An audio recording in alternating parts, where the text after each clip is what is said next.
Chapter 361. Continuing from there, I toured the forward base with Lily, discussing with the various guild masters who were making repairs. While inspecting the equipment to be used in the upcoming defense, the guild masters finally guided me to a room in the basement of the forward base. I've heard that you are proceeding with the operation on the premise that this forward base might fall. That's how it turned out. Your Highness often takes direct command, and I feared that there might be a chance of danger. As the guild masters manipulated the wall of the basement, a hidden stone door was opened. We've prepared a space where you can safely take refuge in case of an emergency. It's not physically fortified, but it has a camouflage spell on it. If you hide in here, you could remain undetected for a few days. Surprised, I opened my eyes wide and inspected the interior. It was a cramped space that could barely fit one person.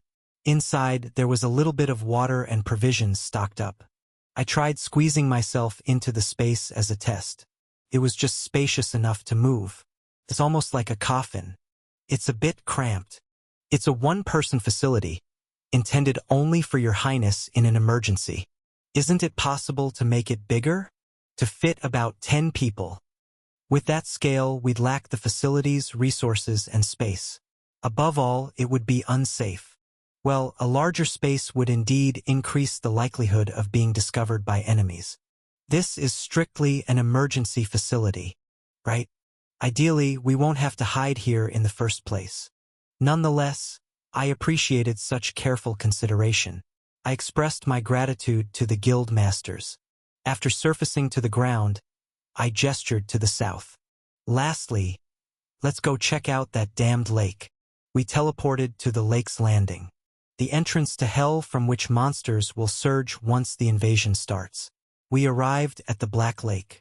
Thud, thud, thud, rat-a-tat. The noisy sound of hammering resonated around us. At the lakeside, more workers than those assigned to the forward base were gathered, sweating profusely as they installed something. It was the trap we had been diligently preparing. Lily swallowed her dry saliva as she looked down at the huge structure. Will this really work? It's worth a shot. With my arms crossed, I meticulously surveyed the construction. If it works as intended, we might win this defensive battle quite easily. Could be a complete cakewalk. All right, everyone. The monster's invasion is imminent. I raised my voice to encourage the workers at the lakeside. You are protecting the world. Let's keep up the strength for just a few more days. And so, time flew by in an instant, the night before the monsters would storm the forward base. I was giving the operation plans scattered on my desk a final check. I had drilled various strategies into my heroes and soldiers, but this battle was of an unprecedented scale. Whether everything would go according to these plans, that's when it happened. Knock, knock, knock, knock. There was a knock at the door of my office. 121. There's only one person who knocks like that. I responded. Come in. Creak. It was Lucas who entered through the door. I furrowed my brow. This guy, ever since the Special Forces incident, has been knocking in that peculiar way. It seems to be a secret code that he and young Ash came up with. After I used that pattern by chance during the last incident, he seems to be under the illusion that I am regaining my old memories. No, it was just a pattern that came to mind by chance. How would I know anything about Ash's childhood memories? Anyways, Lucas, who had come in with that knock, gave a sly grin. I put down the documents and gestured with my eyes. Hey, Lucas, we have a battle first thing tomorrow morning. Why aren't you sleeping instead of... The response came from behind Lucas. Senior, what about you? Why are you not sleeping at this hour? Evangeline's petite face peeked out from behind Lucas, followed by Damien and Junior, who also poked their heads out. Good evening, Your Highness. Ha ha. Don't be too harsh on us, Your Majesty. They were the main party members. These guys came carrying drinks and snacks. We had a meeting in the reception room to prepare for tomorrow's strategy, and before we knew it, it was already this late. Lucas explained. We were about to have some late-night snacks, but we saw the light on in your office, my lord. So we thought, why not join you? I appreciate the thought, but I'm busy. As I was about to decline, Evangeline had already flung herself onto the sofa in my office. Goodness, you look like you're going to be wrapping your head around work for hours. Instead, play with us for just 10 minutes. You little rascal. Does revisiting your notes over and over again right before the test really improve your score? Sometimes, taking a break can be more effective. She wasn't making an entirely unreasonable point. We're all tense like a bowstring pulled tight, intentionally trying to relax a bit. Join us, senior. Oh, are you guys nervous too? Of course, wouldn't you be? The monsters are numerous. Suddenly I became a party leader, and then Evangeline pouted her lips and chattered on. It's also the first time the main party with Senior has been officially disbanded, so it's a bit unsettling. It was indeed the first time the main party had been officially disbanded. Since this group became a party, whether I went up to the imperial capital or we acted separately, through various events we had maintained the form of one party. This was the first time all 5 of us were scattered. Each of us becoming a party leader for the first time was bound to be disconcerting. Moreover, with 50,000 monsters approaching, their feelings must be complex. I smiled wryly and put down the binder I was reading. You'll all do well. They were all talented young people. Heroes I could trust and rely on. All right, let's take a break for just 10 minutes. Yay! Evangeline let out a peculiar cheer. As if they had been waiting, the main party members cozily sat down on the office sofa, chattering and starting to eat their snacks. Sipping the hot coffee Lucas handed me, I thought to myself, with these kids by my side, we will be able to overcome this battle, and the ones to come. Definitely, we will. The annex of the Lord's mansion, the Shadow Squad's quarters. Lily and Godhand were sitting side by side on the bench by the door. After sitting silently and looking up at the night sky, Lily was the first to speak. Godhand. After a few awkward days, she finally mustered the courage. Lily tried to say, "We, Lady Lily," but Godhand was one step ahead. "Let's not have children." "What?" A flustered Lily looked towards Godhand. Godhand faced her with a serious expression. "If you don't want to marry because you're afraid the child will be unhappy, then let's not have children." "No, that's not." Here she was, having just resolved that it might be all right to have a child. As Lily stuttered, Godhand continued, "I'll even give up on an elvish marriage." "Huh? Elvish marriage? What's that?" "We're supposed to set up our bridal room in the tree. We have to live up there for the first week of marriage. Only then can we receive the world tree's energy. Are we squirrels or something? Oh, and we must only eat what comes from the tree. Fruits, nuts, budding leaves, things like that. Is this some kind of nut job race?" Lily gasped in shock, to which Godhand nodded his head. "I'll give it all up." "Huh? If you're by my side, nothing else matters. I don't need anything else." Godhand reached out and took Lily's hand. "So, please be with me." A bitter smile crossed Lily's lips as she took Godhand's hand in return. "Let's think it over together." "What? We have many days ahead of us, right? I'll adjust more to you. Whether it's having children or an elven-style wedding, I'll consider it positively. Let's think it over together." Soon after, Lily shook her head vehemently. "No. Even so, setting up a bridal room in a tree is too much. That can't happen. It's supposed to be really fun. There's this magnificent tree I've been eyeing on the southwest side of the city dash." I said no. Not doing it. As Lily vehemently shook her head, Godhand's face fell. Seeing this, Lily couldn't help but let out a laugh and leaned in closer to Godhand. "I like you, Godhand. Lady Lily. I want us to get along well for a long, long time. So, you need to be careful in this upcoming battle." Lily exclaimed, "Yah!" and clenched her fist tightly. "If you find yourself in danger, call my name. I'll fly to your rescue and burn all the enemies to a crisp." Godhand let out a hearty laugh. "I'll trust only in you, Lady Lily." Lily's head then came to rest on Godhand's shoulder. Godhand gently pressed his cheek against her fiery red hair. The lovers, leaning on each other, quietly gazed up at the stars in the southern sky. Night was passing. Time flowed equitably for everyone. At the forward base's makeshift barracks, even for Kulin, who slept soundly, scratching his belly despite tomorrow's big battle, and the penal squad, at the refugee camp in Crossroad, for Duskbringer and her knights, who patrolled to ensure their people weathered the late winter night, at the dungeon base camp, for Verdandi and the Holy Grail seekers, tense about joining the battle on the surface, near the city by Crossroad, for Serenade and her merchant guild, who had arrived here following the refugee caravan, to all the heroes, soldiers, workers, and citizens, and also, oh God, please, at the temple, for Saintess Margarita, who finished her daily routine at dawn and prayed in front of the goddess statue before sleeping. Grant me the strength to save as many patients, as many lives as possible. And again, at the leprosy extermination squad's barracks, for Thorkel, who couldn't even remove his helmet before sleep, without offering his usual prayers to the goddess before a battle. Instead, he gazed up at the pallid moon until dawn. Time flows impartially, ruthlessly fair. And, far in the east, the sun began to rise, burning away the darkness and the reprieve. The day of war was dawning. Dawn. In the makeshift quarters of the great goblin god king, Great Callie Alexander, a subordinate goblin, Amir, entered just as Callie Alexander had finished dressing in his official attire, cloak and all.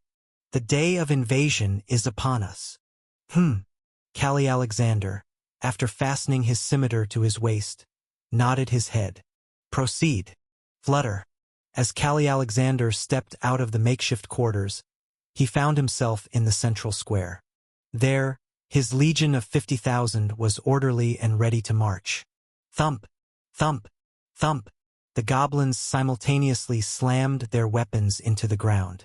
The earth trembled as the sounds of their arms striking the ground echoed in unison. It was a chilling spectacle. Suddenly, the faces of the sorcerer couple who had taken him in and raised him flashed through Callie Alexander's mind. A bitter smile flickered across Callie Alexander's lips. Ah, mother, father. It would have been better if, back then, when you found me in the field, you had killed me. Then this monster would never have been born. To war. Slay all humans, and burn their world to ashes. Adjusting the helmet that combined a mask with a crown, the goblin god king uttered tersely, "We were born for this very purpose." And so the war began. Chapter 362. Before the deployment, the greatest obstacle facing the Goblin Legion was none other than Nameless. This fated warrior, proclaiming herself the guardian of the Lake Kingdom, was a disaster to the monsters. For the light of her sword was inherently anathema to the creatures. She was the monster slayer who had single-handedly thwarted the creatures' invasion of humanity for the last 500 years. Ordinarily, other monster legions would throw their lesser creatures as bait to her, allowing only the elite forces, including their legion chiefs, to march out. But the Goblin Legion couldn't use such tactics. Being a legion that pushed with sheer numbers rather than having any substantial elites, and being too vast in scale. To safely deploy, they would need a bait legion nearly the same size. If 50,000 were to march, half would be slaughtered by Nameless. Hence, the Orc Legion was instead assigned the task to hold off Nameless, but they betrayed the Goblin Legion, and in the end all were beheaded. Callie Alexander had to come up with a plan. And so, this was the strategy devised. As the Goblin Legion set off, a flicker of interest passed through Nameless' eyes, who had stepped forward to stop them. "Do you intend to face me directly, Greenskin?" It has come to that, Nameless one. Before her stood the Goblin God King, perched upon a mountain goat. A unique helm that combined a crown and a mask, leather armor and a golden cape.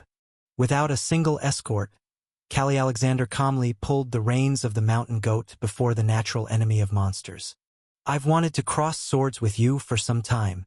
It seems I have become rusty to believe a mere goblin could cross swords with me. You're not scared of a goblin, are you? What? Follow if you dare. Then, let's go. The mountain goat carrying Callie Alexander bolted into the deep darkness of the Lake Kingdom. Nameless hesitated for a moment. The direction Callie Alexander was fleeing was the opposite of where the Goblin Legion's main force lay. Is he luring me away? To separate me from his legion? But Nameless knew well. The strength of the Goblin Legion was wholly reliant on the leadership of the God King Callie Alexander.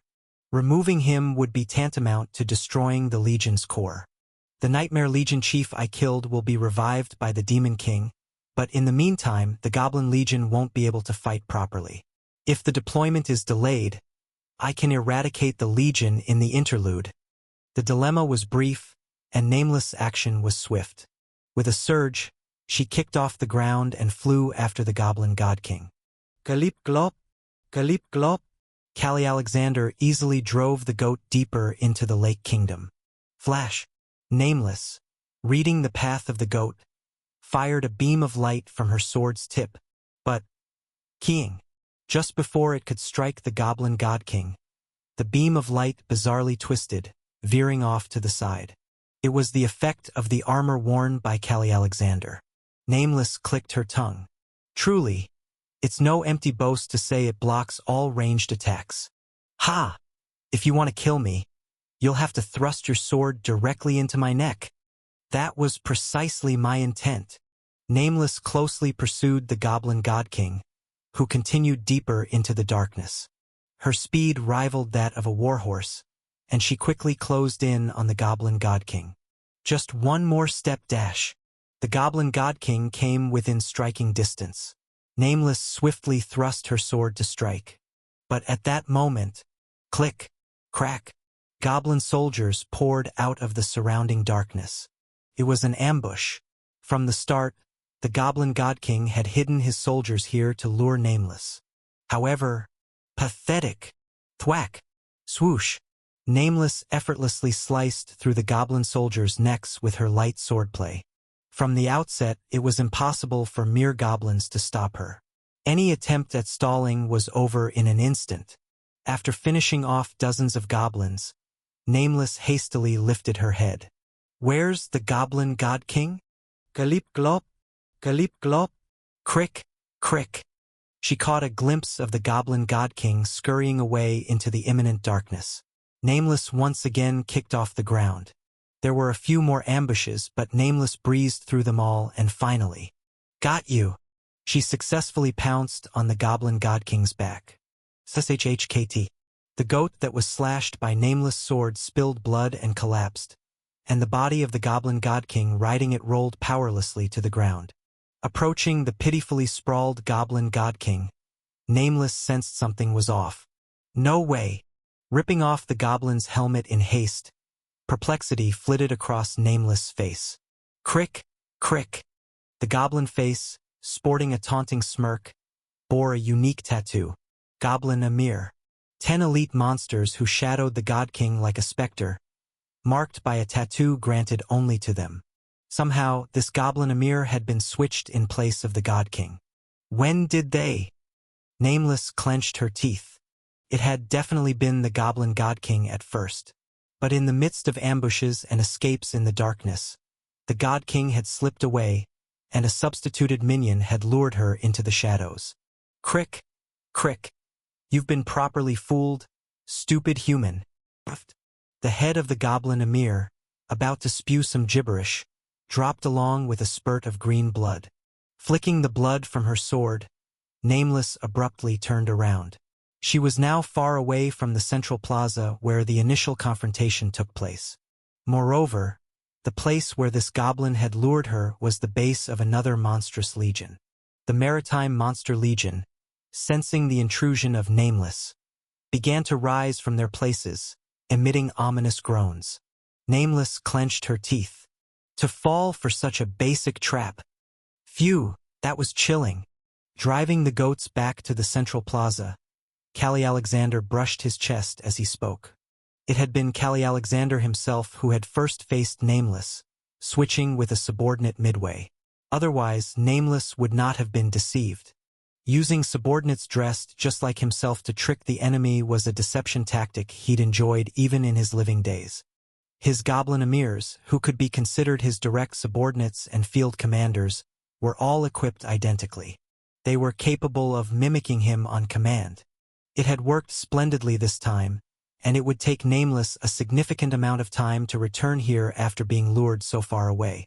It had been somewhat risky, but the outcome was successful. Even so, we won't be able to buy a lot of time. We must finish the deployment to the surface quickly during this interval. With that thought, Callie Alexander returned to the central plaza, where his legion was in the process of emerging from the lake. The Goblin Legion, divided into vanguards, main force, and rearguards, had just finished deploying the vanguard, and now the main force was about to leave the lake. Callie Alexander sensed something was amiss.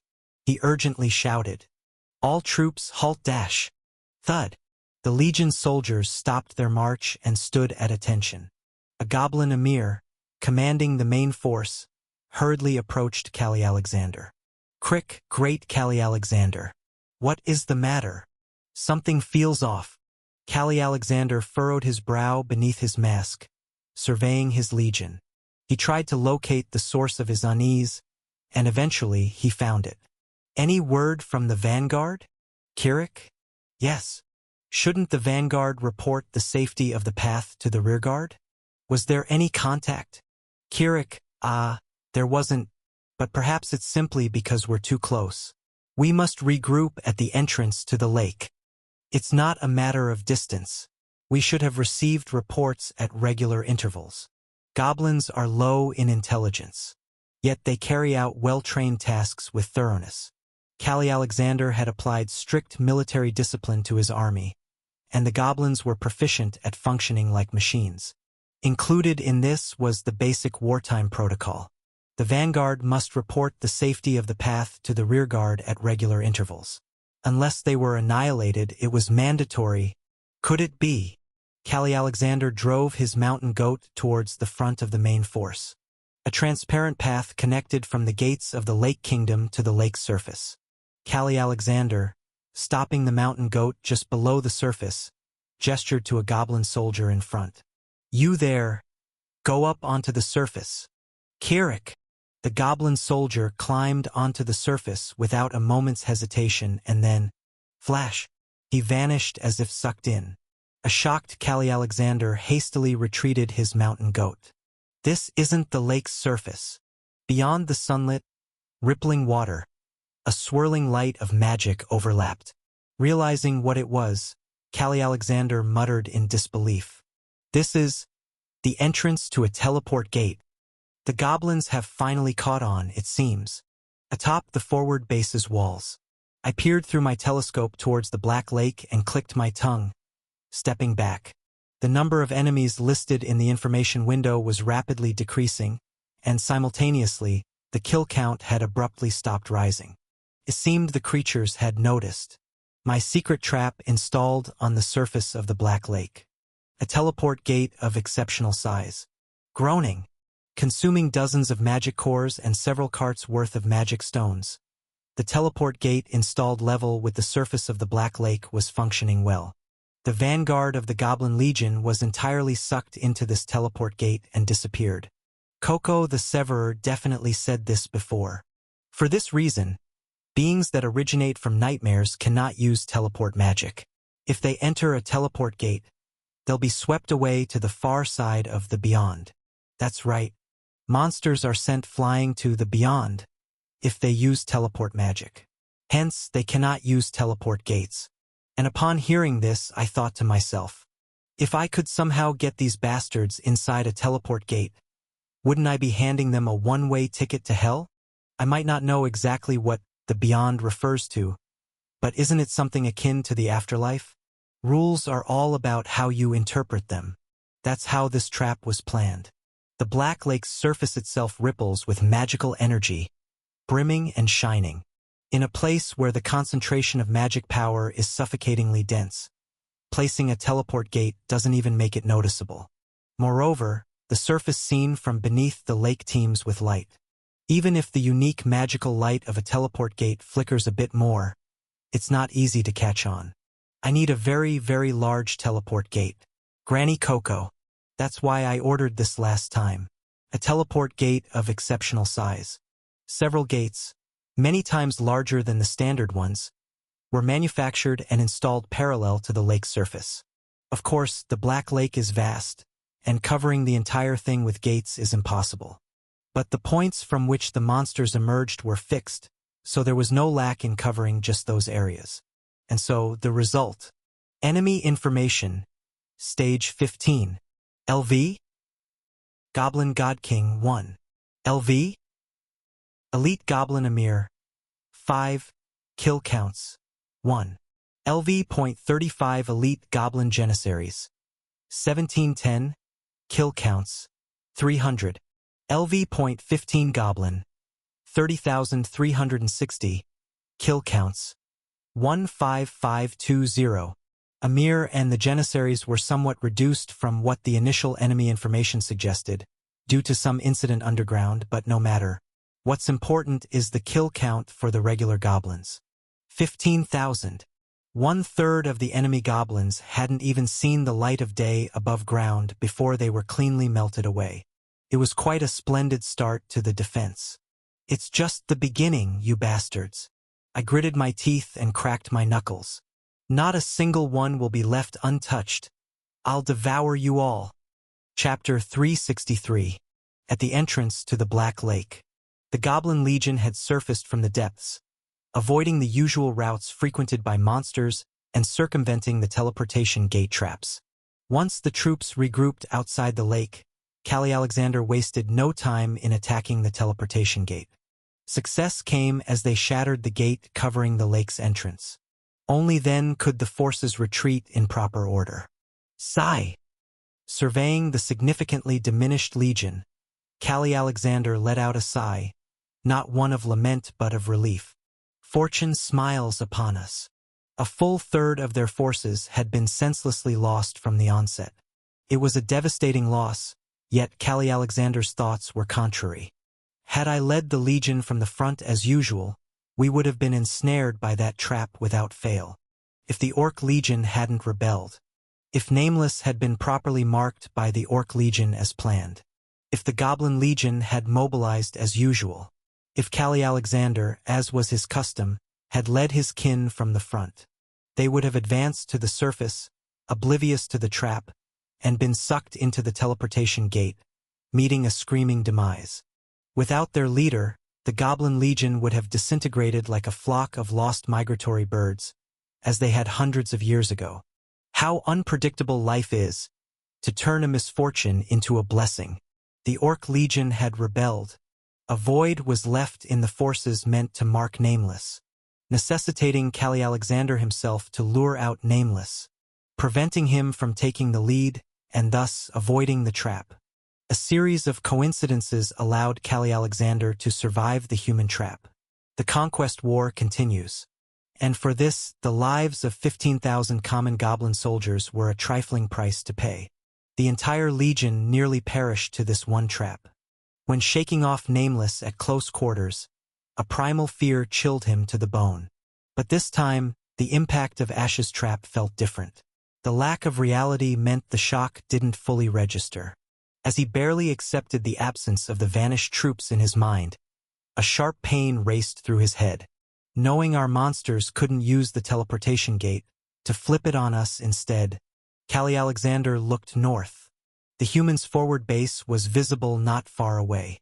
The enemy commander who had set this trap would be there. You'll do anything to win, won't you, Ash?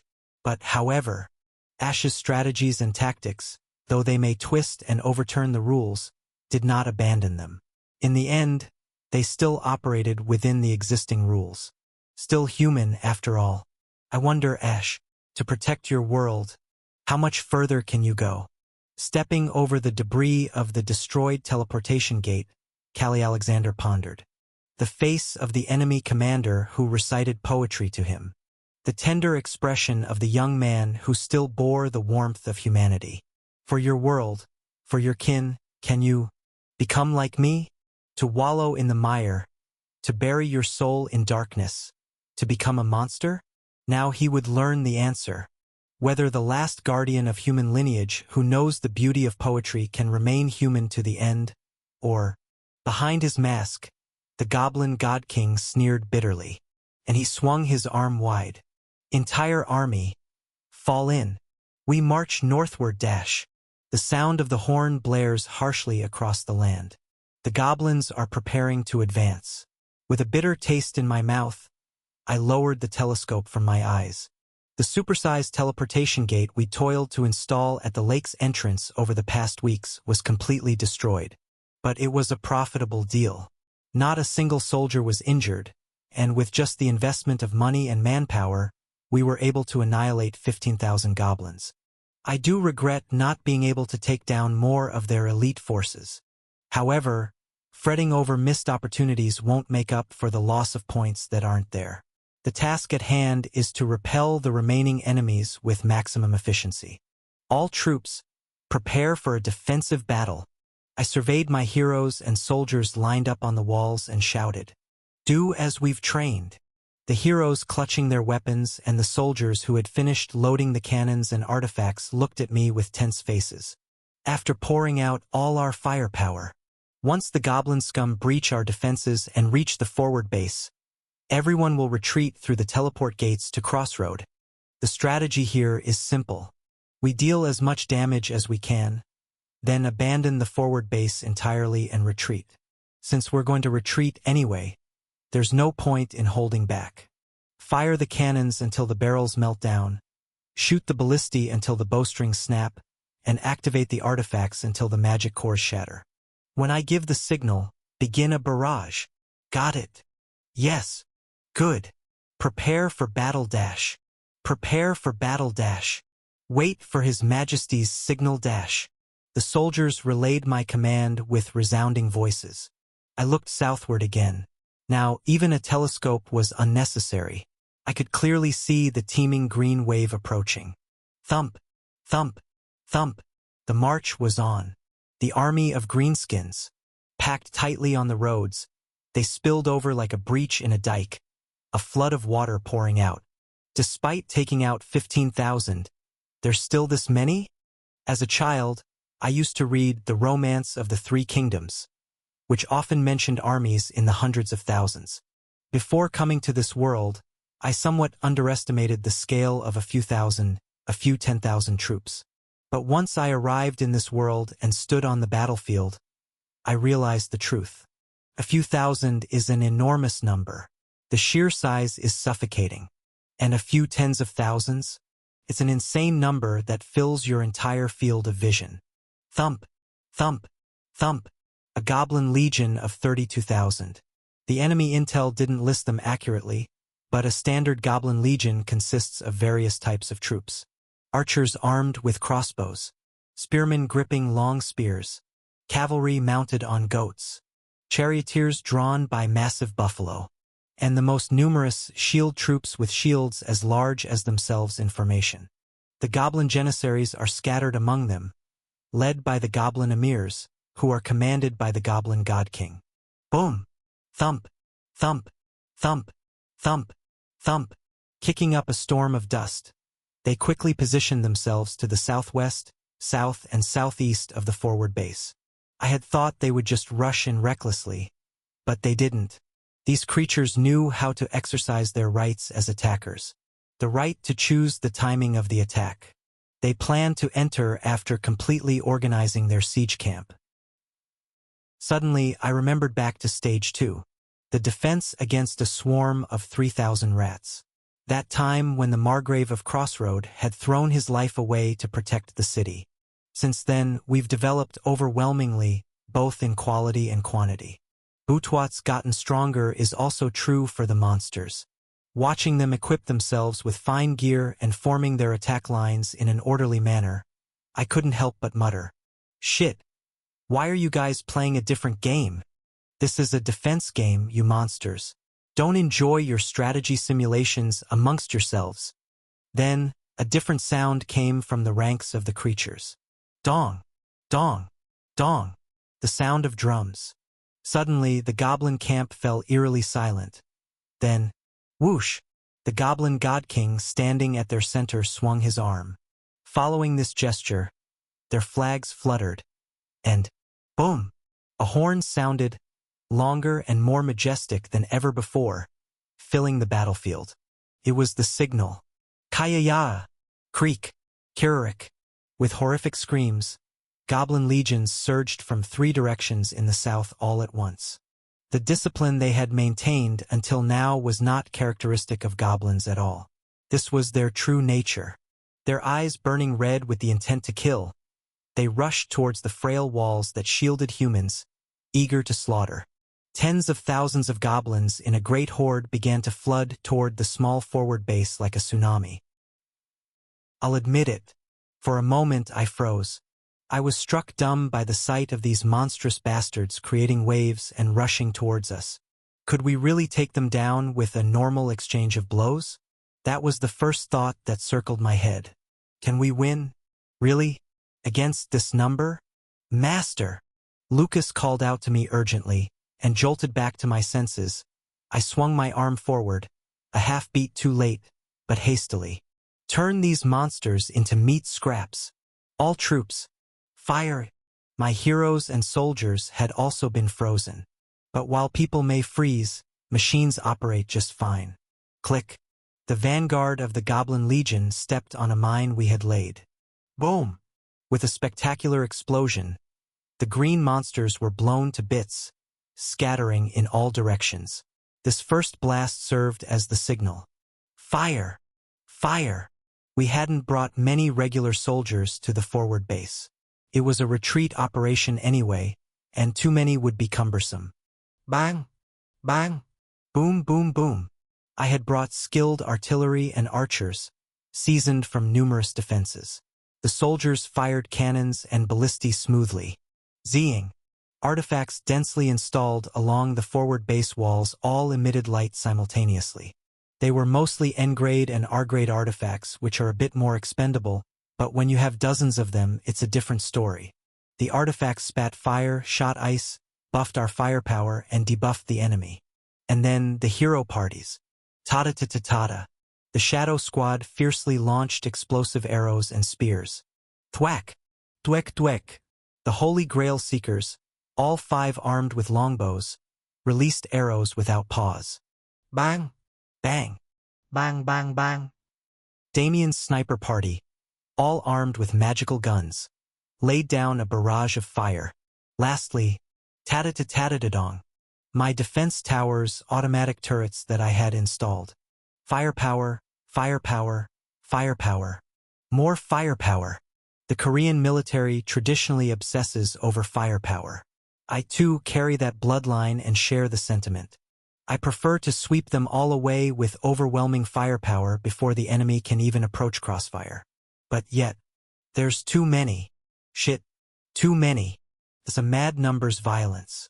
The goblins' eyes turned a bloody red. Drooling from their mouths, they meticulously maintained formation, neatly marching towards the forward base walls. Our firepower was tremendous. Each time the turrets fired and the heroes unleashed their skills, monsters burst by the dozens and fell. But there are more behind them. Tens of thousands more. Undeterred by death, scattering red murderous intent, these nimble creatures swiftly surged toward the forward base. These bastards! Biting down hard, my lips trembled slightly before I twisted them into a smile. Do you know one of the greatest thrills of a defense game? There are many thrills in defense games, but one of them is defending the line until the very end with precise hits, you monstrous brats. Just before the monster wave could touch the gates. It was all about breaking them down with sharp damage calculations. Junior Dash. I looked back at the party of mages, still conserving their strength amidst the chaos. It's time to show the true essence of the mage party. Are you ready? Junior and the young mages under her command nodded in unison. It was time for the fantasy world's strategic weapons to unleash their power. Chapter 364. Junior's party consisted of 5 mages. Junior, an SSR grade mage, and 2 R grade and 2 N grade mages. The gap between the well-equipped and awakened Junior and the rest, who had barely mastered the basic skills, was stark. But even the least among them was still a mage. And when 5 mages gather, they could literally shake heaven and earth with their combined power. The 4 mages, excluding Junior, each unleashed their elemental magic. Ooh dash! Wow dash! Ah dash! With the faint battle cries of the young boy and girl mages, their spells chaotically struck the southern field. Flames, whirlwinds, fierce streams of water, and rocks rained down in disarray. Boom! Bam! In the face of such magic, even the goblin shield-bearers' defenses were useless, and where each spell struck, dozens of goblins fell like flies. However, after a short barrage, the young mages were panting and had to step back, seemingly having reached their limit due to their low levels. Then, finally, Junior stepped forward. Huff! Taking in a deep breath, Junior thrust forward her staff. Junior was an elemental sorcerer, a mage capable of controlling all elements of magic.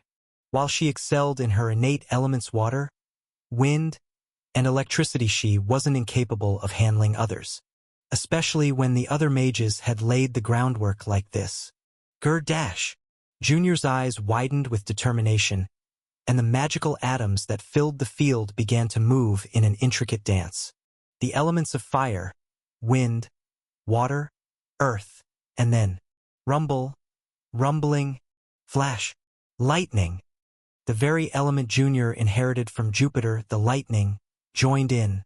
The 5 magical elements intertwined and synergized, fusing together magically, and then, moments later, boom!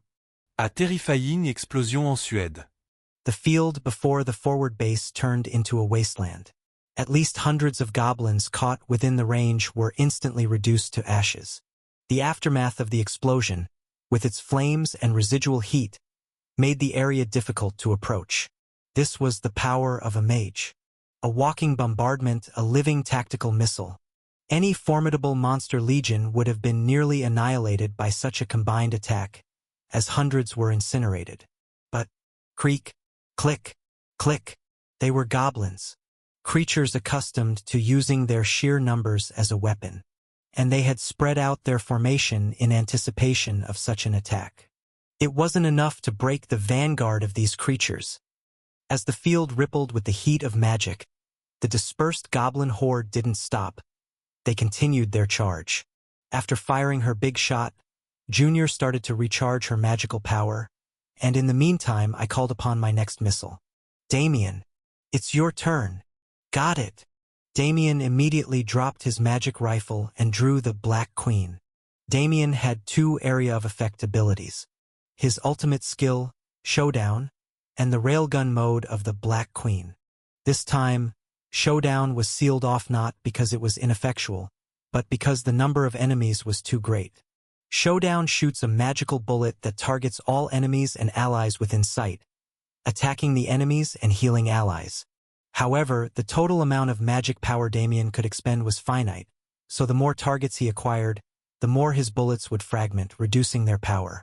With the Goblin Legion numbering over 30,000, using Showdown would split Damien's magical power into 30,000 shots of futile act.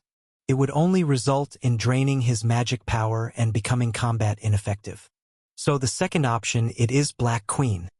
Damien prepared by fitting on the heat-resistant gloves and drew out a pristine magic rifle, clutching it to his chest.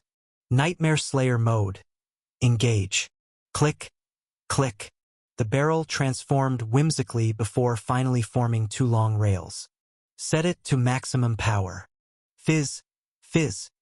7 magic bullets condensed into 1 large one, trembling with sparks of electricity between the 2 rails.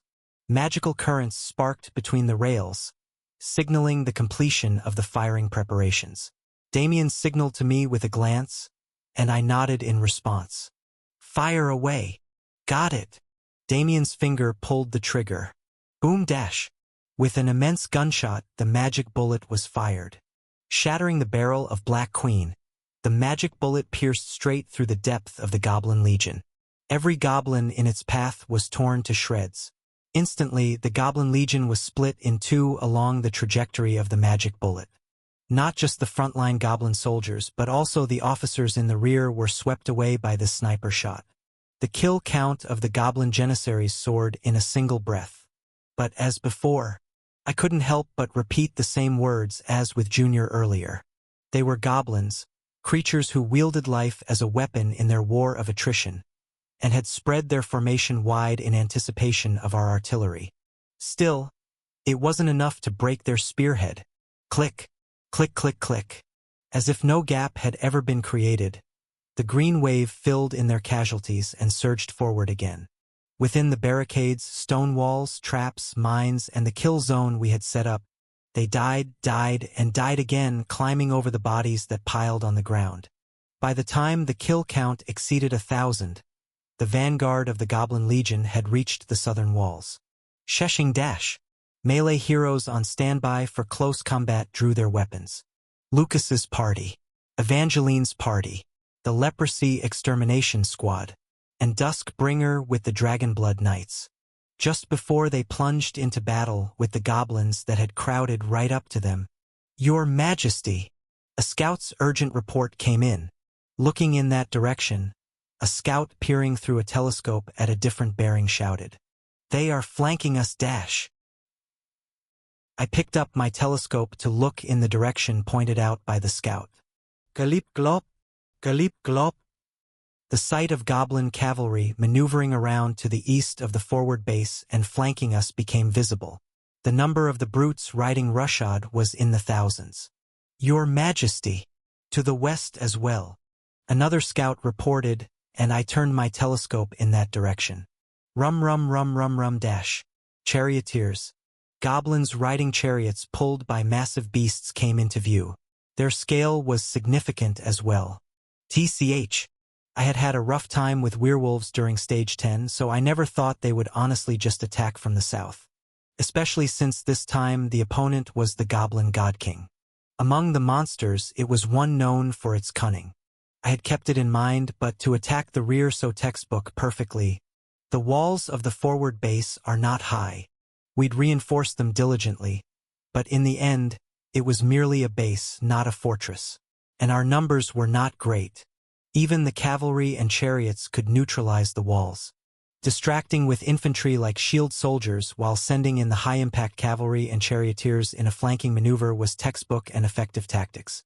From ancient times to the modern era, the basics of tactics can ultimately be explained simply. Anvil and hammer. The defense force, anvil, withstands the enemy's attacks while the mobile attack force, hammer, moves to strike the enemy's rear. Shield and spear. Infantry and cavalry. Tank and DPS. Even as a gamer who's clueless about military strategy, I could recognize the fundamental textbook tactics effective in any game for managing troops effectively. And then the Goblin Legion's anvil was deep and firm. Their infantry units, despite being torn to shreds by our crossfire, somehow managed to hold their ground. No, it was more than just holding on. They were right under our chins, intact. And now, the Goblin Legion's hammer was approaching from behind. They were positioning our chin on the anvil to strike us on the back of the head with a hammer. Entire army. What choice did we have? We retreat. Better to flee before getting hammered. Through the teleport gate, back to Crossroad. Begin the retreat with the regular soldiers. Immediately, execute the order. Some of the heroes and soldiers looked at me with surprised eyes. A retreat sooner than planned could be confusing. But that was how swift their advance and flanking had been. To escape unscathed as per our initial plan, we needed to start retreating now. Boom! Bam! With one last barrage from the cannons and ballistae, and firing off the artifacts. Swoosh! Whoosh! We poured oil and lit the equipment on fire, ensuring it wouldn't fall into enemy hands, and the soldiers began to rush back inside the forward base. Watching them, I turned my head to the side. Duskbringer flashed her sharp teeth in a grin. "Do you finally need my help?" "Yes, Your Grace, I leave it to you." "Ha-ha, just leave it to me." Duskbringer, standing atop the wall with a smirk, took a deep breath, and then, "Lie down, you worms." She let out a thundering lion's roar. Dragon roar. the prerogative of the top predator dragons. Merely with their growling, the victims freeze in terror. Creak, squeak, thud. The goblins within range of the dragon roar dropped their weapons and lay flat on the ground. The effect was undeniable. Good. This buys us more time. I looked back at the heroes and nodded. Let's retreat. The hero parties also started running towards the teleport gate.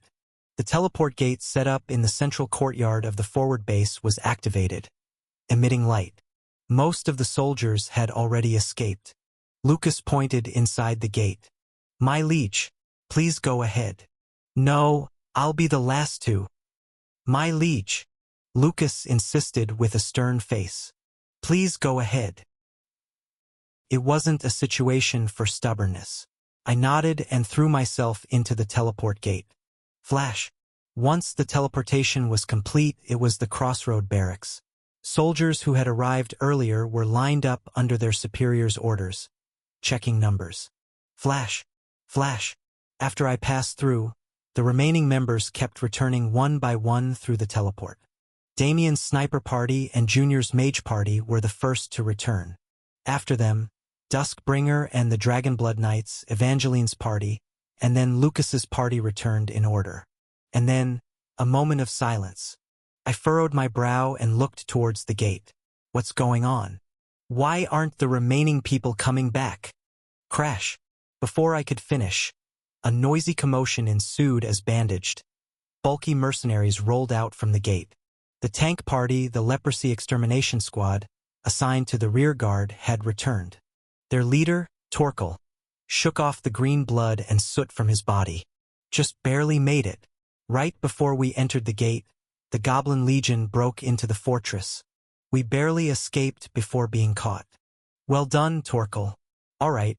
Does that mean everyone has returned? As I checked the faces of the returned heroes, I suddenly stopped. Wait a minute. Only then did the other heroes notice the anomaly, their expressions hardening one by one. After checking the number of heroes and soldiers once more, I muttered reluctantly. Where did the Shadow Squad go? Chapter 365. A moment ago, with Ash's order to retreat issued, the general soldiers began their withdrawal. Phew!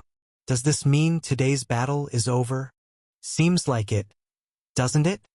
A female shield warrior and a male hunter looked at each other and grinned. This couple were mercenaries temporarily assigned to the Shadow Squad and happened to be husband and wife. The middle-aged woman was an experienced warrior wielding a large shield and mace, and the middle-aged man was a seasoned hunter, adept with hounds, traps, and bows. The couple chuckled as they watched the rest of the Shadow Squad members follow suit. You three elves really went through a lot today. Do you always unleash such incredible firepower every battle? It's impressive. Promise me you'll give me archery lessons later. Godhand, Burnout, and Bodybag smiled awkwardly. It was clear they were still getting used to this friendly yet forward couple. The couple lived in a forest right next to the Elven Autonomous Region, which was why they didn't harbor any dislike towards elves. Recognizing this trait, Ash had placed the couple within the Shadow Squad as temporary members, which allowed these five to operate smoothly as one party. Let's hurry back and start with lunch. I'm starving to death. Geez, this lady here. Move a little and it's all about food, always food. Eating heartily gives you strength. Aren't we mercenaries all powered by our meals? Don't you elves think the same? It's true that we're moved by food power, but why am I always the one preparing it?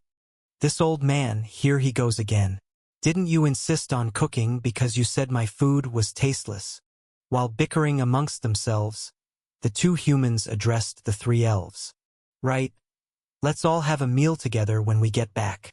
Yeah. It's a battle worth commemorating. Isn't it? Let's eat together. I can make a meal at least more edible than this lady here. Yeah. My old man may be useless at night, but he's a genius when it comes to meals. Ha ha ha. This woman. There's nothing she won't say in front of others. The elves looked at each other awkwardly as the couple bantered back and forth. Godhand, with a forced smile, spoke on behalf of the elves. Then let's have lunch together. That's right, that's right. Fighting together and eating together. That's how you build camaraderie. Isn't that right? So dear, please grill some meat. It's been a while. It's been a while, my foot. We had it just yesterday. Don't worry about it, elves. I'll only feed this lady meat. I'll prepare a delicious salad for you. The couple laughed good-naturedly. The elves, who had been a bit standoffish, were making a significant step towards friendship with the offer of a shared meal. The Shadow Squad was preparing to retreat in a much more relaxed atmosphere. That's when it happened. Get down, you vermin dash! A resounding young girl's cry shook the battlefield. It was Duskbringar's dragon roar, used to intimidate the Goblin Legion and buy time for the retreat. They had been forewarned of its use and, thanks to Ash's passive skill, unyielding commander, the heroes were completely immune to the dragon roar's fear-inducing effects. But an entirely unexpected problem arose. Squeak! Squeak! The hunting dog that the hunter husband had brought along panicked from the dragon roar. It wasn't affected by fear status, but the call of a top predator instinctively made the hunting dog bolt in fright. The movement was so sudden that the husband inadvertently let go of the leash. Oh dear, Bucky! The poor thing must gotten a fright. Bucky! The hunting dog crawled under the stone wall at the corner of the advance base, shivering uncontrollably. The husband rushed toward the dog in haste. Cradling the large dog as if it were a child, the husband lifted it. Watching this, the wife shook her head in disapproval. Why would you bring such a dog all the way here? Hey, my Bucky is one with me. What's more precious to a hunter than his hunting dog? Cherishing a dog more than your wife, really? I wish you'd care for me even half as much as that dog. Well, why don't you act as cute as this dog half the time? The husband, a hunter, grinned while embracing the dog. At that moment, boom! The stone wall behind the husband exploded. Both the husband and the hunting dog were buried under the collapsed wall. The situation unfolded so suddenly that both the wife and the elves from the Shadow Squad were momentarily stunned, watching the spectacle. Creak! Creak! Goblins began to crawl one by one through the rubble of the fallen wall. Goblins do not use siege weapons. They're too heavy and, more importantly, too complex for goblins to operate. Instead, goblins have a specialized corps of soldiers to conduct sieges more simply and efficiently. This corps was known as the suicide bombers. They would strap bombs to themselves, approach the walls, and then ignite themselves. It was a cost-effective and efficient way to destroy gates and walls compared to siege engines. Given the disposable nature of the Goblin legions and their disregard for life, it was a tactic they could afford to employ. Bang! Boom! The suicide bombing began around the gate, and various sections of the wall started to crumble. The bombs were crude, but as their numbers grew, the walls quickly sustained damage. The husband had been caught in the first wave of these suicide attacks. Honey! Amid the echoing explosions, the wife ran towards the fallen wall a beat too late. These bastards! Thump! Thud!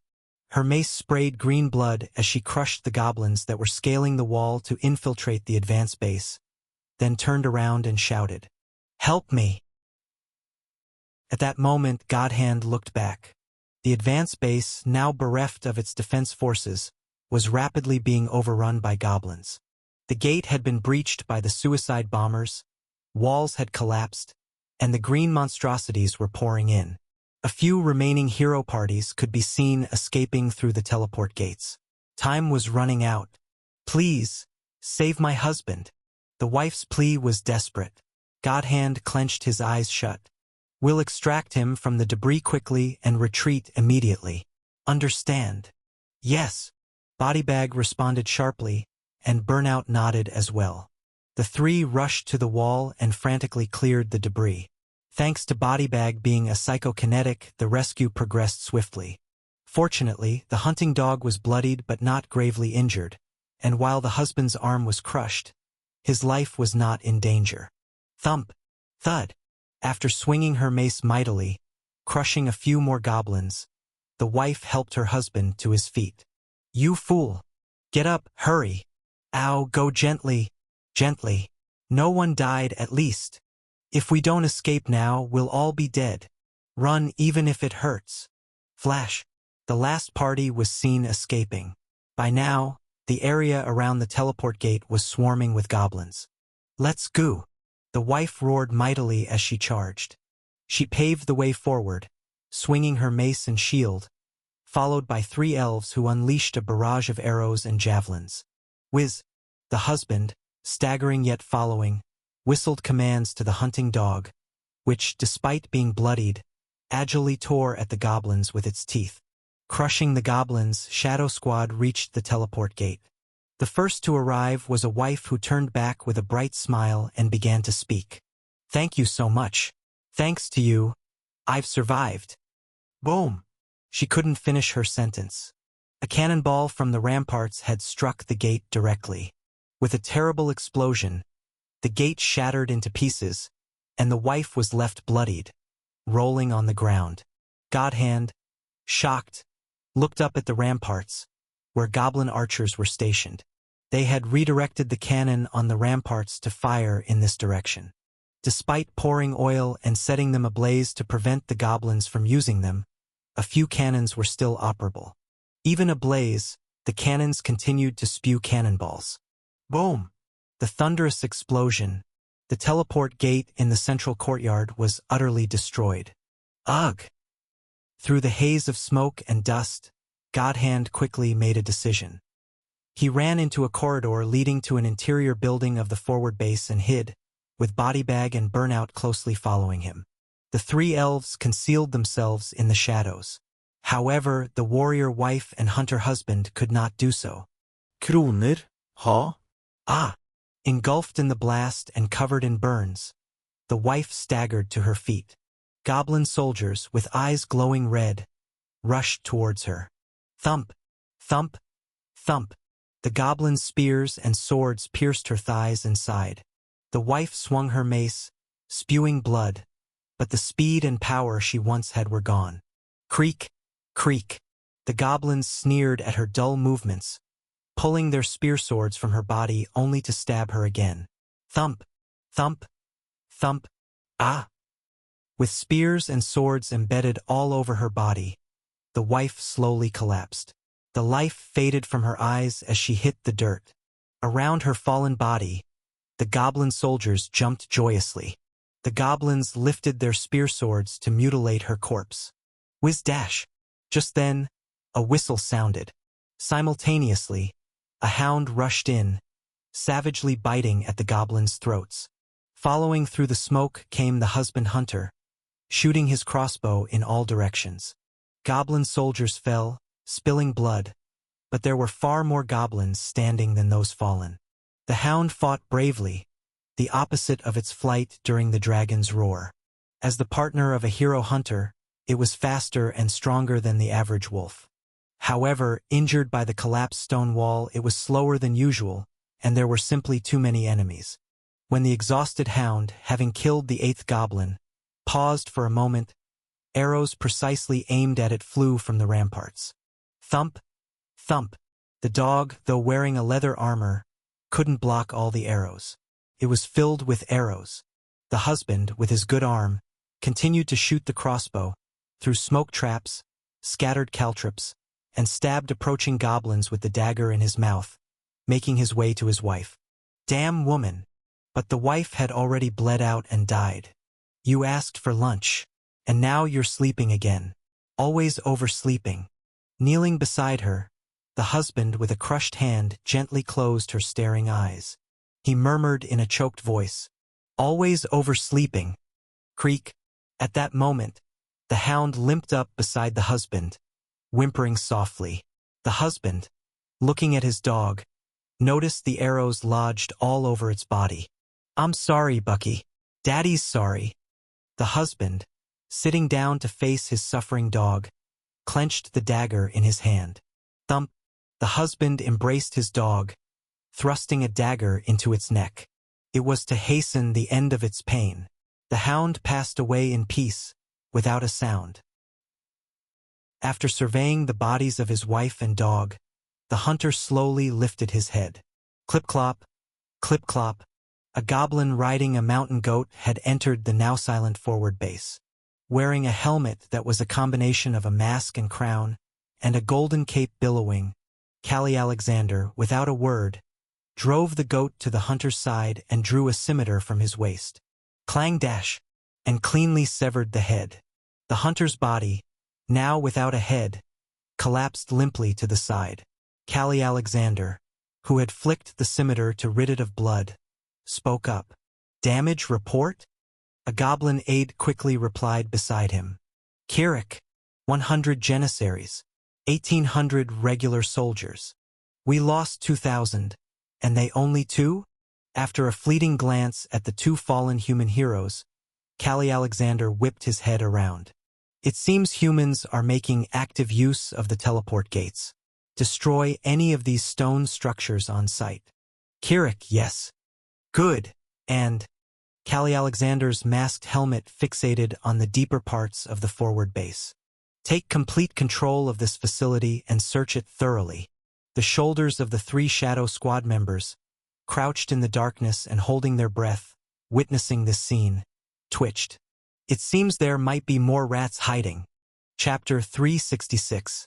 Before my eyes, the magical portal that had been spinning around abruptly glowed red and then collapsed shut. It meant the gate on the other side had been destroyed. I clenched my teeth. Who was the last to see the Shadow Squad? That is. Damien stepped forward hesitantly. I looked back right before I boarded the gate. They had broken away from the retreat and were running towards the walls. It was Damien's report, so it had to be accurate. A headache began to pound, and I pressed my temples with my fingers. Then Torkel approached me, stuttering an apology. "My apologies, Your Highness. The situation was so urgent that, focusing only on the end of the column, we thought we were the last. I had entrusted the rear guard to the Leprosy Extermination Squad. It was also their duty to confirm the retreat of all other allies. But they had failed to notice the departure of the Shadow Squad. It's not your fault. But how could I blame them when 30,000 goblins were overwhelming the fortress and rushing in? To look out for another party that had willfully broken away from the column was perhaps too harsh a task for the rear guard. Yet, as cruel as it may be, the Shadow Squad must bear the responsibility for their own desertion. I said this. "Wait, Lord Ash. You don't mean to abandon the Shadow Squad like this?" It was Verdandi who asked this urgently. As an elf herself, it wasn't strange for her to feel a strong camaraderie towards the 3 elves of the Shadow Squad. "There is another emergency gate installed inside the forward base. We can send a rescue party through there." Verdandi was right. There were 3 gates installed in the forward base. 2 in the courtyard had just been destroyed. As an emergency measure, to be used if necessary, the last one was hidden and installed somewhere else within the base. We could deploy a rescue team through this gate. Yes, it was possible to send one. But what then? Should we form a rescue team now and send them into the heart of enemy territory? One had to think rationally. The goblin army of 30,000 had seized the fortified base. Should we send a rescue party to search for the Shadow Squad, not even knowing if they're alive or where they might be? Chances are the rescue team would be annihilated as well. The occupation by the enemy is not yet complete. This is our only chance to save them before the enemy fully secures the base. Verdandi pressed her point, but I shook my head. No, it would be wiser to wait until the enemy leaves the base and marches north towards Crossroad. Then we can send a search party. At least then, the safety of the search party can be guaranteed. Then the Shadow Squad will all be dead. I closed my eyes tightly at Verdandi's cry. The faces of the Shadow Squad, who had crossed the line of death with me, flashed through my mind. Old Girl and Skull, who had died in my stead, also surfaced. The Shadow Squad, under that name, had achieved numerous acts of valor. Considering their dedication, it seemed right to organize a rescue team right away. "My lord." That was when Lucas, standing beside me, spoke coldly. "That's not possible." As I turned to him, Lucas shook his head firmly with a chillingly stern face. If you're considering a plan similar to what we did during Evangeline's time, I strongly oppose it. This situation is of a different magnitude. The opponent is the commander of the Nightmare Legion, and the enemy numbers 30,000. They are not dispersed. They are united. We can't hope for the same stroke of luck as last time. As the commander of the Southern Front, please judge this coldly, logically. I clenched my teeth. And then, I spoke to Verdandi. Before the Goblin Legion, anyone who fell behind the procession might as well have been dead. With the coldest voice I could muster, we're not children playing house here. We are at war. If one party falls behind, we cannot jeopardize everyone else. If we act on emotion now and our forces suffer further losses, then we'll fail to crush that Goblin Legion here, and the whole world will be trampled by monsters. I reiterated as if to confirm. The Shadow Squad has been left behind deep within enemy territory. We cannot risk the lives of others for their rescue. Verdandi's lips sealed tightly. Torkel, feeling the weight of responsibility, hung his head low. Then it happened. Creak, creak. The sound of wheels rolling echoed. Reluctantly, I looked in that direction. There she was, sitting in a wheelchair, lips bitten, her face pale, the magician with fiery red hair. I reluctantly called out her name. Lily. The forward base was teeming with green monsters. Hidden in an empty room on the outskirts of the base, the Shadow Squad kept their breathing low and surveyed their surroundings. Goblins with murderous intent were everywhere, their eyes flickering with malice. They won't stay here long, Godhand whispered to Burnout and Bodybag. They'll soon march towards the crossroad. Then the base will be empty, and our chance to escape will come. We just have to stay hidden until then. Burnout and Bodybag nodded, their faces slick with cold sweat. That's when it happened. Squeak, squeak. Heavy footsteps on the wooden floor grew closer. Startled, Godhand peeked in that direction to see a large goblin, clad in ornate armor and with distinctive patterns on his face, walking down the corridor. Goblin Amir, a high-ranking goblin general just below the Goblin King. Creak. Is the search proceeding well? Yes, Creak. We're combing through the inside of the base. The Goblin King has given direct orders. There might be rats around. Search thoroughly. Creak. Bang. Crash. Led by Amir, a troop of goblins started to forcefully open the rooms along the corridor, continuing their search. Godhand exchanged panicked looks with Burnout and Bodybag. They needed to hide, there was nowhere to go. Glancing out the window, the exterior was swarming with goblins too. It was a dead end either way. Squeak, squeak. The footsteps were now right outside. Godhand clenched his teeth. Bang dash. The door was flung open roughly. Goblins poured into the room. A few steps behind them, Goblin Amir entered and slowly scanned the room. The room was empty. Creak, creak, creak. The goblin soldiers searched the room. It was cluttered like a storeroom, but they found no special trace. No issues here, Creak. Let's move to the next area. Goblin Amir turned to leave. The rest of the goblins scrambled out after him. Watching the room now emptied, Godhand quietly swallowed a sigh of relief. The 3 members of the Shadow Squad were floating just below the ceiling. Bodybag's psychokinesis. Desperately, they had used it to lift their bodies into the air, pressing tight against the ceiling to stay hidden. Fortunately, the goblins never thought to look up. After a few more minutes, the 3 elves carefully descended to the floor. They exchanged glances silently. They had done it. They had evaded the goblins' search. Hee. Hey. I knew it would be like this. Just then, a low, grating laughter, like something scraping across the floor, rang in the elves' ears. Startled, Godhand turned to see the Goblin Amir and his soldiers, who he thought had left, pouring out from the end of the corridor. Smelled it, Kirik.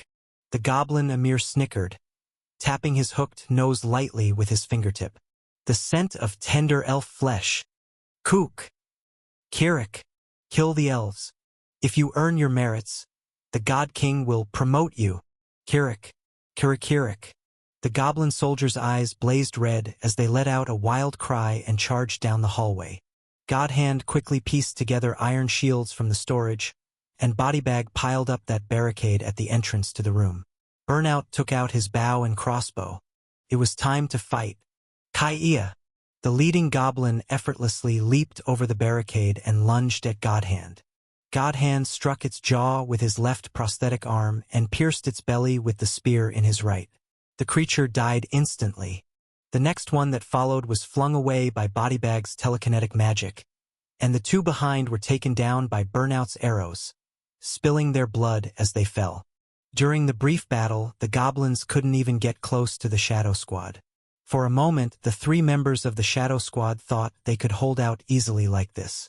But that thought quickly changed. Thud! Kook! After dispatching over 20 goblins, a spear thrown from beyond the piled corpses pierced Godhand's shoulder armor. As he killed that goblin, the next ones rushed in swinging their swords wildly, and when they fell, goblin archers from the end of the corridor started firing arrows indiscriminately, not caring whether their own were hit. Bodybag deflected the arrows with her telekinesis, but a few still pierced through, wounding the members of the Shadow Squad. Clang! Crash dash! Simultaneously, the windows on both sides of the room shattered, and more goblins began pouring in. Not only from the front but from 3 directions, goblins grasped their weapons and leaped into action. Goblins are often depicted as the weakest of monsters, and indeed they are. About half the size of an adult human male with even less strength. They may be quick on their feet, but that's not saying much compared to humans. They're similar to human children under 10 years of age. But this is in a one-on-one comparison. They move in packs and are instinctively skilled at slaughter. Even if they're like human children of about 10, if doesn't swarm you, especially with knives and spears in their hands, and if they're adept at charging to kill without regard for their own lives, even the stoutest of warriors would find it difficult to cope. Ha! Ha! When the Shadow Squad had slain nearly 50 goblins, the small room was so covered in goblin corpses and blood that it was difficult to move, and the 3 elves had suffered minor injuries all over. More than anything, they were discovered. Stealthily hiding and making a secret escape had become a distant dream. There was no hope left. All that remained was a fight to the death. The 3 elves sensed their impending demise. Kiki Kirik. Silly elves. As the elves showed signs of fatigue, the goblin Amir himself drew his blade and advanced. I'll personally cut off your ears and present them to the God King. His long tongue licked the blade. Godhand wondered if he could use that creature as an ally to inflict some damage on the goblin horde. Suddenly, he longed to see his lover. He missed her red hair scattered on the pillow, the affectionate gaze she had given him. He longed for the night sky they had watched together. Unknowingly, Godhand murmured, "Lily." At that very moment, boom! The goblin Amir and his entourage, licking their swords with their tongues, were suddenly engulfed by a brutal flame that tore through the corridor. A terrible smell of burning flesh and intense heat swept through the room. The 3 members of the Shadow Squad hastily threw themselves to the ground to avoid it. Ha! After the storm of heat passed, Godhand bewilderedly lifted his head to survey the scene. Hey! There she was. I told you. Breathing heavily, her red hair fluttering, his lover stood before him. The senior magician of the monster frontline Lily flashed a sly grin. Whenever there's trouble, I'll come to save you. Chapter 367. 30 minutes earlier, Lily spoke to me in a calm voice. No need for the others. Just send me. What nonsense are you talking about, Lily? Unable to walk properly and confined to a wheelchair, she was asking to be sent alone into the heart of enemy territory. I intended to refuse her request outright, but Lily was persistent. If I don't go now, I'll regret it for the rest of my life. Thinking that there was a chance to save him, but I was too scared to move. Lily looked at me with unwavering eyes. I'm done giving up without even trying. That was a story I had once told her. With a sigh, I shook my head slightly. You might die. No, the chances of dying are much higher.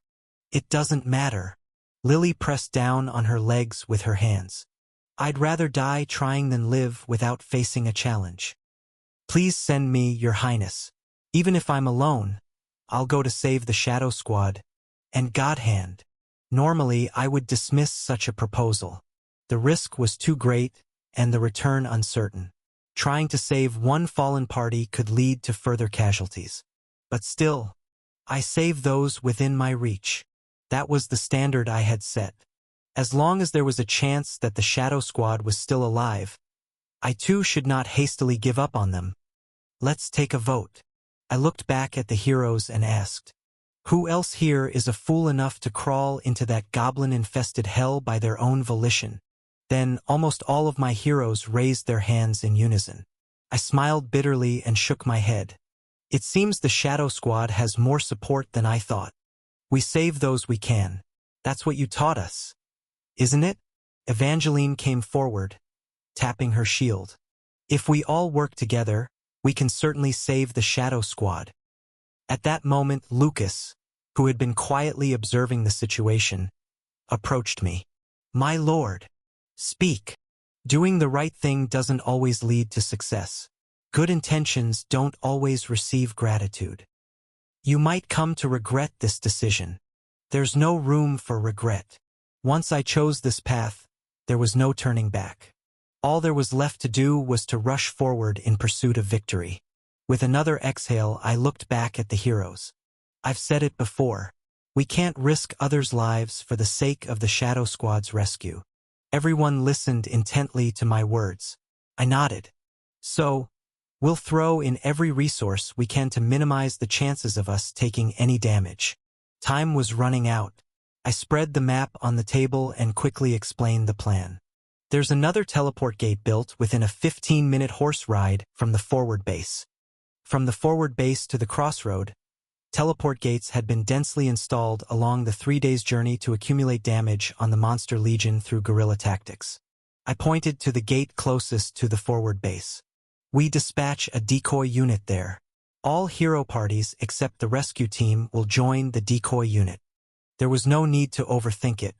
It was time to initiate the guerrilla operation we had planned. The decoy unit will rush to the forward base, pouring in attacks, and when the goblins are thrown into confusion by the counterattack dash, my fingertip tapped the emergency gate drawn at the forward base. The rescue unit enters through the emergency gate inside the forward base. They search for and rescue the Shadow Squad. Then I pointed to the two parties in turn. The rescue unit is you, the Leprosy Extermination Squad and the Holy Grail Seekers. Torkel and Verdandi, the leaders of each party, nodded their heads. The Penal Squad should secure the emergency gate after their insertion. The Holy Grail Seekers will scour for the Shadow Squad. You must buy time until they can escape. Understood. Holy Grail Seekers, you are to search inside the forward base and rescue the Shadow Squad. Leave it to us. The Holy Grail Seekers themselves are proficient in prayer chants, and Verdandi, their leader, is an assassin class. Moreover, the ones they need to find this time are 3 of their own kind, elves. It's said they are the best suited for this search. Lastly, I have something to entrust to you. This is also a command. After ordering the soldiers to bring the horses for the heroes, I said, do not endanger your lives in an attempt to save our allies. If we suffer a loss of strength here, it will shake the main event, the defense of Crossroad. Your lives are chess pieces I must use wisely. I took a deep breath and looked over the heroes. Don't take your lives lightly. Ensure I won't have to plan another rescue mission. Clap. With a loud applause, I raised my voice. There's no time. Begin immediately. Clatter, clatter, clatter. The decoy unit was driving their horses at full speed towards the forward base. It was absurd to think that we were racing back to a place we had barely escaped from moments ago. But the mission had already begun. Reminds me of an American movie. War films like Black Hawk Down, Lone Survivor, 13 Hours suddenly flashed through my mind. These movies share a common thread where rescue teams are dispatched to save stranded allies, only to incur greater losses. They also have in common that they are all based on true stories. TCH. An ominous thought to have. As we rode hard, it wasn't long before the forward base came into view. I turned to my side and shouted, "Damien!" "Yes, Your Highness." Damien looked back at me with a bright face. He must be nearly drained of both stamina and magic power after unleashing a Black Queen full-charge shot earlier. But what can you do? We've come this far. I'm counting on you. Leave it to me. Damien, for convenient sniping, was already mounted on the same horse as Evangeline. Damien reached into the bag strapped behind the horse and pulled out the Hunter's Retribution. Click. The long barrel of the magic gun rested on Evangeline's shoulder. Evangeline, who had put on earplugs beforehand, sweated as she looked at the magic gun next to her face. This sparking isn't good for my skin, is it? Don't worry. You're a tanker with high health regeneration. Besides, you're still young. When you're your age, just sleeping can repair any skin damage. Trust in the power of youth. A scarred skin is a warrior's honor. I don't mind if my porcelain skin gets a little cracked. Evangeline's green eyes sparkled as she glared at the forward base. I hope everyone's safe. I thought the same. Sincerely. Sigh.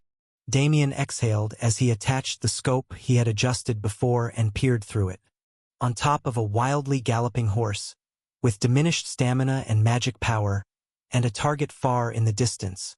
Despite the unfavorable conditions, nothing was a problem for Damien. Bang! With the sound of the gun firing, a magic bullet shot forth like a beam of light. A goblin clad in armor on the walls of the forward base was hit, blood spraying as it fell. Watching the forward base through binoculars, I whistled. Nice shot, Damien. Keep it up. Bang, bang, bang. Damien did not stop. He began indiscriminate firing at the goblin officers that came into view. Magic bullets flew in strange trajectories, piercing through the heads, necks, and chests of the goblins. By the time Damien had used all 12 rounds in the Hunter's Retribution magazine, the forward base was already in chaos. It would be chaos indeed when 12 perfectly healthy officers lay dead. Through the open gates of the forward base, the goblin legions began to pour out en masse. They were quicker to respond than expected. Everyone, prepare for battle. Everyone except for Evangeline's party and Lucas's party had come equipped with ranged weapons. The plan was to keep our distance while luring them in, inflicting as much damage as possible from our superior range. The mage corps began casting spells, and the rest of the warriors, armed with bows, prepared for ranged combat. Kuelin and the penal squad took out boomerangs, the ranged weapon of choice for the Bringer Duchies tribes. When I give the signal, everyone attack. As I surveyed the surroundings, I noticed something odd. Huh? Where did Lily go? Lily, who should have been fervently conjuring flame magic with Junior's mage party, was nowhere to be seen. Turning to Junior, I found her just as clueless. Weren't you with her? What? No? She hasn't been here from the start? I clenched my teeth. That rascal Lily, could she have? Atop the highest level of the forward base. On the battery. The rescue team comprising the Leprosy Extermination Squad and the Holy Grail Seekers stared at the 11th member in bewilderment, having just come through the hidden emergency gate. It was Lily. She had insisted on coming this way, wheelchair and all. Lily, I'll be blunt. Verdandy's voice was intentionally harsh. You can't use your legs, which makes you a liability to our rescue team. Go back immediately. But I can still use area of effect magic. Lily slashed her palm with the dagger she had brought along, the skin flickering like flame, easily deflecting an attack. Her trait, Flame Skin, was immune to physical attacks. The presence or absence of a mage changes the capacity for situational response entirely. You know that, right? Verdandy hesitated, for all her correctness. After all, one who can't walk. Lily spoke earnestly. Godhand is my lover. Please, let me help. If there's a price to be paid for taking a risk, I'm willing to pay it. Verdandi, cracking a smirk, shrugged. Lily, did I ever tell you that Godhand used to be my subordinate? I've heard a bit about that from Godhand. That little guy getting such a great girlfriend. Time really does fly. Stuffing the dagger into her belt, Verdandi made a decision. Fine, but we can't use the wheelchair. I'll carry you. Is that all right? I'm heavier than I look. It's okay. I'm stronger than I look. Verdandi effortlessly lifted Lily into her arms. Verdandi's eyes, marked by a teardrop, smiled, and Lily, suddenly embarrassed, looked away. We will hold the gate. That's a promise. Torkel and the leprosy extermination squad brandished their shields and greatswords. This time, I will fulfill my role as the rearguard. Properly. We'll be back soon. Just hold on a little longer. That's when it happened. Distant gunshots echoed, followed by the sound of the air tearing, and a goblin on the ramparts fell, spraying blood. Damien had started sniping. The goblin janissaries fell in droves, and the murmur of the goblins soon turned into enraged shouts as they scrambled northward. The Holy Grail Seekers elves and Lily nodded to each other. Now, let's go. Present. The Holy Grail Seekers and Lily had narrowly located the position of the Shadow Squad's trio, and in the midst of crisis, Lily burst in hurling fire magic to rescue them. Goblins were scorched to a crisp. The Shadow Squad successfully rescued 3 of their own. I told you, if something happens, I'll come to save you. Lily said this, cradled in Verdandi's embrace, as Godhand rushed to her side. Verdandi quickly handed Lily over with ease, and Godhand and Lily embraced each other tightly. The lovers were smeared with the blood and grime of monsters, but they paid it no mind. They buried their noses in each other's necks and inhaled each other's scents. You're alive, right? Yes, I'm alive. And in the future? In the future, too, always. By your side. Buckethead. The attack from the north, the troops drawn out as if sucked away, and the magical explosion within the fortress. Having received reports of the entire situation, Callie Alexander instantly grasped what was happening. Humans cherish the lives of their comrades. A cruel smile spread across the lips of the Goblin God King hidden behind the mask. So, they can be exploited. Chapter 368. Before the rescue team entered the forward base, Callie Alexander had already spotted the emergency teleport gate atop the battery. Fond of surveying the occupied territory from the highest vantage point, he climbed atop the battery and chanced upon the magic stones of the teleport gate, cleverly integrated between the bricks.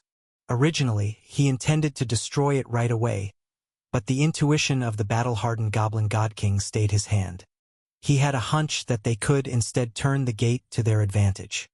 He deliberately left the battery unguarded and surrounded it tightly with troops. Then he ordered them to monitor the use of this gate. He had thought it would take at least a day. He hadn't expected the humans to return in mere minutes. Human soldiers move in squads of 5. The decoy unit was noisily engaging in battle to the north of the forward base, and the rescue team was attempting to escape from within the base. Watching them clearly from atop the walls, Callie Alexander muttered with composure, "We have taken down only 2 stragglers. It's reasonable to assume that more from their squad remain." It was just as Callie Alexander had predicted. More had been hiding, and the humans were desperately executing a rescue operation for them. We have lost 2,000 and they merely 2. The exchange rate is too generous.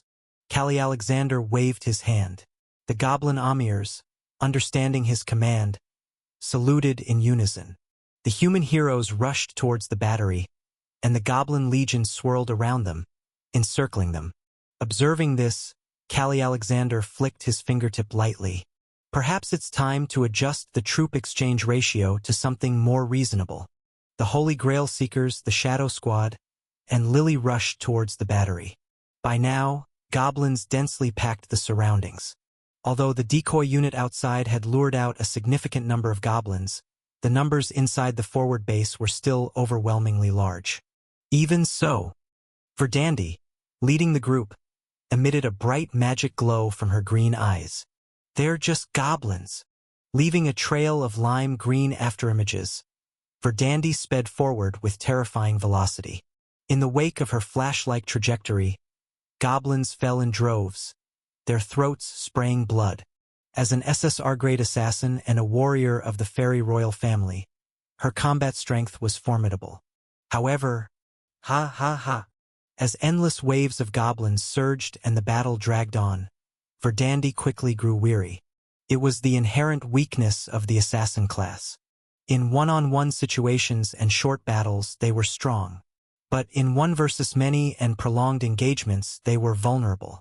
With conditions being unfavorable and Verdandi, a pure dealer, leading the vanguard, it was a heavy burden. The rest of the Holy Grail seekers quickly became exhausted, clearing the way at the front. And so, Lily was suited for this situation. Flames roared. Lily's second skill, Fire Wall, exploded into action. A huge wall of fire rose on the right flank of the group, and all the goblins rushing from that direction were instantly incinerated. The natural enemy of the horde tactics, the full display of an area of effect fire mage's worth was without regret. As goblins burned to death with unbelievable efficiency, Verdandi whistled without even realizing it. Your girlfriend's pretty badass? She's too good for me. In front of me, don't talk. It's embarrassing. Cradled in the arms of Godhand, Lily continuously chugged magic potions. Being a flame mage with terrible fuel economy meant that in situations like this, she had to keep drinking without stop. The party finally reached the battery. At the entrance, the corpses of goblins had piled up, forming a hill, and their Torkel was, clad in armor stained with his own blood and that of goblins, cleaving through another group with his shield and greatsword. Torkel, climb up, hurry! After letting the Holy Grail Seekers and Shadow Squad, along with Lily inside the bastion, Torkel followed, holding off the goblins at the rear. Atop the bastion, the Leprosy Extermination Squad warriors were locked in a fierce struggle with the climbing goblins. The place was a mess, seemingly overwhelmed by a massive assault. But a sigh of relief brushed everyone's faces. Now they just had to escape through the teleport gate. To think this crazy plan might actually work, Verdandi stopped mid-sentence. Whiz, an ominous sound echoed, followed by a screech. Boom! The whole bastion shook with the explosion. The goblins had begun firing cannons they had captured at the bastion. The cannons left at the base, having been set ablaze by human soldiers, were largely damaged beyond repair, often exploding right where they were fired from. But the goblins kept firing the artillery mindlessly. The bastion trembled continuously, and flames from the cannonballs surged up close by. Verdandi yelled, "Activate the gate! We need to escape immediately!" Then it happened. Thud! A heavy vibration rose from beneath the bastion. Boom! A massive explosion followed. After ensuring all of the rescue squad was inside, the goblin suicide bombers that had been on standby were deployed en masse. While individual explosions were weak, the number Callie Alexander had assigned for the bastion's demolition exceeded 100. The already weakened bastion couldn't withstand it. The lower part of the bastion melted away, and the whole structure collapsed. All members of the rescue squad on the top floor were helplessly plummeted down. Lily blinked dazedly. Barely clinging to consciousness, she pushed herself up to see a strangely familiar scene. The bastion had collapsed down to the first floor entirely. Debris from the fallen bastion formed walls around, giving the impression of being trapped in a well. This is a year ago. It was exactly like the last time they were loading the final round into the bastion, fighting the Black Spider Legion. They're coming from the east. Reinforcements from the south, too.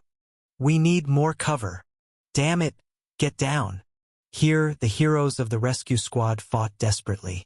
Despite the significant injuries from the fall from the top to the first floor, the immediate attack from goblins on all sides forced them to grit their teeth and fight. Lady Lily, you've come to your senses. Godhand, covered in blood, ran over with a foolish grin. Lily struggled to get fully upright. Why? Is everyone fighting? We should escape through the gate. That's. Godhand trailed off, looking aside. Lily followed his gaze. The magic stones that formed the teleport gate were shattered to pieces. To a flustered Lily, Godhand muttered bitterly. It seems the gate broke during the fall. It won't work. Everyone is fighting. But if this continues, the goblin onslaught continued from all directions. Hope drained from the heroes' faces in an instant. Lily felt suffocated. Was this the price of a futile challenge? No. Lily's hand, which had been motionless in shock, clenched tightly. She was one of the 8 who had survived the battle with the Black Spider Legion. She remembered fighting alongside Ash to defeat the Black Spider Queen. In a similar situation back then, Ash had said, "Even if I'm burned to death, I have to throw the dice." Right? She was an ordinary human, but even such an ordinary human had, right, the right not to give up the challenge. It was still too early to give up. "I'll try to fix it." Lily raised her voice deliberately. The surrounding heroes turned to look at her. "I am the senior magician of Crossroad, in charge of the alchemy workshop artifacts. I was also involved in the gate installation." Tying her hair tightly at the back, Lily gathered the scattered shards of the magic stone in front of her. "Just buy me some time. Just a little." The heroes, who had hesitated for a moment, looked at each other and then nodded. Hud hud hud hud. Arrows in terrifying numbers flew from all directions. The battery was in the center of the forward base. In other words, it was in a spot visible to all the surrounding goblins and the most vulnerable to attack. The goblins surrounding them fired their arrows all at once. A literal rain of arrows poured down. "Take cover. Knock them away, Dash." Godhand conjured a shield on the spot, and Bodybag swept them away with telekinesis, but it was to no avail.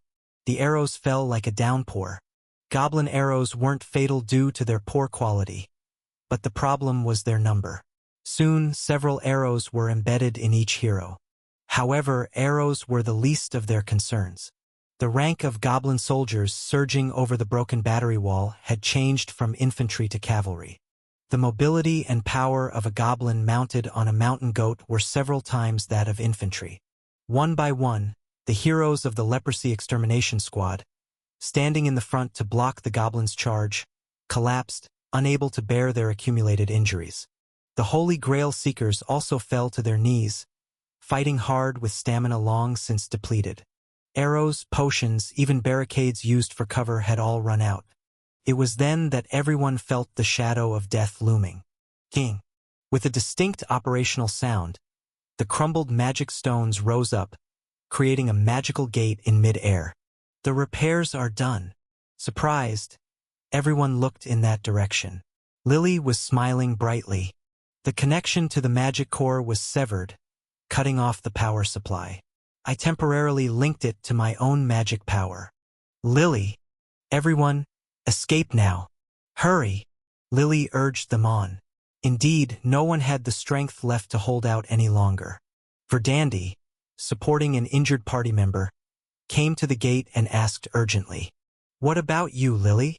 "I have to maintain the gate, so I'll escape last." For a moment, Lily and Verdandi's eyes met. Verdandi, biting her lips tightly, bowed her head deeply and then flashed a smile. "Okay. I'll see you in a bit. Okay?" One by one, the heroes retreated through the gate. Now only Torkel, Godhand, and Lily remained. Torkel, taking the brunt of the ongoing barrage of arrows with shield and body, gestured to the two of them. "I'll be the last. Go ahead inside. I've told you, I'm the last because of the gate. I'll follow soon, Torkel. I can't go before you do. I no longer wish to leave someone behind me." In a swift motion, while Torkel was saying that, Godhand pushed him. Torkel, eyes wide, was sucked straight into the teleport gate. Flash dash. Now only the two of them were left. A brief silence passed. Lily spoke with a trembling voice. "Go, Godhand. I'll follow right behind." "Go. Can't you see how hard this is for me?" "Lily, do you know?" Godhand, who had slowly squatted down in front of Lily, smiled. Lily, you're terrible at lying. The magic core of this teleport gate was broken, and now it operates on Lily's magic power. The moment Lily removes her hand, the gate will also close. So, Lily couldn't have escaped from the beginning. Godhand had realized this fact a long time ago. Closing her eyes tightly, Lily blurted out, "You know I'm doing this to save you, Godhand. Please, just go. It's my last request, so." "I don't want to." Godhand's hand, which replied effortlessly, slowly came to rest on top of Lily's. It was the hand that was operating the teleport gate's magic stream. "Call me selfish. Curse me for being a fool who tramples on your dedication and care. But in front of you, I don't want to lie to myself. Godhand. Rather than surviving alone and living with regret forever." Godhand firmly grasped Lily's hand and slowly pulled it away from the magic stream of the gate.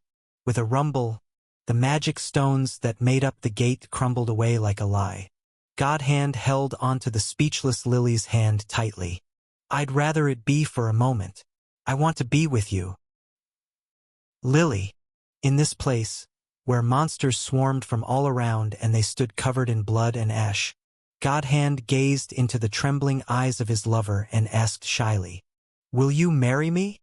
Chapter 369. North of the advance base in the open fields, a decoy unit was deployed. "We can't hold them off any longer, Senior."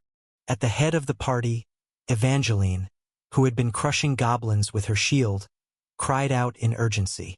"They're starting to pour out in full force. If we don't start retreating soon, we'll be surrounded too." I gritted my teeth and surveyed our surroundings.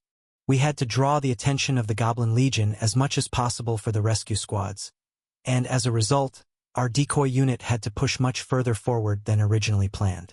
Goblins were already swarming all around us. The heroes at the vanguard had been crossing swords with the creatures for some time now. "My liege!" After slashing through the goblins with a flashing sword strike, Lucas yelled out, "We must retreat." I knew that.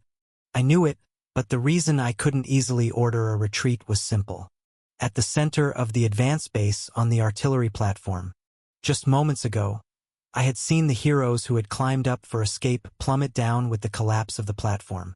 There had been an accident, and to ensure their survival, we needed to buy them as much time as possible. But there was a limit.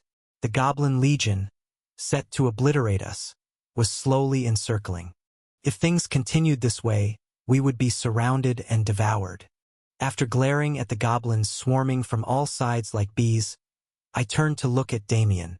"Damien, can you see what's happening inside the advance base? The inside of the artillery platform is out of sight, so I can't be sure." Damien's round brown eyes were ringed with dark circles, probably from overexertion. But without a single complaint of pain, he calmly reported, "They're still fighting. I can see the goblins pouring their attacks toward the collapsed platform." "My liege!" Lucas cried out once more. "If this continues, even the rescue squads will be annihilated. We must retreat now." Closing my eyes tightly, then reopening them, I commanded. "After laying down our last fire support, we all break away. Junior party, prepare for the magical bombardment." "Got it." "And anti-air. Give us a big one. Aura." Despite being drained to their limits of magic power, the junior party's mages cast their joint spell without complaint. At the same time, Duskbringer drew a deep breath. Flash dash. Boom! The junior party's magical bombardment and Duskbringer's dragon breath consecutively struck down into the heart of the advance base. Hundreds of goblins assaulting the platform were shredded by the attack. All I could hope was that this assault would provide even a bit of help to the rescue squads. "That's it." I turned my mount around. "We're retreating. Head back to the gate. Retreat. Retreat." Evangeline's party, Lucas's party, the Dragonblood Knights, and the Penal Squad took the four directions of the decoy unit. We began to run back the way we came, smashing through the goblins as we went. I took one last glance back at the advanced base. Survive. Miracles are welcome. Flukes are fine. Even if it's the most ridiculous coincidence upon coincidence, it can go in the trash for all I care. Sometimes reality is more dramatic than drama. Isn't it? Please survive. Repeating this to myself, I spurred my horse forward.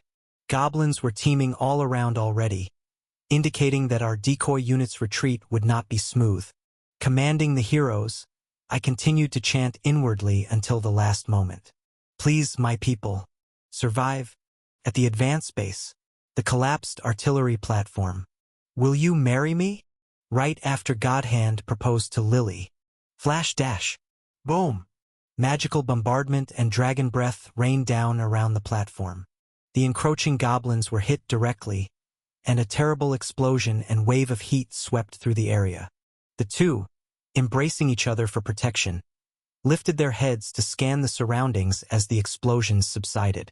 The aftermath of the explosions had turned everything around them into a sea of flames, and since both the magic explosions and dragon breath were attacks accompanied by magic power, a distinctive luminescence lingered in the air. Blinded by the soaring flames and the dazzling magic power, the goblins were momentarily disoriented, plunged into chaos. Now was their only chance to escape. Let's go, Lily said, and Godhand effortlessly picked her up and charged into the flames. Lily absorbed the flames, allowing Godhand to dash safely through the burning forward base. But oh, where? They were running, but there was nowhere to flee. If they left the base, they'd be chased down and killed, and inside there was nowhere to hide. Let's head underground.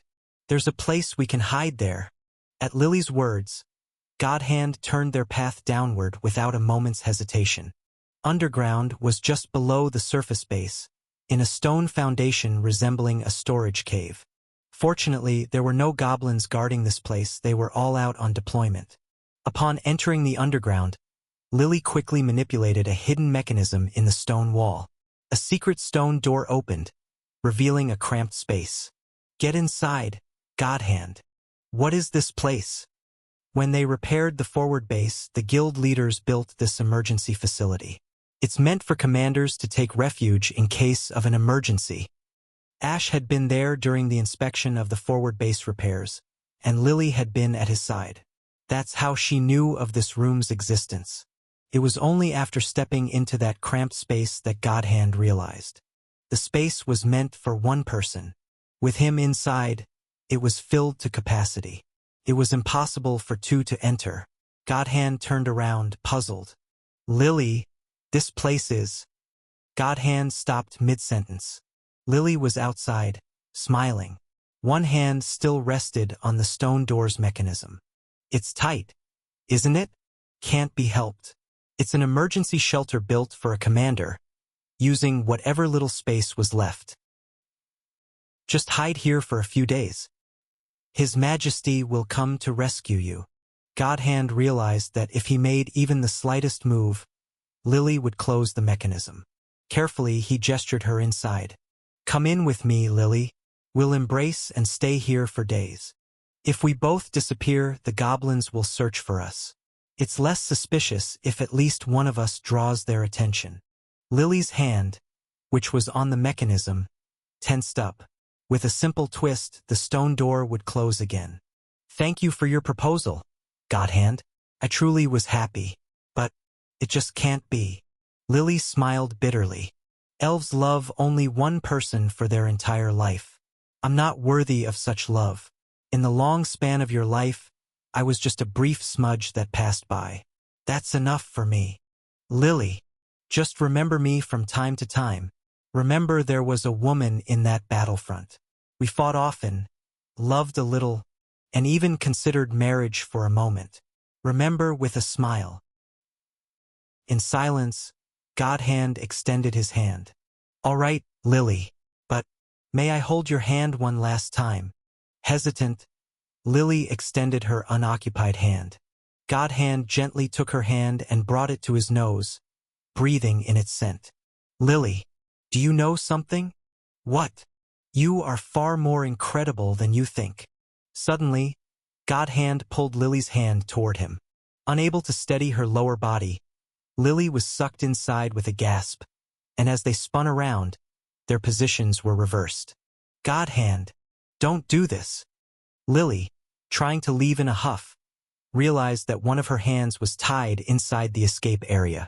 God Hand had secretly transformed his prosthetic arm and shackled Lily's hand inside the facility with cuffs. With one prosthetic arm gone, God Hand smiled softly. Lily shook her head violently as she struggled to break the cuffs. Please don't do this, God Hand. Don't make me more miserable. My name isn't God Hand. It's just a code name the Special Forces gave me. For the first time since the fall of the Elf Kingdom, God Hand revealed his real name. My real name is Kalail. It means chaser of light in Elvish. Kalail.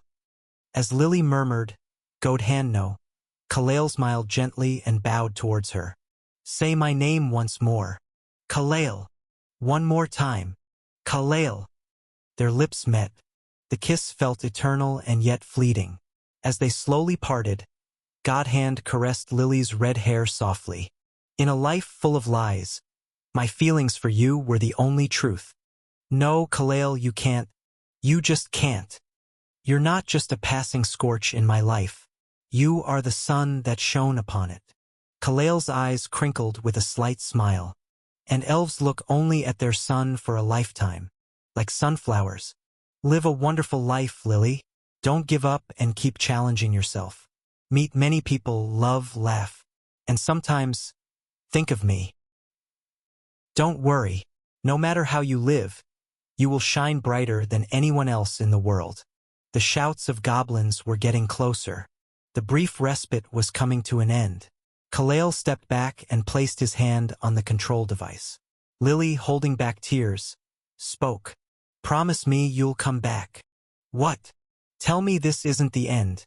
That you'll come back alive. Please. Kalail looked at the weeping Lily and nodded readily. I'll return. I promise I will come back. When will you come back? After a moment's hesitation, Kalail said, before the end of winter, for sure. With that, Kalail operated the control device, and the stone door began to close. Until the door was fully shut, Kalail was smiling. Thud. The door closed. Liar. Leaning her forehead against the closed door, Lily sobbed. Liar. You fought well. Beside the ruined battery. Callie Alexander spoke as he received the report on the battle's outcome. The Goblin Legion had incurred an additional loss of 1,500. In contrast, the humans had no additional deaths. But Callie Alexander knew well. The humans who had fought were the cream of the crop, and many of them had sustained injuries that would be hard to recover from during the remaining battles. 1,500 lives spent as bullets was not too bad an outcome.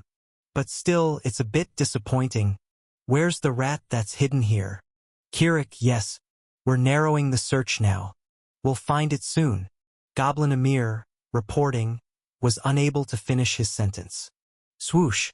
An elf running along the collapsed building suddenly leaped towards Callie Alexander. Found you!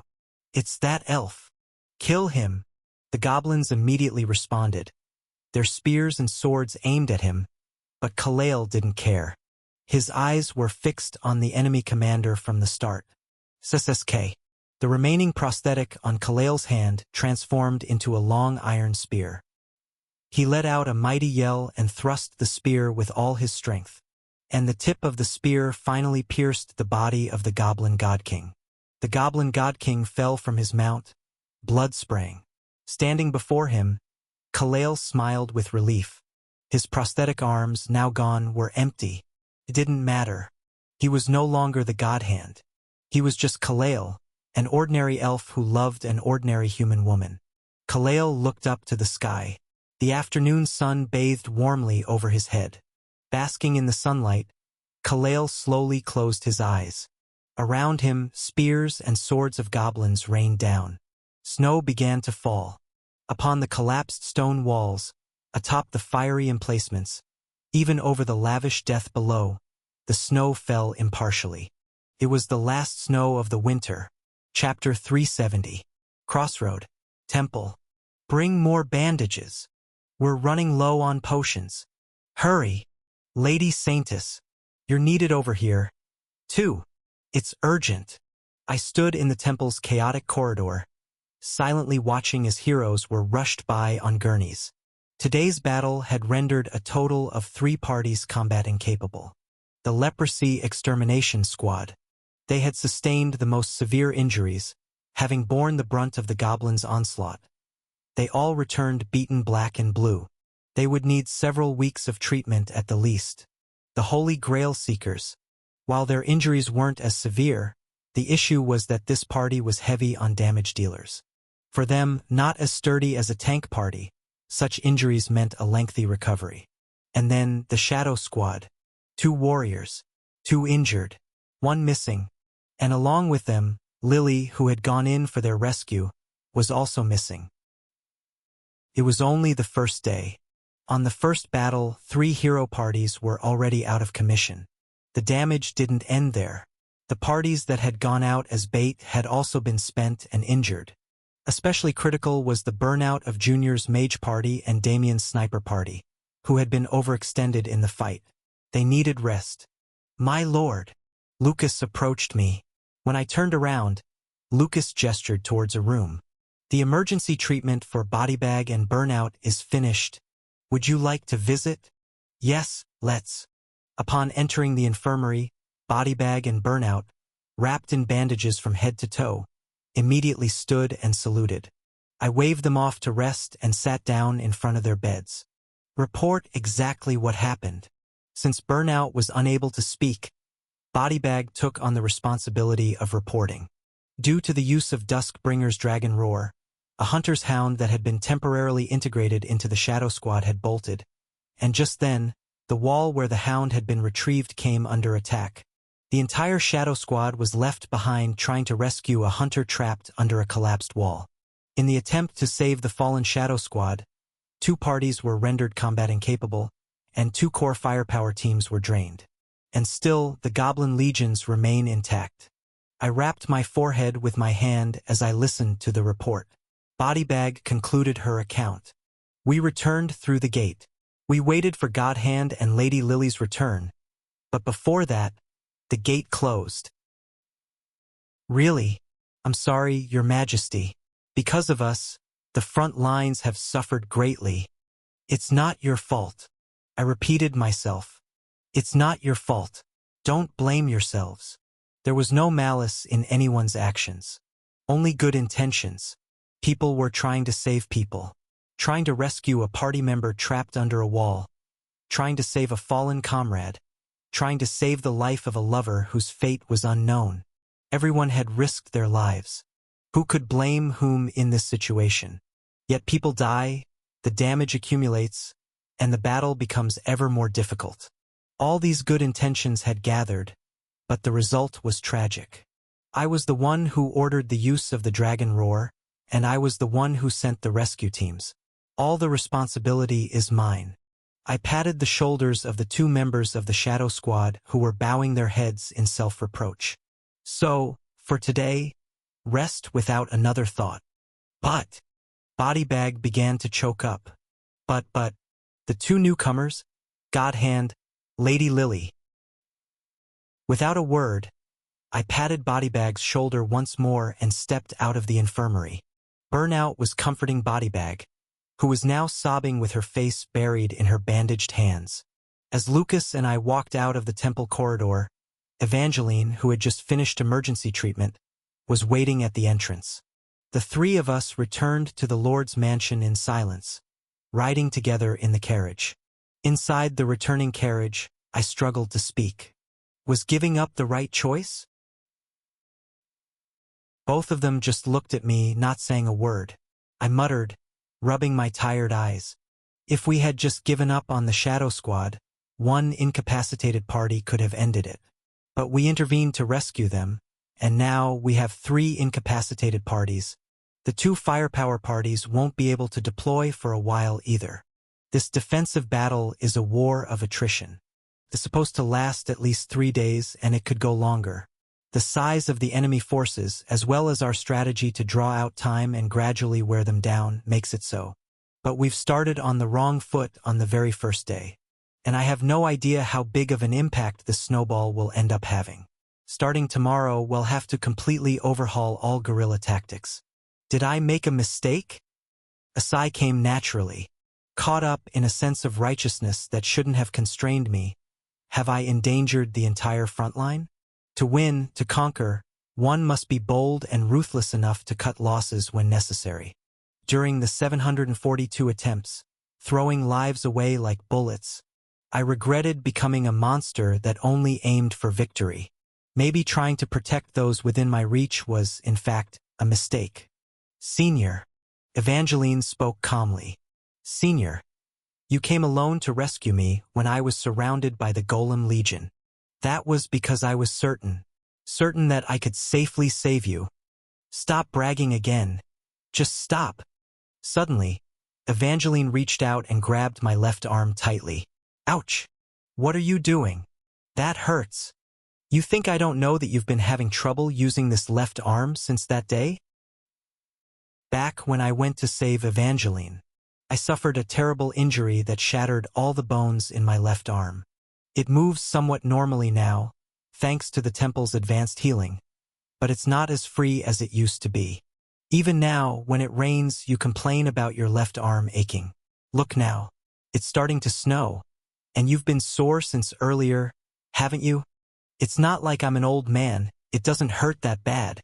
Enough with the bravado. Ow, ow, ow. I eventually admitted the truth because, in fact, it was throbbing, and Evangeline finally let go of my arm and nodded. If you really had been considering efficiency that day, you shouldn't have come to rescue me with such a risk. But you did save me, even risking your own life. Evangeline's emerald eyes were steady. That's why I empathized and followed. The banner you raised. To kill monsters and save people, the justice of this front line. Like you said, if we had abandoned the Shadow Squad from the start, we could have maintained more strength for the remaining defense battles. But then, would the banner of this front line have remained untarnished? Whether to abandon or save our fallen comrades, strategy or humanity, is the same dilemma I've faced before. Until now, it was possible to uphold both, to keep the strategy and save people. But someday, if we have to choose one over the other, then we don't fight risking our lives just to maintain the Empire's territory. It's about the pride of protecting everyone on the front line and the cause you've championed, Senior. Evangeline nodded with a grin. For that cause, I'm willing to die. The voice of the female knight carried a weight that belied its light tone. Thus, I missed the moment to chastise her, to say, do not speak so carelessly of such matters. Lucas, who had been silent all this while, opened his mouth. The cause you champion may one day strangle you. Maybe that day is today. Right after, Lucas shrugged his shoulders. But what of it? What? Just as Evangeline said, isn't it a front to kill monsters and save people? So, do not regret your decision, my lord. Walk proudly on the path you've chosen, even if it torments you. We will follow you silently. Lucas had opposed sending a rescue squad, but after I made the decision, he was there to support me. Evangeline patted my knee as I sat silently lost in thought. That's right. Before the operation started, you were all cool, saying you wouldn't regret it. So, really, don't have any regrets. You're just setting yourself up for regret. Ha ha. I laughed bitterly. Suddenly, the Emperor's rebuke in the imperial capital came to mind. No matter how white and clean the flag you bear, the moment you pass through the battlefield, that flag will be stained with blood and ash. My young son, do you truly not understand? The banner I held, and the heart that held it, were tormented, wavering, and slowly wearing down. At the end of this road, will I still be able to stand holding that flag? Will I be able to proudly show my followers the flag I have protected? Or, phew! I slapped my own cheeks with both hands. Now is not the time for such thoughts. As the two knights said, I can't afford to waste time on regrets. I've already chosen my path, and the strategy is in motion. I search for an opening. I play my clever moves. That is my duty as a commander. We'll modify the tactics. I pulled the operation plan from my breast pocket. I unfolded the original plan for day 2, read through the densely written content, and then crumpled it up carelessly. Tomorrow's guerrilla tactics will be. I looked back and forth between the 2 knights in front of me and smiled slyly. It looks like you 2 are in for some hard work. Lucas and Evangeline, like mischievous children, returned the smile. I hadn't expected Lucas to show such a rascal's grin. But Evangeline, that's another story. What does it matter? When it comes to killing monsters, one doesn't need a kind and righteous nature. A bit of a bad child is just about right. Cracking my knuckles, I revealed my fangs. Let's begin the hunt for monsters. Night. A forward base in the snow. This is troubling. Inside his makeshift tent, Callie Alexander groaned. Helmet and armor off, he was tending to his bloodied left arm by himself. There was no doctor among the goblin legions. No one who had learned healing magic. Callie Alexander himself was the only one with medical knowledge. Sitting in front of a mirror, he laid out a knife, hot water, a heated branding iron, and began to operate on his injury by himself. An elf's thrown spear had pierced his left shoulder. The spearhead had shattered inside his shoulder, scattering fragments of broken metal throughout his left arm. He had extracted the large fragments by making an incision, but the smaller pieces could not be removed. As he looked down at his left arm, which refused to move properly, Callie Alexander clicked his tongue. I took a proper hit from that elf. The goblin aides attending him let out low groans. Callie Alexander wiped the cold sweat from his brow and looked back at the remaining goblin emirs. My injuries are secondary. How many emirs are left now? Kirik, just the 3 of us. So many have perished. It was quite the anticlimax for the highest officer under the God King, the sheer number who had died. The goblin janissaries had fared no better. The casualties for the day had been tremendous, the losses staggering. The damage suffered by the monster front was as significant as that endured by the Goblin Legion. Sort through the janissaries and call the 7 with the highest merits. Covering his injured left arm with a cloak, the Goblin King rose from his seat as if his injury was of no consequence. Also, sift through the regular goblin soldiers and gather the 500 with the highest merits by tomorrow morning. The war was far from over. The necessity to hide his injury, the gap in his officers, was apparent. Finally, pressing the helmet that combined a mask and a crown onto his head, he returned to his unwavering demeanor and declared, "Promotions are in order." Chapter 371. The following day. Dawn of the 2nd day of the war. Dong dong dong. Amidst the sound of drums, a ceremony was being held at the front of the Goblin Legion, arrayed before the forward base. 7 chosen goblin janissaries kneeled before the Goblin God King, who personally drew special patterns on their faces with red pigment. Now you are emirs. The Goblin God King declared this after finishing the patterns on the faces of the 7 janissaries. Then, whoosh dash! Intense green light emanated from the bodies of the 7 janissaries. Gradually, their physiques grew larger, and their eyes became more lucid. The Goblin God King nodded and approached the 500 goblin soldiers lined up behind. In front of these soldiers lay the armor worn by the janissaries, stripped from those who had perished. Wear it! Immediately, the goblin soldiers donned the armor. Shortly after, the Goblin God King looked at the 500 goblins, now clad in armor, and proclaimed, "Now you are janissaries." The pattern engraved on the janissaries' armor glowed green, and the newly minted janissaries roared in unison. This was the power of the Goblin God King and the special ability of the Goblin Legion, promotion. Given the Legion's nature of trading lives for bullets, the loss of officer units was severe. This ability was what sustained them. Merely by drawing magic-infused patterns, the Goblin God King could forcibly promote a goblin to the next tier unit. From ordinary soldiers to janissaries, from janissaries to emirs, Though these forcibly promoted units were definitely weaker in several abilities compared to their counterparts, what did it matter? They were destined to die on the battlefield anyway, and another one could simply be promoted in their place. Such was the way of the goblins. Let's go. After surveying the snow-covered path throughout the night, the goblin god king, his breath visible behind his mask, uttered, "We have a long way to go." As the god king mounted his goat and fluttered his cloak, the leading soldier blew a long horn. Woo! Thump! Thump! Thump! The march of the goblin legion resumed. And now it would never stop again. Hugh dash! Watching their advance through a telescope, I let out a long white breath.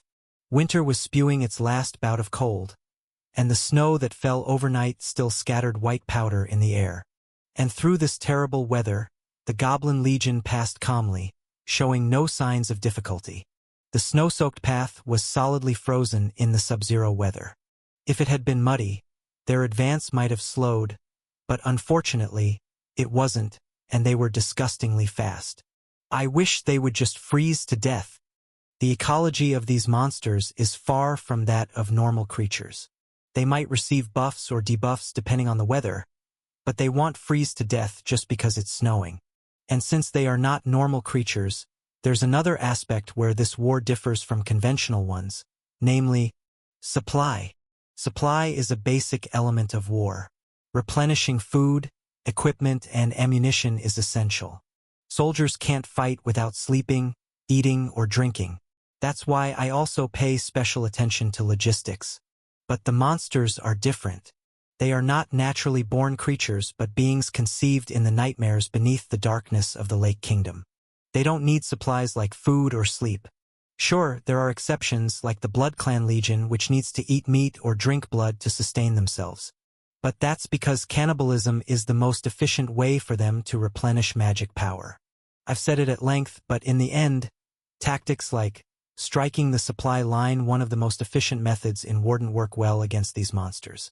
But that only means they're relatively ineffective, not completely ineffective. I smirked to myself, and Lucas and Evangeline, standing beside me, also grinned. Eft. Cuillin, rubbing his muscular forearms as if the falling snow was cold, belatedly opened his eyes wide in surprise. Huh? What's so funny? Let me in on the joke. Look over there, Cuillin. I pointed towards the rear of the Goblin Legion.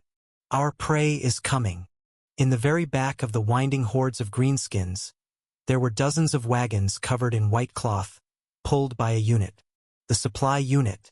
No matter how much the Monster Legion doesn't need food or sleep, other elements still require supply. For instance, equipment. From arrows to bows, swords, spears, saddles for horses, and even replacement wheels for chariots. Including the goats ridden by the cavalry and the giant oxen used by the chariot troops. Previous monster legions fought with their own bodies and abilities. Therefore, they didn't need to operate a supply unit to carry equipment. But the Goblin Legion is different. They overcome the frail bodies of goblins with tools and fight according to the strategies commanded by the God King. Their strength lies in being an army. That's why they have a supply unit. Fundamentally, guerrilla warfare prioritizes striking the enemy's supply units. I smirked as I eyed the appetizing Goblin Legion's supply unit. A supply unit, relatively weak in combat, can cause significant damage if destroyed. It's possible to achieve maximum effect with minimal firepower. It's the perfect target for our guerrilla concept. I looked around. Those who had embarked on this mission were the heroes of the vanguard units. Lucas' party, Evangeline's party, the Penal Squad, and Duskbringer's Dragonblood Knights. For in total, only powerful infantry fighters capable of wreaking havoc inside enemy lines and escaping were brought. And, please, Junior. Junior was there to cast simple wind buff magic. Though Junior looked a bit pale from yesterday's exertion, she smiled as if it was nothing and raised her staff. This is easy. As Junior waved her staff, the blessing of the wind graced our mounts. This would prevent the horses' hooves from sinking into the snow and increase their speed, making hit-and-run tactics easier. Thanks, Junior. You go back first. Okay. See you later. Junior returned first through the teleport gate, and I nodded at the remaining heroes. Let's create utter chaos. The Vanguard heroes hadn't been able to fight properly until now. They were either standing guard at the forward base's defensive line or, like yesterday, used as a decoy unit, again only mobilized for the whole unit's defense. But today is for attack. It's time to unleash the anger that has built up on them. All my heroes, drawing their weapons, smiled viciously. Leading them, I drew my wand and spurred my mount forward. Charge! Smash their supply unit to pieces. At the front of the Goblin Legion. In the bitter cold of midwinter, Callie Alexander, clutching his burning injured left arm and pretending to be fine, led his goat when a Goblin Emir hurriedly approached. Kirik, great Callie Alexander. What is it? An ambush, Kirik. The humans have appeared. A glint of excitement passed through Callie Alexander's eyes. Is that so? They've come. 20 riders on horseback. Kirik, no wizards among them. 20, huh? What should we do? Should we immediately redirect our army and surround them? Callie Alexander immediately shook his head. No, don't bother. Yes. Only 20 daring to attack an army of 30,000. Certainly, they must be an elite unit of human heroes, comprised only of those confident in hit-and-run tactics. No need to get entangled in their pace. Do not slow the march northward. Let the surrounding units counterattack, but do not pursue deeply. Goblin Emir blinked in confusion. Callie Alexander smirked. His kin found it hard to comprehend not immediately slaughtering an enemy in sight. Our goal is the human walls, and theirs is also to defend these walls. Goblins seek destruction. Humans seek protection. Different goals, same target. In the end, it's a battle to either overcome or defend the walls of Crossroad. What they fear is us reaching the walls with as many troops as fast as possible. During the 3 days towards the walls, it was inevitable for humans to attack. Callie Alexander had anticipated this. His answer was simple. Let them attack. Humans will keep assaulting us during our march. Accept the losses. Prioritize the advance. Better to maintain a rapid advance than waste time on guerrilla deception tactics without gain. No matter how much the human heroes rampage, guerrilla forces are limited in scale. There's a limit to the damage we can take. Callie Alexander was willing to sacrifice thousands of Legion lives if it meant reaching the walls on time. Goblins wage war with lives as their currency. If maintaining speed costs, there's no reason not to pay. Of course, we can't just be sitting ducks. Inform the cavalry. Have them scout around where they appeared. If they find a teleport gate, destroy it and then return. Yes. Then another Goblin Emir arrived, panting. He reported to Callie Alexander. Kirik, great Callie Alexander.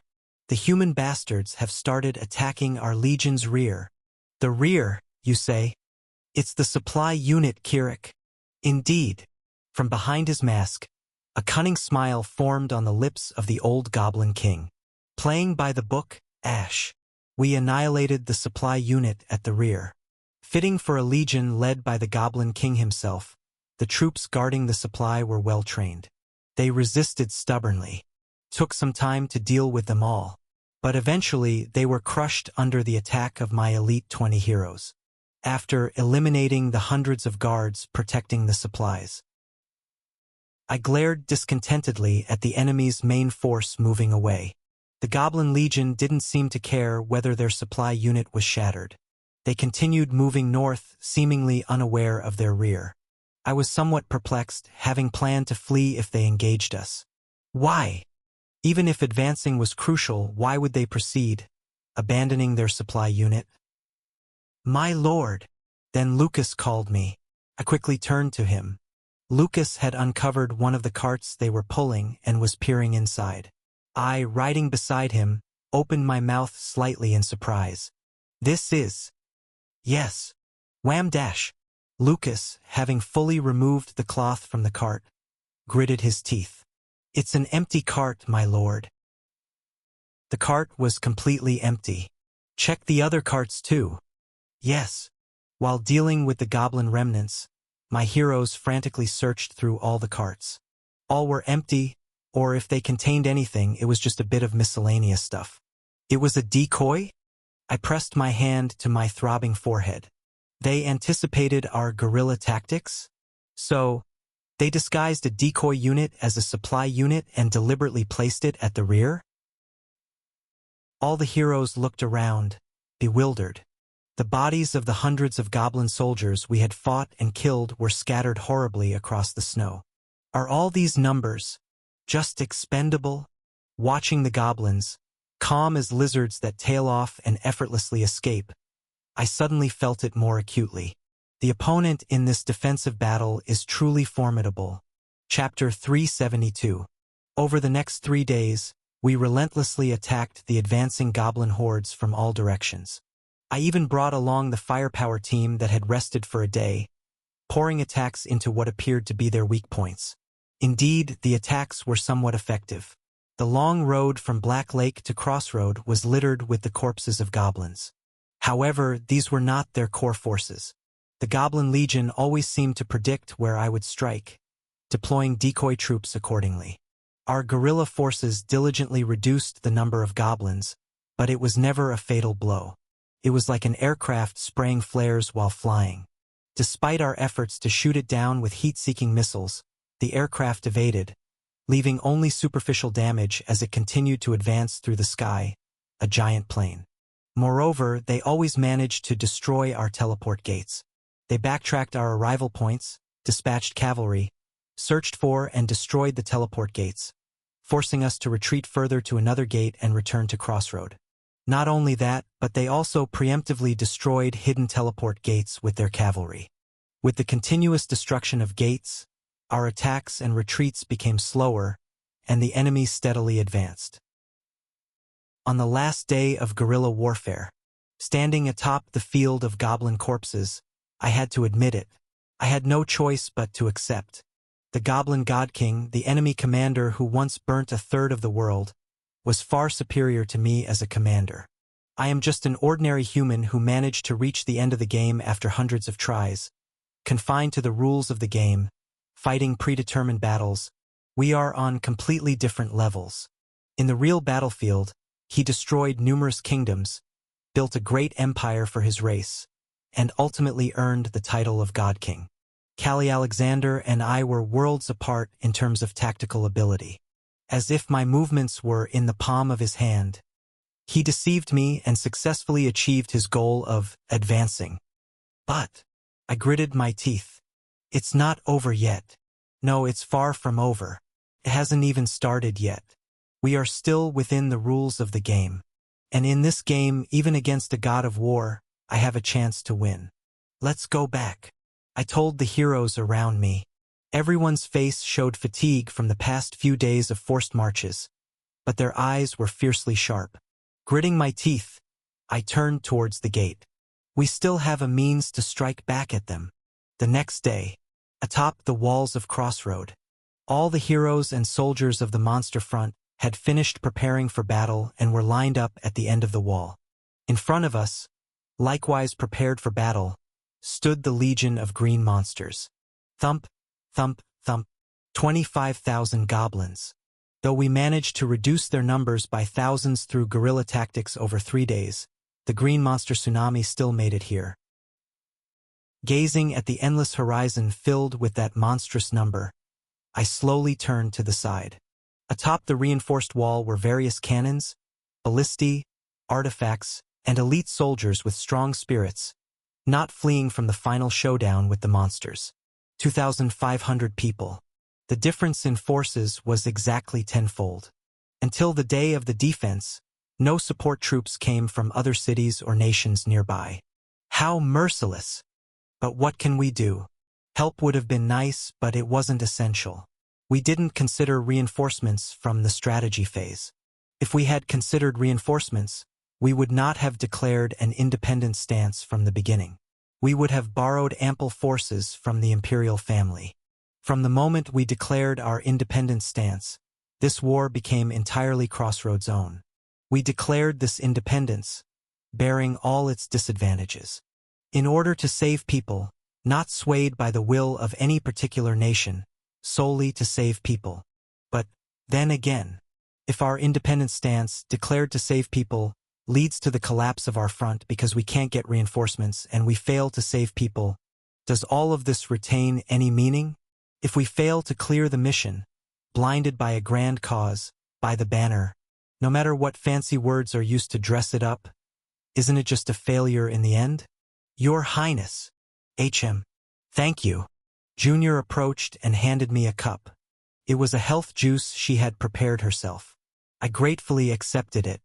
Juice made by Jupiter Jr., shortened to Jujuju. I'll enjoy it. Do you still have the luxury to joke? Junior stood beside me, also drinking juice. It's already the third cup this morning. It's full of various ingredients beneficial for magic power recovery. Feeling my magic power replenishing, I let out a long sigh. Are you okay? You look tired. I can still hold on. After returning the cup, I lightly slapped my tired face with both hands. Then, I saw a goblin in familiar armor and helmet, riding a goat, emerging at the forefront of the Goblin Legion. It was the Goblin God King, Callie Alexander. I've been waiting. Taking a deep breath, I signaled Junior with my eyes. She used her wind magic to amplify my voice so it could reach far. I shouted with all my might. Callie Alexander. Noticing my voice reached him, the Goblin God King slowly looked up at me. I shouted at him. I request a Commander's Summit. The Commander's Summit. Something we had once shared in a dungeon. A special gimmick exclusive to boss stages. Both Commander's characters become unusable for 10 turns. Success rate of 100%. Once this gimmick is activated, Callie Alexander and I must meet alone for 30 minutes. And true to its 100% success rate, Callie Alexander nodded his head. Flap. Buttoning up my coat, I descended the wall. My gaze met with each of the waiting heroes and soldiers in turn. While I'm gone, just follow the instructions given in advance. Detailed operational instructions had been shared with everyone over the past few days. Even without my direct control, everyone will fight well on their own. I wish you all good luck. Believing in them, I simply said and stood in front of the city gate. Kukung. As the gate opened slightly, I rode out on my horse. Callie Alexander, too, was approaching on his goat from the other side. A meeting place was already set up at the midpoint between the goblin camp and crossroad. A gray table, gray chairs, and a white flag fluttering beside them. We both dismounted and silently bowed to each other before sitting down. Thank you for requesting the summit, Ash. Callie Alexander was the first to speak. I frowned. Thank you. You're the first enemy commander who's sat down to talk with me. Callie Alexander awkwardly responded. When fighting with orcs, there was no option for dialogue, and during wars with humans, they didn't want to talk with goblins like us. Among my enemies, you're the first to acknowledge me as a person capable of dialogue. How can I not be grateful? The Goblin King placed his right hand on the table. So, is there a reason you requested this summit? Or is it merely a ploy to buy time? Buying time? That's not entirely wrong. 10 turns. 30 minutes. Once this time passes, the war begins. You could say it's the last peaceful moment Crossroad can enjoy. So, let's make the most of these 30 minutes. First, I want to acknowledge something. What's that? As a commander, Callie Alexander, you are superior to me. I admitted it frankly. In the past 3 days attacking your army, I felt it. You seemed to know exactly how I would move. For all that, your attacks inflicted considerable damage on our forces. But only manageable damage. In the end, you brought all your forces intact for the siege here. Callie Alexander didn't deny it. I smiled bitterly. In this battle too, you've already thought of all the tactics to bring down my walls. Ah, surely you're not asking me to reveal those tactics, Ash. Would you tell me if I asked? Of course, I can't discuss specific tactics. However, Callie Alexander hesitated briefly before looking me squarely in the eye. As a commander, I can share my basic philosophy. Reluctant as I am to say this, I've been fighting for centuries longer than you as a senior commander. I'm all ears. As I nodded, Callie Alexander nodded back. Firstly, my tactics are solely because I am a goblin, sacrificing our lives without hesitation. Even if the exchange rate is horrific, it's fine as long as we achieve our goal. That's very goblin-like. On the other hand, Ash, you are the complete opposite. The Goblin God King's eyes sparkled heavily from behind his mask. You cherish each of your soldiers' lives. Except for the inevitable sacrifices, you try not to waste a single life. Even in the forward bases, you retreated early to avoid damage, and you even dispatched rescue teams for stranded allies. Is that wrong? I'm not talking about moral judgments, Ash. It's about efficiency. Value or efficiency. People or strategy. Of course, the resources and time to create a single human soldier are vastly different from those of a goblin. To say it plainly, a human life is more expensive than a goblin's. But even considering that, you seem too reluctant to sacrifice your soldiers. For a commander, you're too kind-hearted, Ash. Regarding the lives of his own kind as mere bullets was the goblin way. A true ruler should be able to sit calmly atop the blood, tears, and corpses of his subordinates. It was also the mindset of rulers. Do you plan to win at chess without losing a single piece? If it's not a necessary exchange, why lose them needlessly? That's true, but sometimes you need to boldly throw a piece into the enemy's mouth. And from what I see, you lack that courage. A commander should be able to calculate the loss and damage of his forces coldly, even if it brings tears at the graves. But you seem to be pained even amidst the battlefield. Callie Alexander shook his head. That way, you won't last long in battle, Ash. You must become a heart of steel, down to the very core. If you truly desire victory, you must engage in real warfare. Real warfare? How is that done? Cross the line. The Goblin God King, leaning close to the table, whispered softly. Become a monster who can willingly sacrifice the lives of subordinates, who can sit untroubled on a throne built on death. Real warfare begins there. The path to becoming a true ruler opens from that point. The ancient and legendary Goblin King, a veteran commander from the annals of history, said this. To become a king, first become a monster. Become an entity that can willingly sacrifice human lives. If you insist on remaining human to the very end, you will ultimately not achieve victory. Aren't you trying to protect more people? Isn't your goal to save every life in this world, above this front line? Is this the orthodox view? For that noble goal, someone must die. Then who will decide who dies? Who will command death? Who will bear that burden? Is this the ultimate answer I'm confronted with at the end of the path I've chosen? Banner in hand? In order to save the world. The Goblin God King slowly raised his hand, pointing at me. Mustn't someone don the skin of a monster? Chapter 373. Before Stage 10, I was just a naive player. I played by the game's rules, within the allowed parameters, just an ordinary player trying to clear the game. But during Stage 10, after being struck by the Werewolf Legion and the Wolf King, I realized, this world, while following the rules of the game, is ultimately reality. There's no need to be bound by the narrow fence of rules. So I decided to go beyond the rules to trample them and to use every means outside the rules to win the game. I decided to be a tyrant who defines the principles and rules on this front line. But in truth, I was still bound by rules. I twisted and applied other rules, yet I was strangling myself with the ultimate rule. That rule is the principle of killing monsters and saving people. I thought I should never abandon this principle. But Callie Alexander said, even throw away that last rule.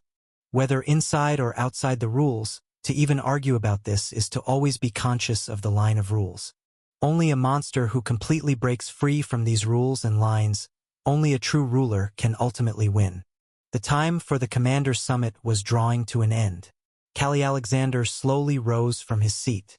I've spoken at length, but in the end, this is just my theory of sovereignty. He adjusted his helmet habitually.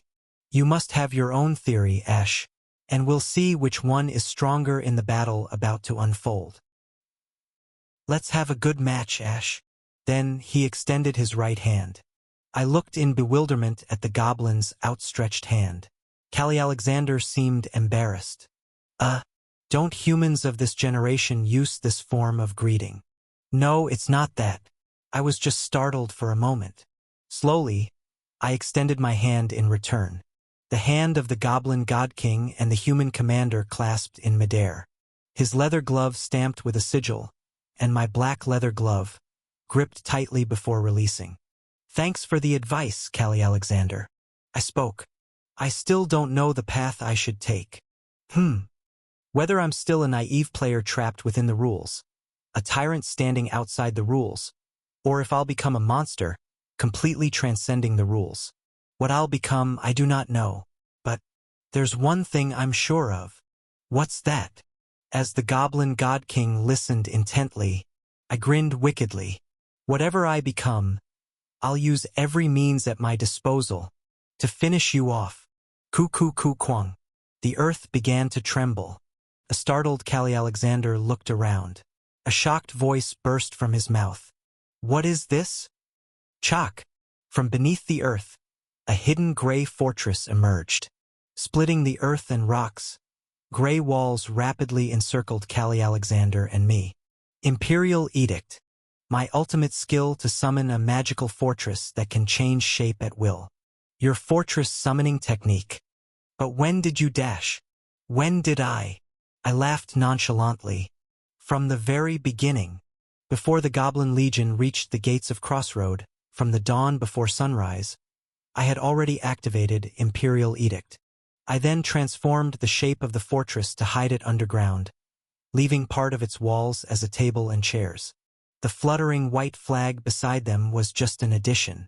Afterwards, drinking magic potions and the magic juice Junior made, I endured the magical drain from summoning the fortress, until the goblins walked right into my trap.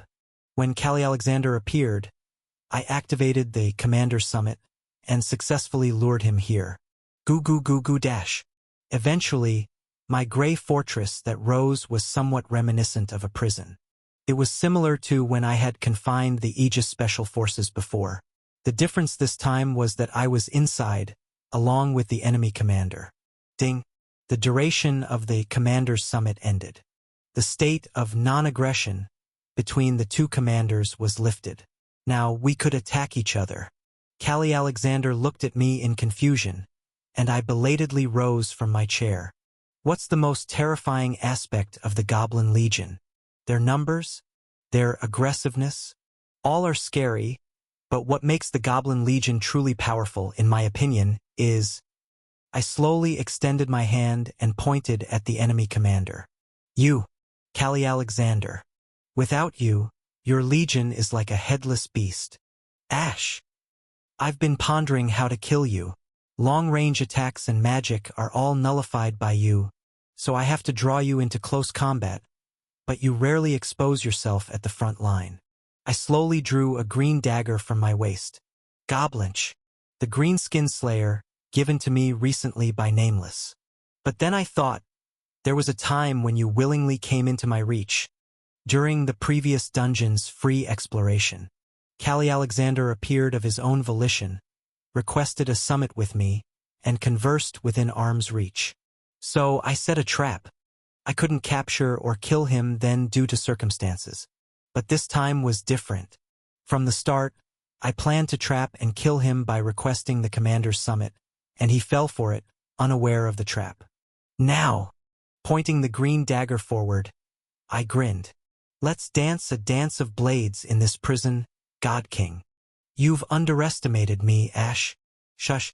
Callie Alexander drew a scimitar from his waist. Though I am a goblin, I am a warrior who personally slaughtered the 7 orc lords of my era. Do you really think you can defeat me alone? Sorry to say. Snap. I flicked my finger. I never said I was alone. He is a boss monster, and a boss requires a raid. Flash. A spatial rift opened behind me, and my captured monsters poured out. Captured monster. Summoned LV.30 Skeleton Knight, R. Dot. Captured monster. Summoned LV.35 Scorpion Warrior, R. Dot. Captured monster. Summoned LV.40 Troll Royal Guard, SR. Captured monster. Summoned LV.45 Hawk Bear Assassin, SR. Dot.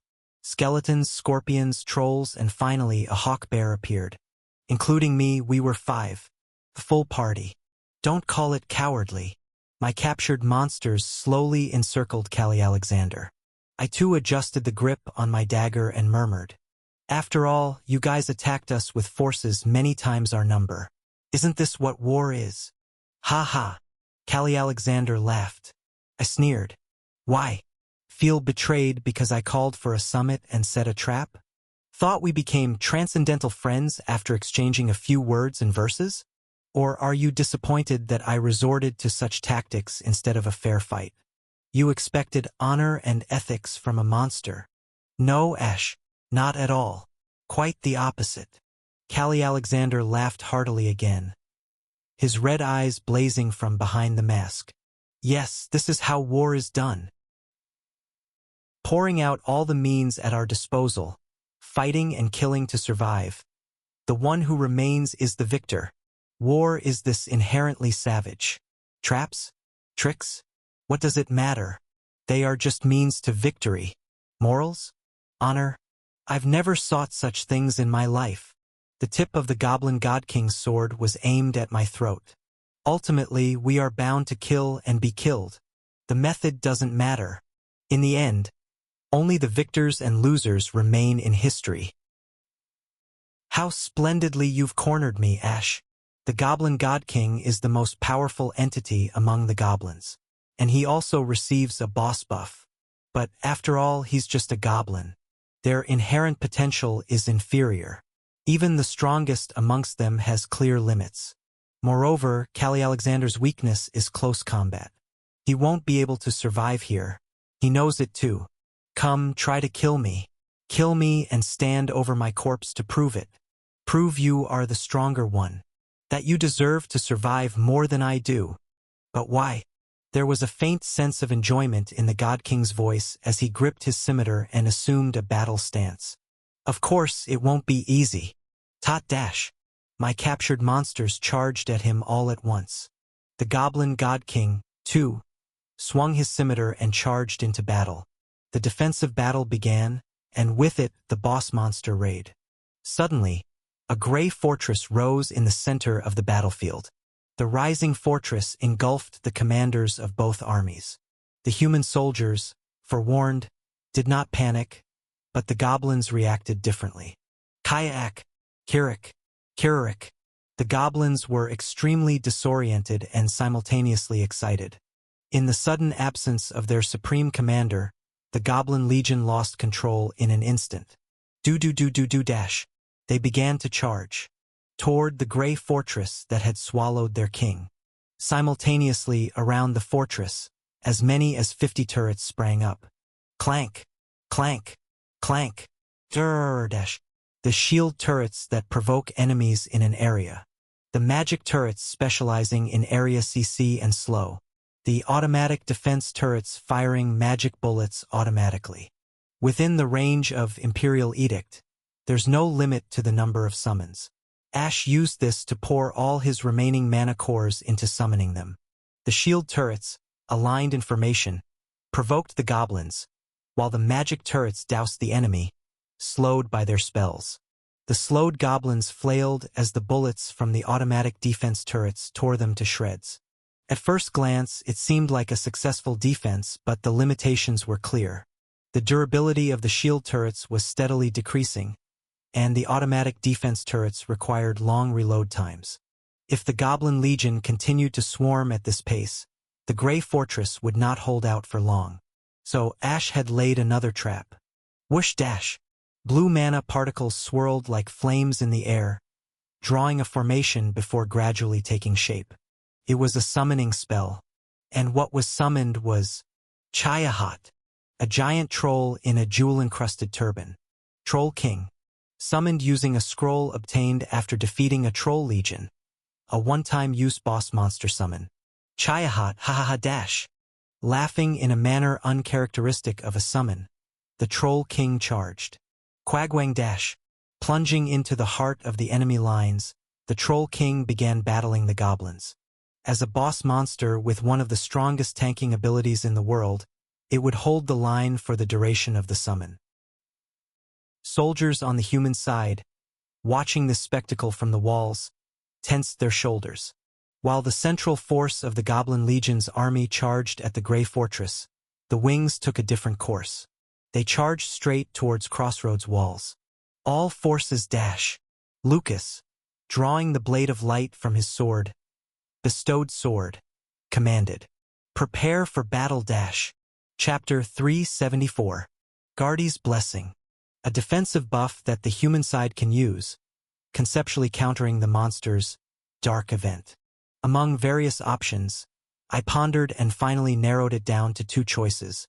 Guardy's Blessing, Invincible Walls. During this battle, the walls will not be destroyed. Guardy's Blessing, One-Way Assault. During this battle, enemies will only attack from the southern wall. There were many buffs directly affecting combat, but considering the enemy commander, I deliberated over these two for a tactical counter. In the game, the Goblin Legion's main siege tactic was to use suicide bombers to blow up the walls. Thus, initially, I considered invincible walls to make the enemy's siege difficult. However, feeling consistently outmaneuvered tactically by the enemy commander during the Goblin Legion's advance, I leaned towards one-way assault. I had already suffered significant damage from the Werewolf Legion's flanking maneuvers during Stage 10. With the Goblin God King, known for strategically collapsing numerous human walls, I was certain he would employ far more complex tactics. He would definitely have secured other siege means besides suicide bombers. And frankly, I lacked confidence in countering his wider array of tactics, given his experience. So, the better strategy was to limit the battlefield, concentrate our forces at the southern wall and crush them. Thus, the day before the defense began, I activated Guardy's Blessing, One-Way Assault. The goddess bestows her blessing upon your battlefield. During this battle, enemies will only attack from the southern wall. Our battlefield was limited to the southern wall. Fight well, my heroes, my soldiers. I entrusted the outside command to Lucas and gave detailed tactical instructions to everyone. I had no choice but to trust the battle at the walls to them. What I needed to do right now was clang, click dash, to quickly dispose of the Goblin God King in front of me.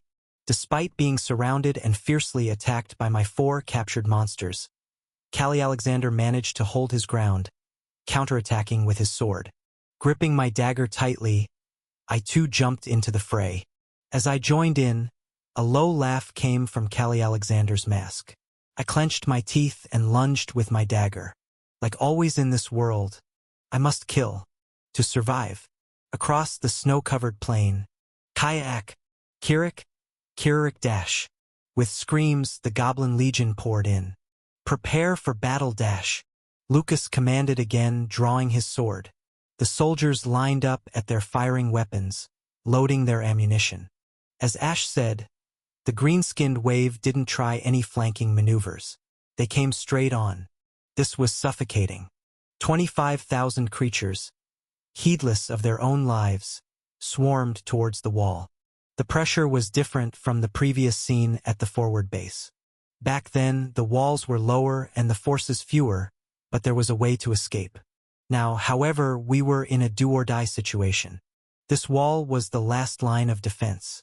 If breached, the goblins would march northward, gather their kin, and recreate the great goblin invasion of centuries past. We're going to break. Though every defensive battle was a life-or-death struggle, this time was critically different. Lucas internally cursed. I can't see them all at once. So many, unbearably many, the already numerous goblins, spreading wide and pouring in, filled and overflowed my field of view. He had to turn my head left and right to get a full view of their entire scale. Quang. Quagwang. The front line of the approaching goblins exploded as they hit the minefield. In an instant, over 100 goblin lives were extinguished. But it made barely a dent. It felt like scooping a handful of water from the ocean. The immense wave continued to crash relentlessly. Kayak. The next wave of goblins effortlessly leaped over the bodies of their fallen comrades and charged forward. As they entered the firing range, Lucas shouted, "Fire! Focus on your assigned sectors and shoot." Boom! Boo boo bang. Thud thud thud. The cannons and ballistae that had long protected the walls of Crossroad fired their projectiles. The central gunners focused on the goblins swarming around the Grey Fortress, while the right and left gunners targeted the goblins rushing towards their respective walls. The goblins who had crossed the minefield reached the kill zone. Wooden barricades twisted and tangled, effectively obstructing the monster's path. The first wave of goblins that entered this zone was completely annihilated.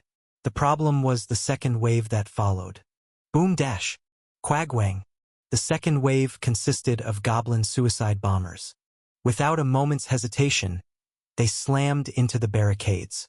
This was supposed to be a bottleneck where monsters slow down, making them easy targets, but the continuous explosions of the suicide bombers shattered the barricades and set them ablaze. "These crazy bastards," a flustered Lucas muttered. The suicide bombers caught their own in the blasts, killing fellow goblins in the rear as well. Nevertheless, they achieved their objective. By the time the second wave was consumed in their self-made explosions, the kill zone was neutralized. Breaking through the crossfire that should have held them back longer, the third wave of goblins breached through. Clatter, clatter, clatter. The third wave was cavalry. Goblins on mountain goats dashed across the battlefield with swift agility. What role could cavalry play in a fight right in front of the walls? What meaning was there in charging towards well-defended walls?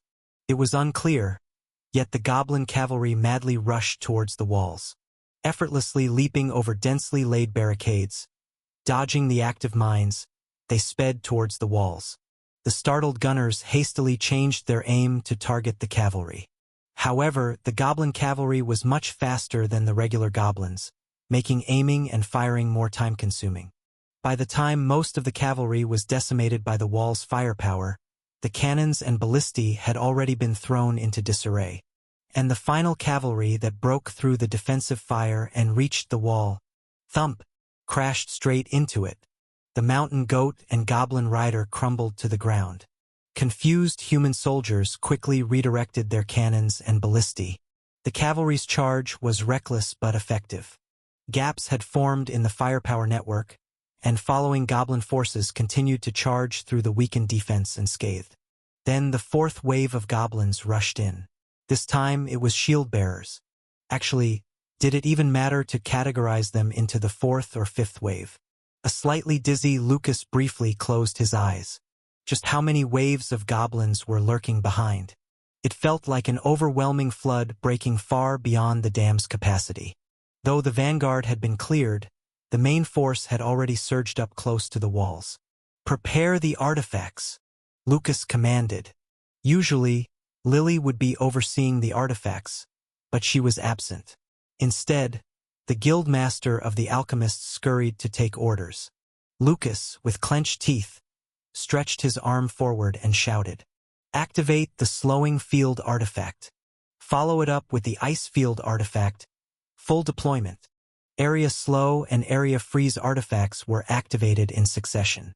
The snow under the feet of the slowed goblins turned bitterly cold and froze. With their mobility drastically reduced, the goblin legion suddenly bottlenecked, and a rain of cannonballs and arrows fell on their heads. However, the fourth wave was shield bearers. They raised their massive shields, large enough to cover their entire bodies, protecting not only themselves but also their comrades in the rear, and slowly resumed their advance.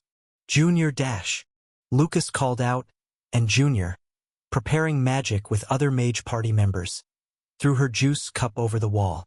"Let's go, guys." "Yes. Sister." "Yes. Big sis." The young mages had different elements. fire, wind, water, and earth. The fire mage was the first to spread flames as widely as possible, causing the frozen ground to melt into a sticky mess. Hop dash! Then Junior and the other 3 mages cast their respective spells. Junior also used wind and water elements. Whoosh! Streams of water fell from the sky with strong winds. Crack! Crunch! And the earth cracked open to receive these streams. The ground that had been frozen solid until moments ago quickly turned into a swampy mire.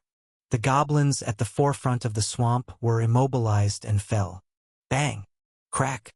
Even the shield bearers couldn't withstand the continuous bombardment. Eventually, the 4th wave of goblins also crumbled and perished.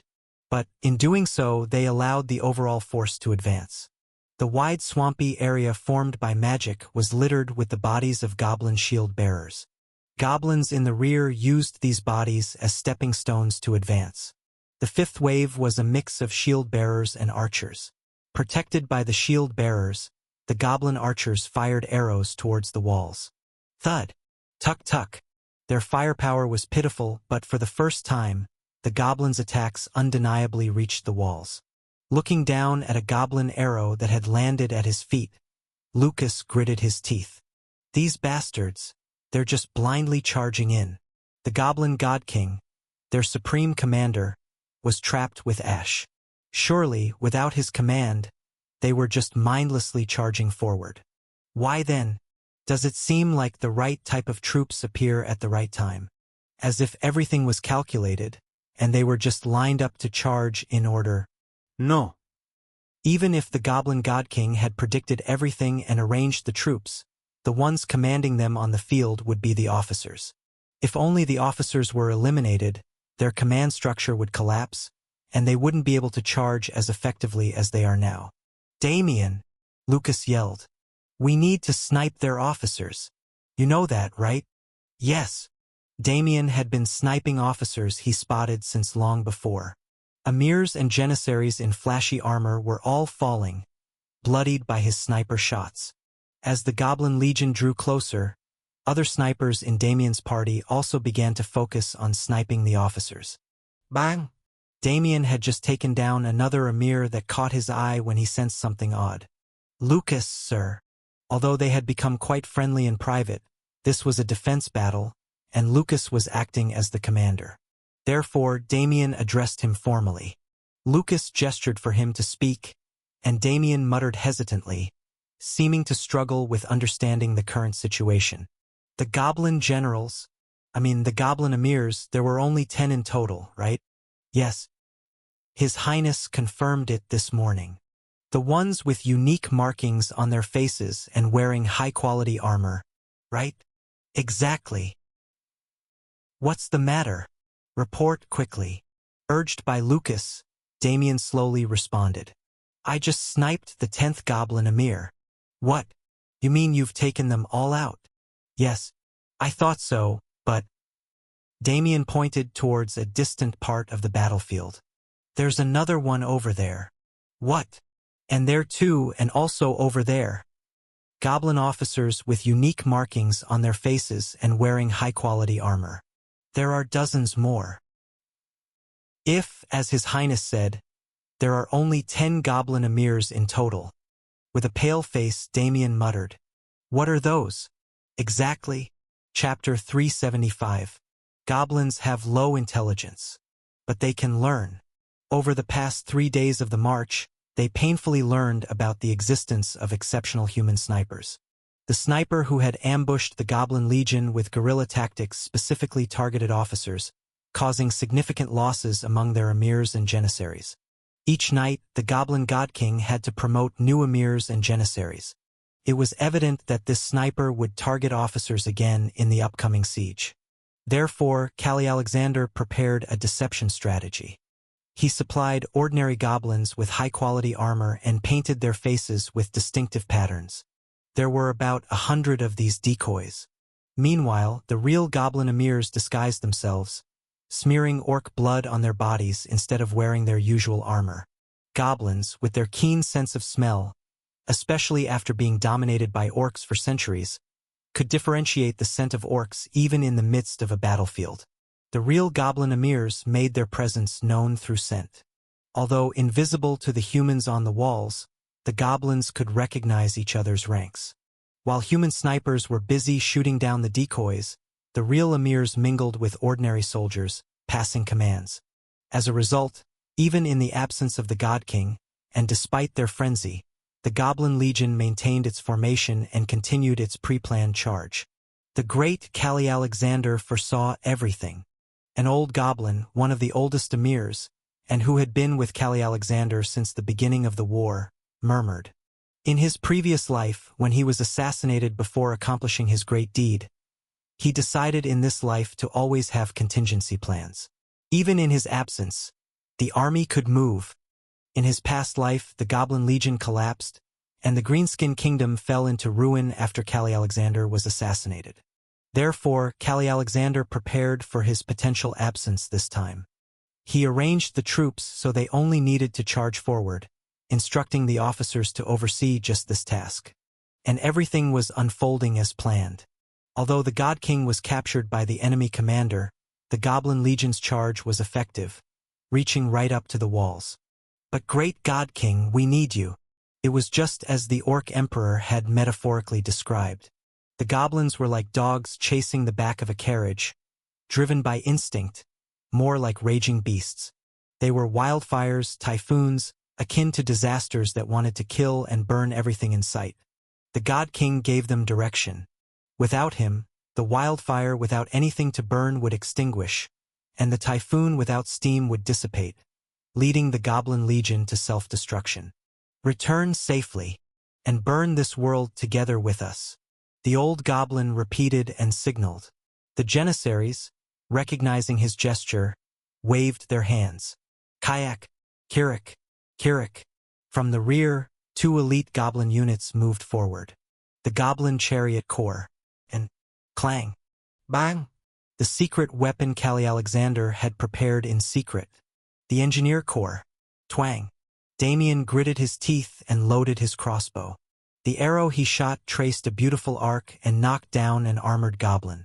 Whether the emirs had multiplied or it was a mere deception tactic, he had no time to distinguish. If any of them could be a real officer, he had to snipe them. Ha! While continuously sniping, Damien noticed something. In the midst of the Goblin Legion almost reaching the walls, something was being prepared by their rear units. Realizing what it was, Damien urgently shouted, "They have catapults!" Lucas, deflecting the relentless rain of goblin arrows on the wall with his sword, urgently looked in the direction Damien was pointing to. At the rear of the Goblin Legion, crude but unmistakable catapults were being assembled. Twang! Damien hurriedly shot arrows in that direction, but the goblins, indifferent to their fallen comrades, completed the assembly of the catapults. Goblins lacked the technical skill to build sturdy catapults capable of hurling heavy stones. That meant what they were about to launch was whoosh! The crudely made catapult, constructed of wood and rope, spun around and launched something that was hanging from it. It soared across the sky towards the wall, screaming, "Kayak!" Lucas recognized what it was and yelled, Suicide bomber. However, the launched goblin suicide bombers did not reach the top of the wall. The catapults were not powerful enough, and their range was too short. The suicide bomber who landed midway up the wall exploded in a lackluster display. Boom! The iron cladding on the wall was slightly dented, and a few bricks fell off. But despite the unimpressive impact, the humans on the wall were not amused. Screaming through the air, dozens more goblin suicide bombers were launched. Bang! Boom! Not a single one reached the top of the wall. They all exploded midway up or lower. But the Goblin Engineer Corps did not give up and continued launching suicide bombers, their landing points increasingly higher. Crack! Finally, when one suicide bomber stuck to the iron plating just below the top and exploded, Lucas knew he had to change his defensive tactics. Damien, can your party's magic guns reach their catapults? Yes, but our sniping can only kill the engineers, and they keep replacing them and firing. We need to destroy the catapults themselves. The only things with that range and firepower are... Lucas looked at Junior, who shook her head. They were attacking just beyond the effective range of magic. Junior could destroy 1 or 2 catapults with her magic, but it was impossible to handle them all. Her mages didn't have the ability to attack from that distance. That's when Damien shouted, "What about our cannons? They have the range and the power." But turning the cannon fire to the enemy's rear would leave the front line vulnerable. Lucas hesitated for a moment but then made up his mind, especially as suicide bombers began to successfully climb onto the wall. Kirik? Kirik. The first goblin suicide bomber to climb onto Crossroads' walls grinned wickedly. Ding-dang. Lucas's blade of light swiftly decapitated the creature. The goblin's body, spraying green blood, fell and exploded below the wall. But more suicide bombers continued to drop onto the wall. Lucas shouted, "Artillery unit, change target. Destroy their catapults." The artillery captain urgently objected. "That will leave our front line exposed. The goblin vanguard will reach the walls. Use all artifacts to cover the gaps in the fire network. Destroying the catapults is the priority. Hurry." Just then, one of the suicide bombers, unfortunately, landed right in front of a cannon. "Oh no!" Damien quickly drew his pistol, Cerberus, and shot the goblin's head off, but its body was already exploding. Boom! The explosive power of the goblin's bombs was crude, but sufficient. Shreds of goblin flesh flew in all directions along with gunpowder and flames, reaching the stacked cannonballs. Boom! A cannon exploded. Artillerymen, caught in the blast, screamed as they were burnt to a crisp and flung in all directions. Damn it! Junior, in an attempt to prevent a chain reaction, hastily unleashed a water spell. The fire was quickly extinguished, but several nearby cannons were damaged by the explosion or rendered inoperable due to the gunpowder getting soaked. Groaning soldiers nursed their burns. Gritting his teeth, Lucas commanded, "Those damn things! Aim for the catapults! Now!" Artillerymen, teeth clenched in determination, adjusted their aim from the goblin vanguard to the distant catapults. Aiming complete. Fire! Boom, boom, boom. The cannonballs, launched by the most experienced among the human soldiers, struck true. Their crossfire, honed over 14 defensive battles, swiftly demolished the Goblin Legion's catapults. However, the front line's defensive fire weakened in the meantime, and the Goblin Legion's vanguard eagerly pushed forward. Deploy all artifacts. Don't hold back. Use everything we've got. At Lucas' order, the alchemists activated every available artifact. Beams of magical light scorched the enemy lines, flames and whirlwinds erupted, magic cannons spewed fire, and various magical devices tossed, repelled, or teleported enemies away in a desperate struggle. Yet the Goblin Legion kept advancing. Hud, hud, hud. The long-awaiting chariot brigade charged forward, taking the lead. Chariots incoming! Block them! But the means to stop them were lacking. Despite being pummeled by arrows, sniped, and toppled by magic, the chariot brigade relentlessly reached the wall. Boom! A chariot, upon hitting the wall, exploded magnificently. The chariot was loaded with explosives, not the crude bombs used by the suicide bombers but high-grade explosives amassed by the Goblin Legion. Insane! Lucas muttered, watching the goblins crash into the wall and explode one after another. The chariot brigade represented the highest class of goblin military, capable of handling fierce beasts and driving chariots. They were the elite among their kind. Yet they were used as kamikaze weapons, thrown without hesitation. In exchange for hurling massive amounts of explosives at the wall, the lives of these elite soldiers were also burnt away. As a result, the wall! A scout shouted. There are cracks forming in the wall. Most of the wall, a culmination of the Empire's technology, withstood the explosions. However, a clear crack had formed in the right end of the wall.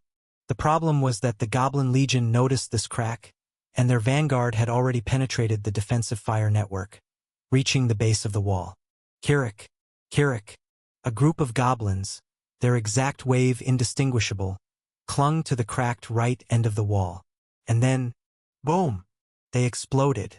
The end of the wall, engulfed in flames, trembled violently, and the edge crumbled, falling below. Soldiers screamed, scrambling away from the collapsing section.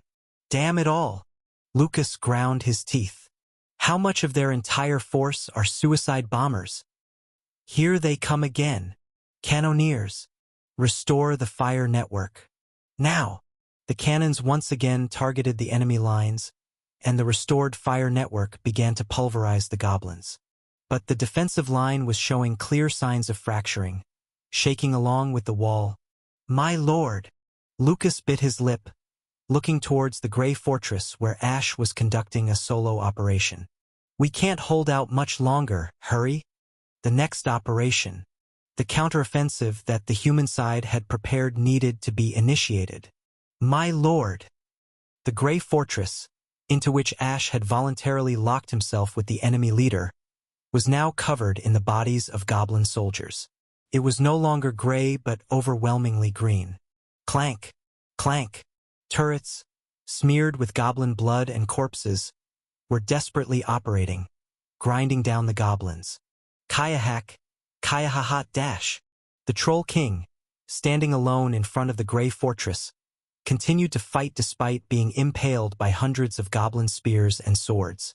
And within that fortress, thump, with a clear sound of flesh being punctured, Ash's thrown dagger embedded itself in Callie Alexander's chest. Chapter 376. A moment ago. Clang. Slash. Callie Alexander and my captured monsters were launching attacks at each other. Despite being outnumbered 5-1, the Goblin God King maintained a standoff, continuing the fight. No matter how weak goblins are regarded, he was still a boss-stage Legion commander. A regular party might stand a chance, but my party of captured monsters, weaker than human heroes, was struggling. However, I had already planned how to exploit Callie Alexander's weaknesses. Callie Alexander's magic and ranged attack nullification ability isn't inherent to him. It emanates from his legendary armor, the cloak and armor he wears. In other words, if I could just damage his cloak and armor, magic and ranged attacks would become effective. Charge. My captured monsters, Skeleton Knight and Scorpion Warrior, attacked simultaneously from both sides. Hup! Callie Alexander, swinging his scimitar rapidly, shattered the skeleton's neck and crushed the scorpion's carapace. But this opened up an opportunity. Swoosh! The troll, who had circled to the back, lunged at Callie Alexander from behind. The troll, dropping its weapons and spreading its arms wide, grappled the Goblin God King and rolled on the ground. Callie Alexander repeatedly struck down with his scimitar, but the robust troll endured the blows. Seizing the moment, the skeleton and scorpion clutched their weapons and charged. Ugh! Callie Alexander twisted to evade, but my captured monster's real target wasn't him. It was his cloak. Rip! The cloak tore apart. The blessing of ranged attack disruption vanished, and a magical shield seemed to peel away from the Goblin God King. Well done, trio of dismantlement. As I praised them, Callie Alexander's scimitar brutally slashed, tearing apart the 3 captured monsters. No time to assess their condition. I had to move to the next phase of the tactic. Charge, newbie! Upon my command, the hawk bear assassin, who had been hiding, dropped from the shadows. Roar! The giant creature, with the head of a bird of prey and the body of a bear, equipped with wings under its arms, plummeted onto the Goblin God King. My assigned task for the hawk bear assassin was to damage Callie Alexander's armor. Clatter! Feathers, sharp as blades, shot from the hawk bear assassin's body like thrown daggers. They were powerful enough to be considered throwing knives. Usually, Callie Alexander would nullify ranged attacks with his cloak. Now, with the cloak damaged, could he handle this barrage of ranged attacks? Clang! Clang! He managed it. Callie Alexander skillfully deflected most of the feathers with his scimitar. No doubt he was a master of the sword. However, defense with a sword has its limits. Ugh!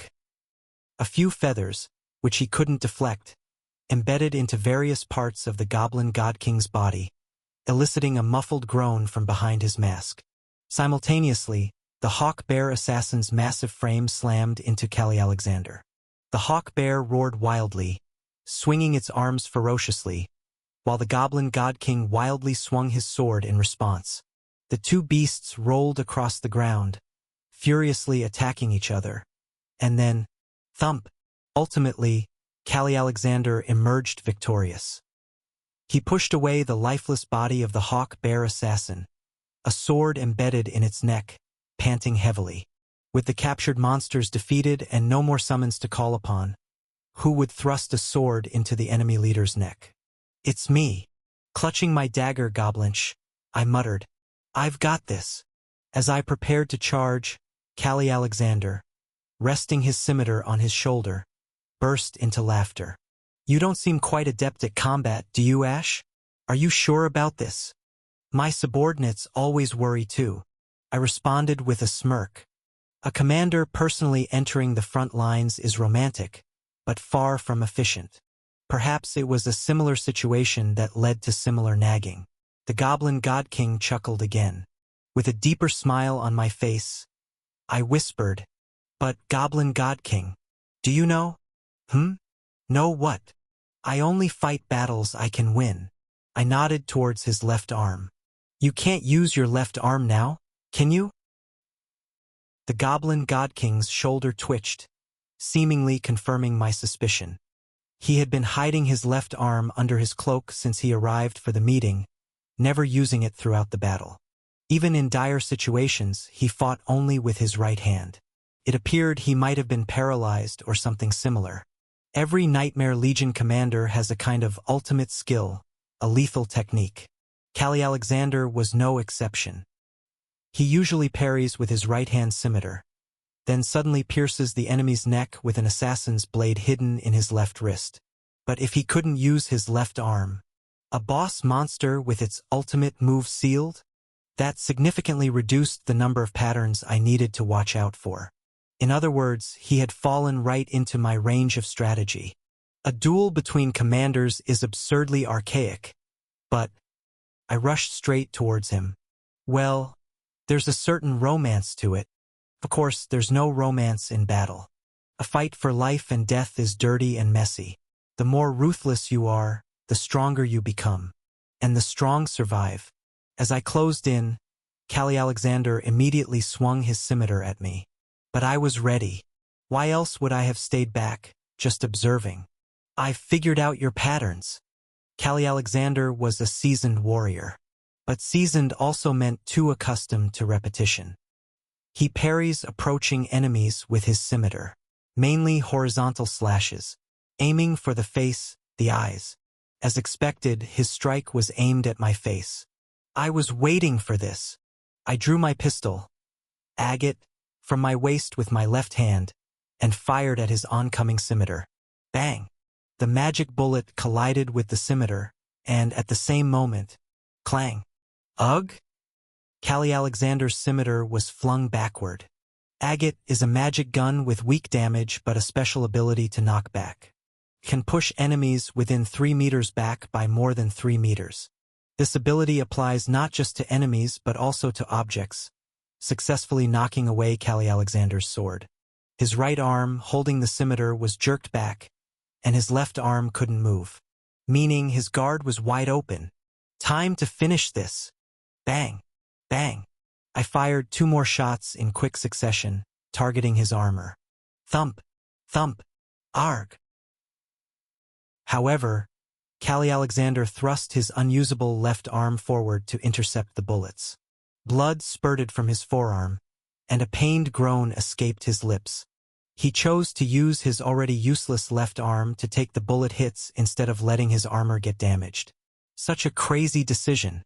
But the knockback still works.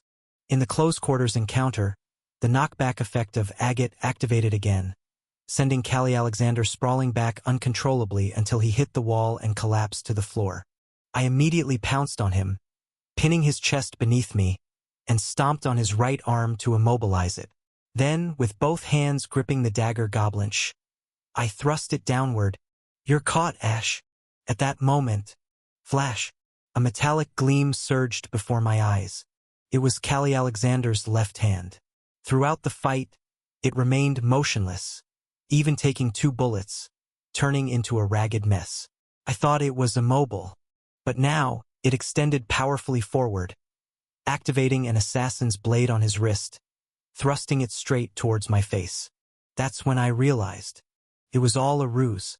His consistent lack of use of his left arm, even deliberately wincing exaggeratedly when hit by the bullets, was groundwork. It was all for this moment's lethal strike. Damn it! I helplessly smiled inwardly as the assassin's blade drew closer in the slowed-down world. I've been had. And then, the next moment, thunk! Right before my eyes, the assassin's blade halted. Suddenly, as if the brakes were hit, Callie Alexander's entire left arm stiffened, immobilized. Confused by my near-death escape, I looked down at him. This is... Callie Alexander's entire left arm was sprouting metal spikes. It looked as if a mine planted inside exploded, bursting out from within. Callie Alexander grimaced painfully. I've been had, and I knew exactly whose handiwork these metal spikes were. Thanks, Godhand. This victory is yours. Muttering, I drove Goblinch down with all my might. Thump! The dagger pierced Callie Alexander's chest. And then, shredding sound, I exerted force to rip open the seams of his armor. Callie Alexander was in a pitiful state. Stripped of his cloak and armor, his left arm burst open, and a long gash from Goblinch marked his chest. Leaning against the wall of the gray fortress, he coughed up blood in fits and starts. It was strange from the start, yet with a calm voice he mused. You had many chances to kill me after isolating me. Why go through the trouble of disarming me piece by piece? That's right. You went through this elaborate process too. Slowly lifting his head, Callie Alexander gazed at me. Control my mind. There I stood, having activated Commander's Eye, now effective on him. With all his gear lost, Callie Alexander's stats, even with the boss boost, were only slightly better than an average goblin's, especially low in magic power. This meant he was fully exposed to my second skill, Commander's Eye, followed by my third skill, Become Mine. You said you wanted to be born human, Callie Alexander. I whispered softly. I'll make that happen for you. What? Who's human on this battlefield is decided by me. As Callie Alexander looked bewildered, I nodded affirmatively. Join me. Help protect humanity. Defeat your subordinates and join me in fighting the nightmare beneath the lake. Then I will acknowledge you and your legion as my allies. Bewilderment flickered in his red eyes behind the mask. I chuckled lightly. Well, you don't really have a choice. With a swift motion, I extended my arm, gathering magical energy. Goblin God King, I declared. Become mine. Chapter 377. With a rustling sound, a collar-like shape materialized out of thin air, clasping around Callie Alexander's neck. Callie Alexander gazed blankly at the chain around his neck. You have incorporated Goblin God King Callie Alexander, SSR, into your forces. Current loyalty, 0 + 0 / 100. Absolute command authority 1 time. Despite the effect of Imperial Edict, there's no added loyalty bonus. It seems he has no desire whatsoever to become my subordinate. But what I needed was the absolute command authority, allowing me to issue a one-time enforceable order to my captured creatures. With this, I could command the assaulting goblins to withdraw from the walls, fulfilling my strategy. Callie Alexander, I command you, I shouted in succession. Immediately withdraw your legion. But I couldn't finish my command. Thunk. Callie Alexander swiftly thrust his scimitar into his own chest, acting faster. What? Watching the blood fountain from Callie Alexander's chest and back, I momentarily froze. I refuse, Ash. Coughing up blood, Callie Alexander calmly stated. No matter your command, I refuse. Desperately, I grabbed a potion and rushed to him, trying to save his life. But his self-inflicted wound was fatal, having split his core. Despite pouring the potion on his chest wound, I shouted, "Damn it! I command again. Immediately withdraw your—" "It's futile, Ash." Callie Alexander spoke calmly. "Even if I obey, I'll die before withdrawing my legion, and the war will resume." "But why? Why? You said you wanted to be born human. You didn't want to harm humans. So why? We could have coexisted. Had he accepted my offer, we might have shared a future where goblins and humans lived peacefully as one alliance, interacting culturally as he wished. A goblin's life is miserable. A goblin's life is terrible." Leaning against the wall, Callie Alexander mumbled weakly. "Goblins have no ballads, no culture, no ethics, only a dreadful lust for destruction. But I am their king." Blood dripped from his crown, integrated with his helmet. "I must lead them, let them find happiness in their nature, in their instincts. So, goblin happiness is invasion and slaughter. Tragically, yes." Coughing up more blood, Callie Alexander continued. "I could have neutered that instinct, joined your alliance, forced cultural assimilation. But that would be happiness for me, not my kind. A ruler's personal will shouldn't dictate his people's misery. It's no different than living as slaves."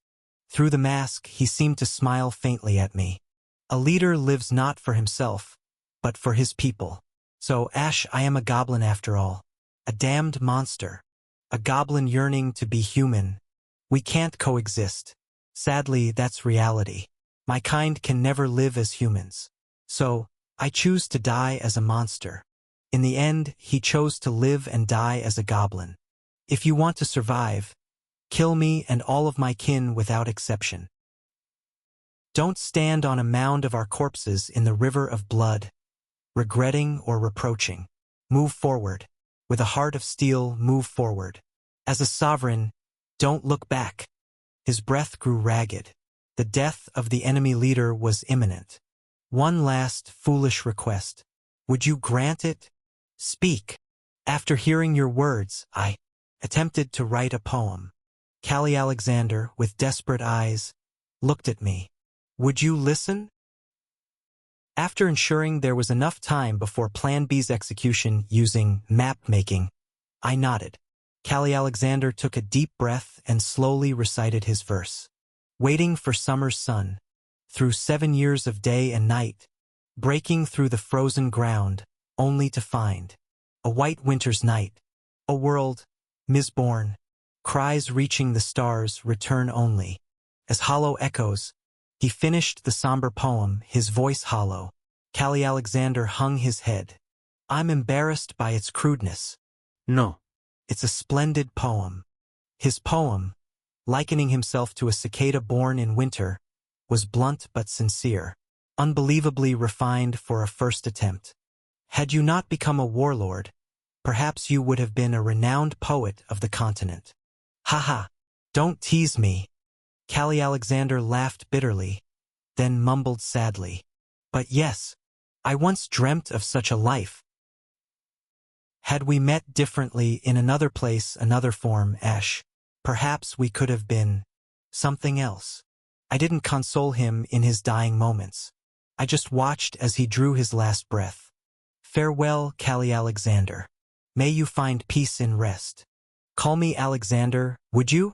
If I had friends, I wouldn't have liked to be called something grand like Callie. Farewell, Alexander." I whispered respectfully as he took his final breath. "Have a good journey." As if responding, Alexander murmured softly, "To you, traveling far, my blessing. May you never regret, regardless of the end you reach." The goblin god king breathed no more. He was dead. Approaching, I removed Alexander's helmet. His goblin face, hidden behind a mask, was scarred by years of battle. His nose was sliced off, one eye mutilated by a sword, and one cheek pierced, resembling an arrow wound. It was the face of a warrior. After a long gaze at his peaceful face, I took only the helmet and turned away. Plan A had failed, using the enemy leader to force the Goblin Legion's retreat. Now, Plan B must be initiated. A much harder path ahead. Plan B was straightforward. To physically annihilate the Goblin Legion using all available means. I had already strategized for this eventuality. Activating map making, still active from earlier, I checked the remaining enemy count. In the short time since the battle began, over 5,000 goblins had perished. But their lines were perilously close to crossroads. Ascending to the top of Grey Fortress, manipulating the walls at will, I surveyed the surroundings. Crack. Crunch. Most turrets surrounding the fortress were damaged, and the few remaining were crumbling under the goblins' fierce assault. It won't hold much longer. I looked towards the crossroads walls. Boom! Crash! The walls of crossroads were engulfed in flames, and one section was seriously damaged and collapsing. Goblins, clinging to the walls, began their ascent, utilizing their light bodies to climb without ladders. The walls and the creatures have merged enough. Perhaps out of impatience, the Goblin Legion's formation leaned forward. Having bypassed my Grey Fortress, most of the Legion had crowded right in front of the walls of Crossroads. It was time for Plan B. I pulled out a blue flame torch from my inventory and waved it high. My subordinates on the walls recognized my signal and waved their flags. Simultaneously, rumble! The eastern and western gates of Crossroads began to open. I had activated the one-way traffic option with Guardy's Blessing for this defense. The Monster Legion only attacks from the south, meaning troop deployment through the east and west gates would face no hindrance. What's the essence of tactics from ancient to modern times? As I said before, it's the Anvil Va Hammer. The defense, Anvil, withstands the enemy's attack, while a mobile attack force, Hammer, moves around to strike the enemy's rear. In the current situation, the wall enduring the goblins' onslaught is the Anvil. My hero parties, capable of striking the goblins' flanks and rear while they are occupied with the wall, are the Hammer. Kalip glop, kalip glop, kalip glop. Hero parties mounted on horses emerged from the open eastern and western gates. They began to rally towards me at the Grey Fortress. I cracked my knuckles, readying for action. Plan B is simple in concept. While the wall holds, guerrilla units comprised of hero parties obliterate the enemy from the sides and rear. If we annihilate them before the wall falls, it's our victory. If the wall is breached first, it's the monster's triumph. Guerrilla tactics are different now. Back then, there wasn't a robust anvil like the wall. It was like hammering air. But now, the monster frontline, the best anvil, has conveniently lined up the goblins for us. Our hammer is also exponentially more powerful. Before the hero parties arrived, I organized the Grey Fortress. It was time to dismantle it. My 4 captured beasts were severely injured but not dead. I patched them up with potions and stored them back into the void. Crash! Rumble! The last automated defense turret collapsed. Creak! Creak! As the goblins breached the Grey Fortress. My lord! Lucas arrived first, galloping swiftly. His blade of light sliced through about a dozen goblins. Other hero parties soon followed. Lucas's party, the Penal Squad, Dragon Blood Knights, Holy Grail Seekers. Each party was accompanied by 50 skilled soldiers, all mounted. The Holy Grail Seekers, not fully recovered, insisted on participating. In total, 221 close combat experts capable of breaking through goblin encirclements. They were the hammer unit of this battle. Mount up, my lord. Right? I mounted the horse brought by Lucas and then deactivated Imperial Edict. Whoosh! The Grey Fortress, covered in goblin blood and corpses, vanished like an illusion. Ugh! I felt a wave of nausea from maintaining the fortress for too long but desperately held it back. Handing over the Goblin God King's helmet to Lucas, I said, "Take care of this, Lucas." "Understood, my lord." Taking the helmet, an amalgam of a mask and crown, Lucas lifted it high, his voice booming powerfully. "Your leader is dead." Goblins, confused upon hearing Lucas, turned to us, and then recoiled in horror. Lucas skewered the helmet on his sword, raising it high for all to see. Your god and king has fallen by our commander's hand. Panic spread quickly through the Goblin Legion. And you will meet the same fate. As fear and chaos gripped them, I spoke determinedly. They've lost their leader. Wipe them out. Leave none standing. Yes. Charge. Hiya. As I spurred my horse forward, other heroes followed, forming a protective ring around me. Kalip klop, kalip klop, kalip klop. The heroes formed a wedge formation, with me at the center and the regular soldiers extending behind. Together, we charged like a spearhead into the swarm of goblins. Boom! We plunged into the goblin tide. Chapter 378. Plunging into the rear of the Goblin Legion, I shouted with all my might, "Charge!" Immediately, each party's leader effortlessly dove into the throng of goblins. It's hard to find an apt comparison, but it was like swimmers in bathing suits joyfully diving into a green sea on a summer holiday. Their movements were that fluid and confident. Let's have some fun. Coolin, leaping off his saddle, was the first to plunge into the waves of goblins. Adorned with high-grade items, the SR-rated Gauntlet Armed Assault in his left hand, the SSR-rated Glove Lucky Strike in his right, the SSR-rated Vampire General's boots on his feet, the SSR-rated Vampire General scarf around his neck, and the SSR-rated Nightmare Slayer Full Moon Massacre as his cape. My highly paid fighter proved his worth. Boom! Coolin, crashing down like a bomb, literally tore through the goblins in his path. The red tassels of his hair whipped behind him, leaving a path of mangled goblins in his wake. As the goblins regrouped and surged towards him, Coolin, undaunted, wore a sly smile and assumed his signature stance. Ultimate technique. Heart-cleaving Wind Wolf. With a mighty shout, he unleashed his ultimate skill. Boom! The explosive force of his attack lifted nearly 50 goblins into the air, only for them to be torn apart by the ensuing whirlwind. Charge! Onwards! Following Coolin's lead, the penal squad and soldiers cleaned up the remaining goblins. It was a brilliant breakthrough. Can't let the young ones outdo us. Forward! My knights! Next to charge was Duskbringer and the Dragonblood Knights. She was, as usual, not in armor but in a comfortable dress, wielding a long halberd, likely to compensate for her limited reach in mounted combat. Break through swiftly. We must pierce their core. Understood.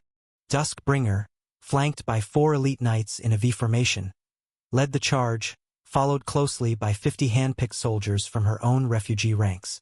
Swish! Boom! I hadn't realized, but Duskbringer was quite adept with the halberd. It arced beautifully, slicing through the air and beheading goblins in its path. Her knights, too, efficiently dispatched any goblins within reach. Duskbringer was consciously refraining from using Dragon's Roar to avoid frightening the horses from Crossroad, a precaution I had suggested and she had silently agreed to. Following them was the Holy Grail Seekers, led by Verdandi. Verdandi! Yes. Before she charged, I called her over and tossed her one of the daggers I was carrying. I handed Goblinch to Verdandi. The dagger, effective against goblins and also her primary weapon, would be useful. Catching the dagger I tossed with agility, Verdandi smiled brightly. I returned the smile with a nod. Take care of it. Leave it to me. Let's go, everyone.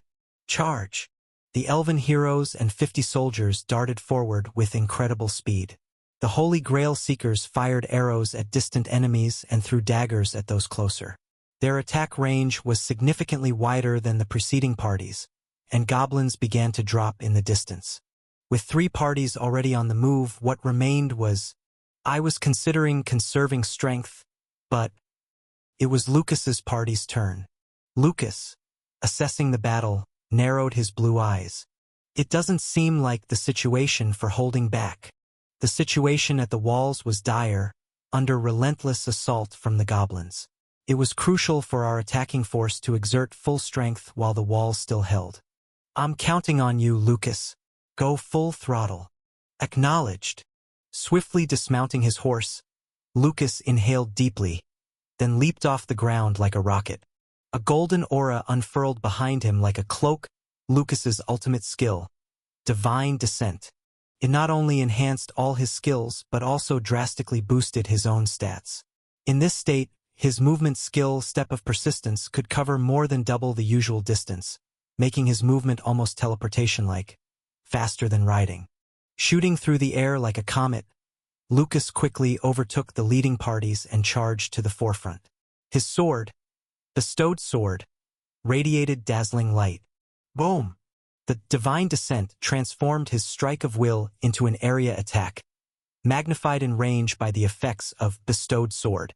His swordplay, now more akin to magic, devastated the enemy lines. With each light swing of his sword, swathes of goblins evaporated, each life fueling his strike of will stacks, strengthening his attack further.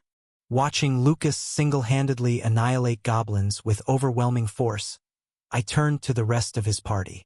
We can't just stand by and watch, can we? Of course not.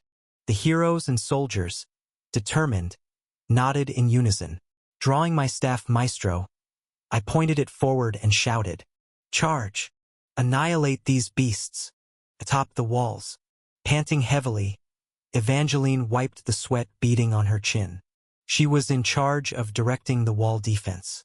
Although the suicidal goblin catapult attacks had ceased, goblins were now earnestly scaling the walls.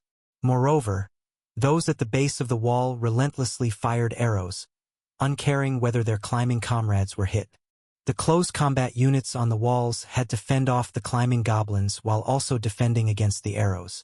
Additionally, boom! Ah! Damn it! Another suicide bomber. Goblins attempting to breach the wall included suicide bombers, complicating matters.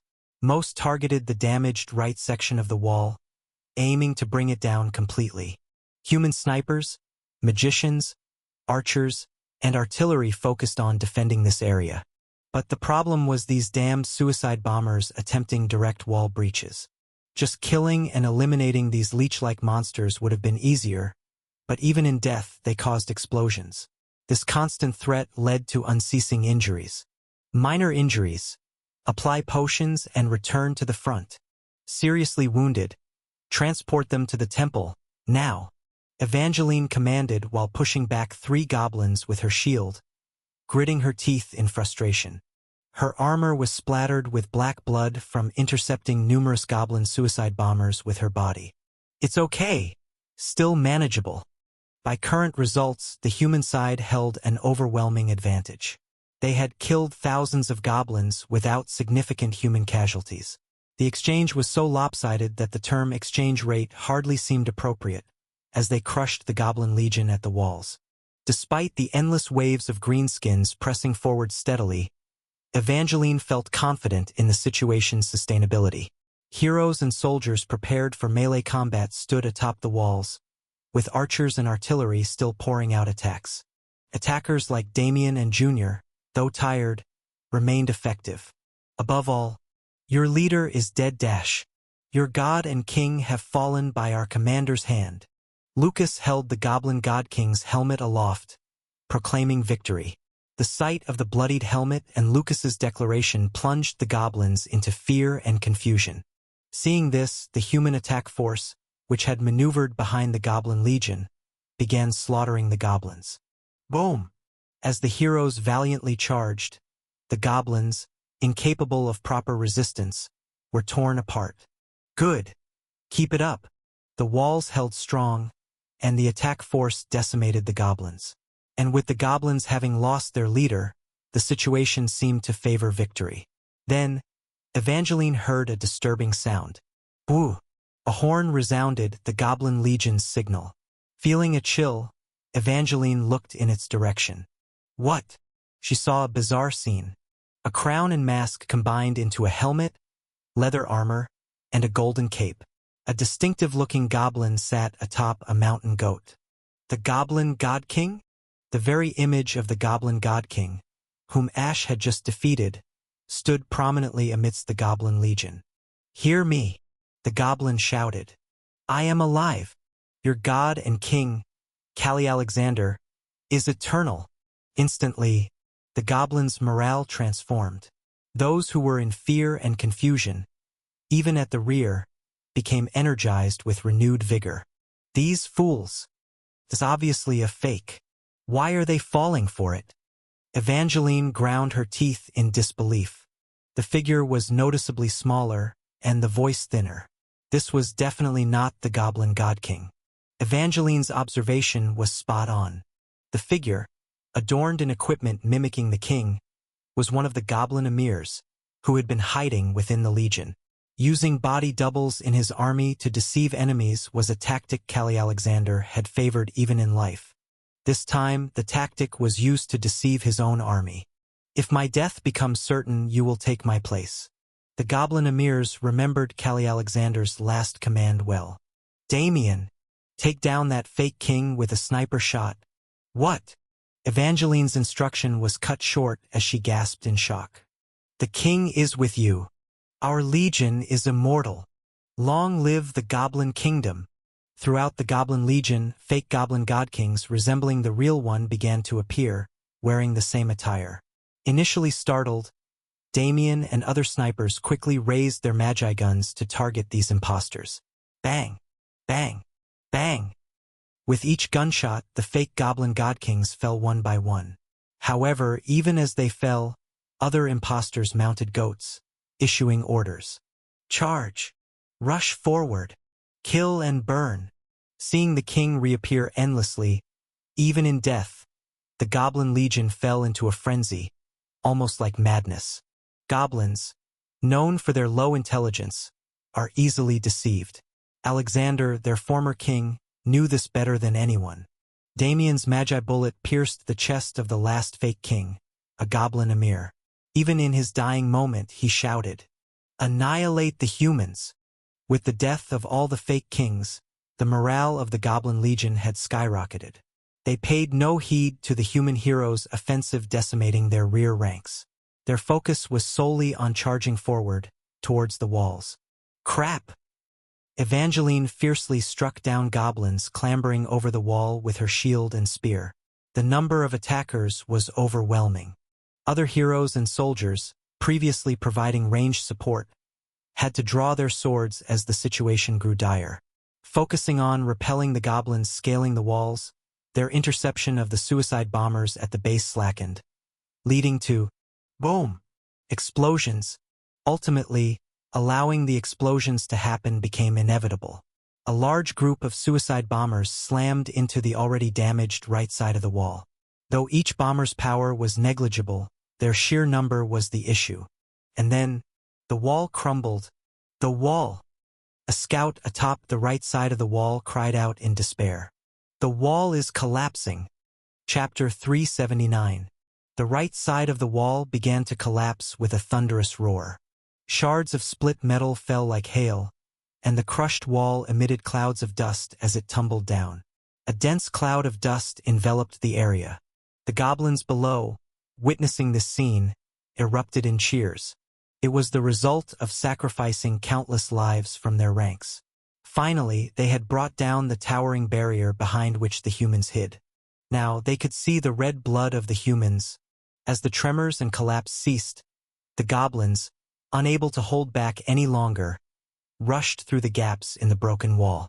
Driven by an insatiable urge to destroy and kill, they surged forward. And from within the thick dust, a huge cavalry lance emerged. With a thrust, the lance pierced through the bodies of the goblins. Then a large shield followed, crushing the bones of the goblins.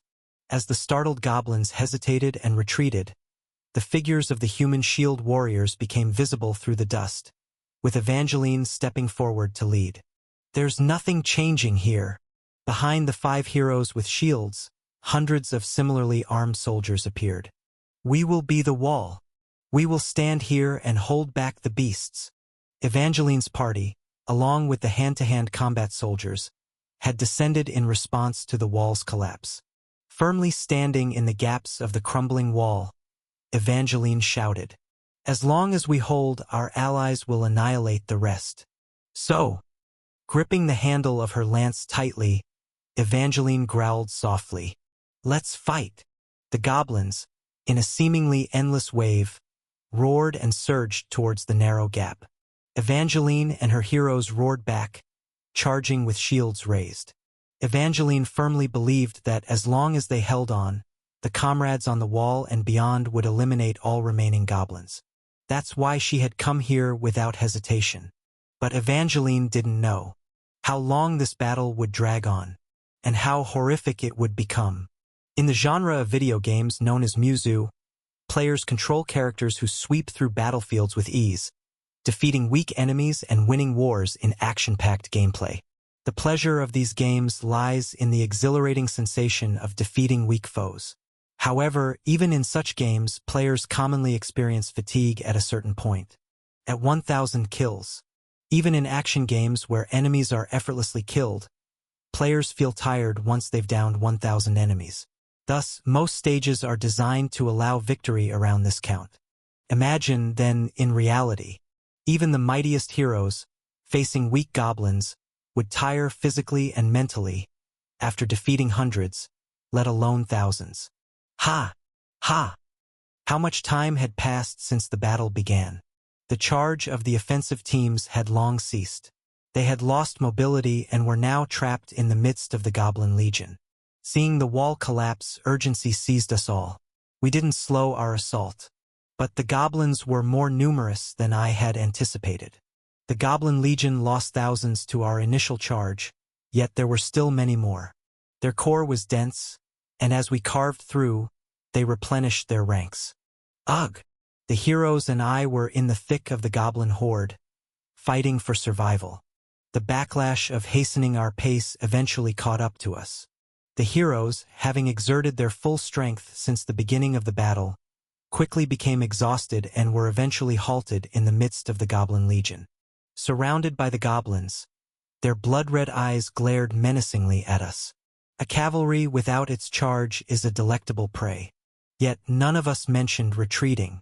We all clung to our weapons, weariness in our grip, determination in our gaze. Our offensive team was still drawing the attention of the goblins in the middle and rear. If we retreated, those goblins would join the ones attacking the collapsed wall, significantly increasing the defenders' burden. Already strained by the wall's collapse, they would be overwhelmed. We must keep the goblins' attention here, thinning their numbers as much as possible. Unspoken, but it was clear we all shared the same resolve. Yet, as bravely as everyone fought, their exhaustion was evident. Kuolin, covered in greenish blood, groaned, "Damn these creatures." His nature as a close combat fighter exposed him to constant danger and minor injuries. Out of arrows. Verdandi, tossing aside her empty quiver, gripped a dagger in each hand. Having exhausted her supply of arrows and throwing knives, she had no choice but to engage in direct combat. Insufferable vermin! Duskbringer growled, her teeth bared in frustration. Notorious for poor stamina, her power waned as the battle dragged on. Even her knights, accustomed to harsh battles, struggled to keep up. And lastly, Lucas, even after his divine descent ended, he continued to fight fiercely. His kill count was astonishingly high, fitting for a protagonist. But even a protagonist has limits. I noticed his fatigue and waning magical energy, despite his efforts to conceal it. Would it have been different if the battle had gone as planned?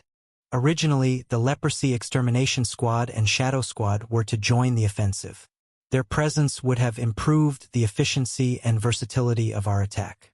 But they weren't here. The Leprosy Extermination Squad was severely injured during the Shadow Squad rescue mission and hospitalized, while the Shadow Squad was decimated. Where did I go wrong? As I contemplated past decisions, the goblins began their unified attack. Our movements had noticeably slowed, and sensing vulnerability, they surged forward. Even with our group of hand-picked close combat experts, prolonged exposure to relentless assaults in the heart of the enemy would inevitably lead to significant casualties. So, clenching my teeth, I muttered a decision. I proclaim it. Unfurling a foldable flag in my hand, I prepared for a decisive action. Lucas, noticing this, shouted in alarm, "Lord, no!" but my hand holding the flagstaff was already thrust into the ground. Declare this land as the territory of the Empire. Whoosh! The Imperial Edict was activated. Boom! The magic power emanating from me constructed a gray wall around us. Instantly, our attack force was under the protection of a magical fortress. This would allow for more efficient combat. Cough. My vision turned alarmingly red. A ringing in my ears, a burning sensation in my stomach, blood trickling from my nose and mouth. Perhaps I had overexerted myself, using this technique twice in one day. My heroes and soldiers rushed to my side, but I bit down hard and bellowed. Fight on dash. They hesitated. I'm fine. Keep fighting. I'm not a perfect player. My moves are marred with flaws. There are undoubtedly countless oversights and missed opportunities. But now isn't the time for regrets. One by one, we must reduce the enemy's numbers. If they cease only when the last one is annihilated, we must keep battling, one at a time. We move forward. Somehow we advance. Fight on dash. Gritting our teeth, the heroes and soldiers positioned themselves at the edge of the magical fortress. Monsters poured in from all sides like a waterfall. Gasping for breath, I opened the stage information window. Thanks to our attack team and the firepower above the walls, the remaining goblins barely exceeded 10,000. If only the wall defenders can hold out, we can gradually reduce the remaining enemies. Then it happened. Boom! Kaboom! A terrifying explosion resounded, and I turned to look. Towards our defense team trying to seal the breach in the wall, a swarm of goblin suicide bombers was rushing in. Additional sections of the already weakened wall collapsed. Huh? Buried in rubble, Evangeline blinked dazedly. Her body ached as if beaten, and after a violent cough, she slowly realized why she was in this state. Damn those suicide bombers. Despite the wall defenders' prioritization of ground-level suicide bombers, a group had managed to reach them and exploded spectacularly. Not only heroes with shields but also ordinary soldiers were caught in the blast. Having been thrown far away by the explosion, Evangeline was lucky to be mostly intact. No limbs lost. Despite the bruising, all her limbs were functional, a testament to her extraordinary defensive capabilities. Struggling to her feet, Evangeline immediately felt her legs give way under her. Damn! Despite her impressive defense, the accumulated damage was overwhelming. Gritting her teeth, she forced herself up using her spear. Move! Damn it! Move! Scattered around her were the bodies of soldiers and fellow heroes who had been at the forefront with her. Tears stung her eyes, but she forced them back, focusing on the task ahead. If the front line has fallen, the goblins will push through. I must hold them back. As she feared, the sound of countless goblin footsteps approached through the dust cloud. Clutching her spear and shield, Evangeline braced for a desperate stand. Then someone grabbed her shoulder. Startled, she turned to see a veteran of the Twilight Brigade, who had been leading the defense troops. "You're safe, miss." "Ah. You too, Captain." "Not now. We must retreat. We can't hold off the enemies here any longer." The veteran urgently pointed to both sides. "Additional sections of the walls on both sides have collapsed. We can no longer block the gaps with our defense units." "Then, I've already ordered the defense line to fall back. We must protect the firepower troops on the wall, as the monsters will attack the nearest humans." Evangeline looked around at the bodies of her allies, clenched her teeth, and reluctantly started to retreat. The veteran shouted hoarsely, urging everyone to fall back. "Retreat! To the walls! Retreat!" The surviving members of the melee troops, bloodied and battered, established a new line at the entrance to the wall stairs. Evangeline, leading at the front, stared down the approaching goblin horde with exhausted eyes. The goblins, screeching wildly, poured through the breached sections of the wall. About half of them headed towards Evangeline and her soldiers at the wall stairs. The rest, however, were burrowing into Crossroads. Looking at the monsters heading towards the city, Evangeline gritted her teeth. "All the citizens of Crossroads have evacuated, right?" Per Ash's instructions, all civilians had been evacuated to the northern city. The remaining soldiers and alchemists had been gathered at the wall. Though the thought of those vile creatures trampling the empty streets of Crossroads was horrendous, at least there would be no casualties. The temple. Evangeline's face hardened at the veteran's reply. In the temple, there are priests and wounded soldiers. Chapter 380. The situation in Crossroads City was dire, as a legion of goblins poured into the streets. The most populated place in the city at the time was the temple, and the goblins, drawn by the scent of humans, swarmed towards it. Bang! Crack! Boom! There were 2 doors in the temple at Crossroad, a large main door and a smaller back door. Both were littered with the corpses of goblins, hastily barricaded with chairs and desks. The sound of the goblins violently hammering on their weapons outside the barricade echoed menacingly. Huff, huff! Torkel, leader of the leprosy extermination squad, gasped for air as he glared at the recently closed main door of the temple. His bandage-wrapped body was smeared with blood from the goblins and his own wounds. But Torkel had no time to care how filthy he was. Anyone who can fight, grab a weapon, Torkel shouted towards the inside of the temple. But how many of the wounded could actually fight, and how many weapons did the temple have?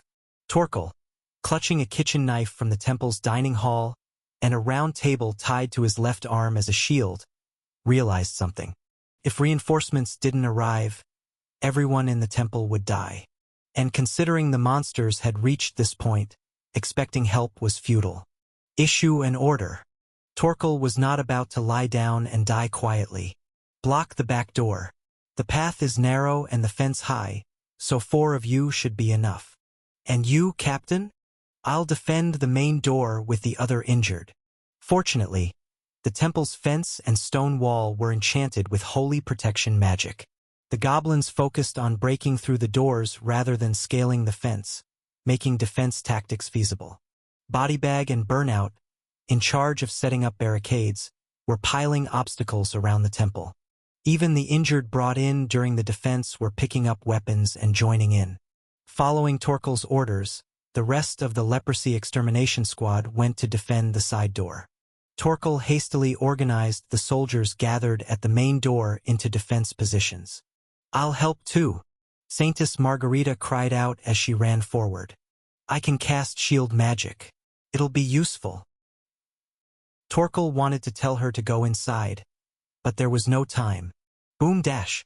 The barricade at the main door was shattered. He hadn't expected it to hold long, but the breach was quicker than anticipated. It seemed the goblins had suicide bombers in their ranks. Push them back dash! Gritting his teeth, Torkel charged forward. Bodybag, Burnout, Saintess Margarita, and the other injured joined him in a desperate effort. A fierce battle ensued. Despite their injuries, there were many skilled soldiers. Goblins fell one after another as they tried to enter the temple. Torkel and Burnout crushed the goblins with overwhelming combat prowess. Saintess Margarita cast shield magic on the soldiers, and Bodybag continuously repaired the barricade with psychokinesis. For a while, it seemed they were successfully holding off the goblins. Screech! Shriek dash! That was until goblins suddenly appeared from behind. What the dash? Why from the back? The back door must have been breached. Torkel gritted his teeth as he shouted. As he had feared, when the front defense held firm, the goblins concentrated their attack on the back door. Even though the members of the leprosy extermination squad defending it were skilled heroes, they couldn't last long with injuries and inadequate equipment. In the end, all 4 of them resisted to the last and met their fate. Then, through the breached back door, goblins poured in and attacked the main door defenders from behind. We must retreat, retreat! In the face of being surrounded on both sides, fighting was no longer an option. Torkel, having no choice but to abandon the defense of the main door, shouted. Inside the building! Hurry! The survivors barely managed to break through and retreated into the temple. After closing and locking the door, Torkel, barricading the entrance with obstacles, cried out, "Block the windows! Gather everyone in one place! Immediately!" But there was no need to gather people. Everyone was already huddled in the central hall's corridor, trembling and praying. Soldiers too injured to fight, priests without combat skills.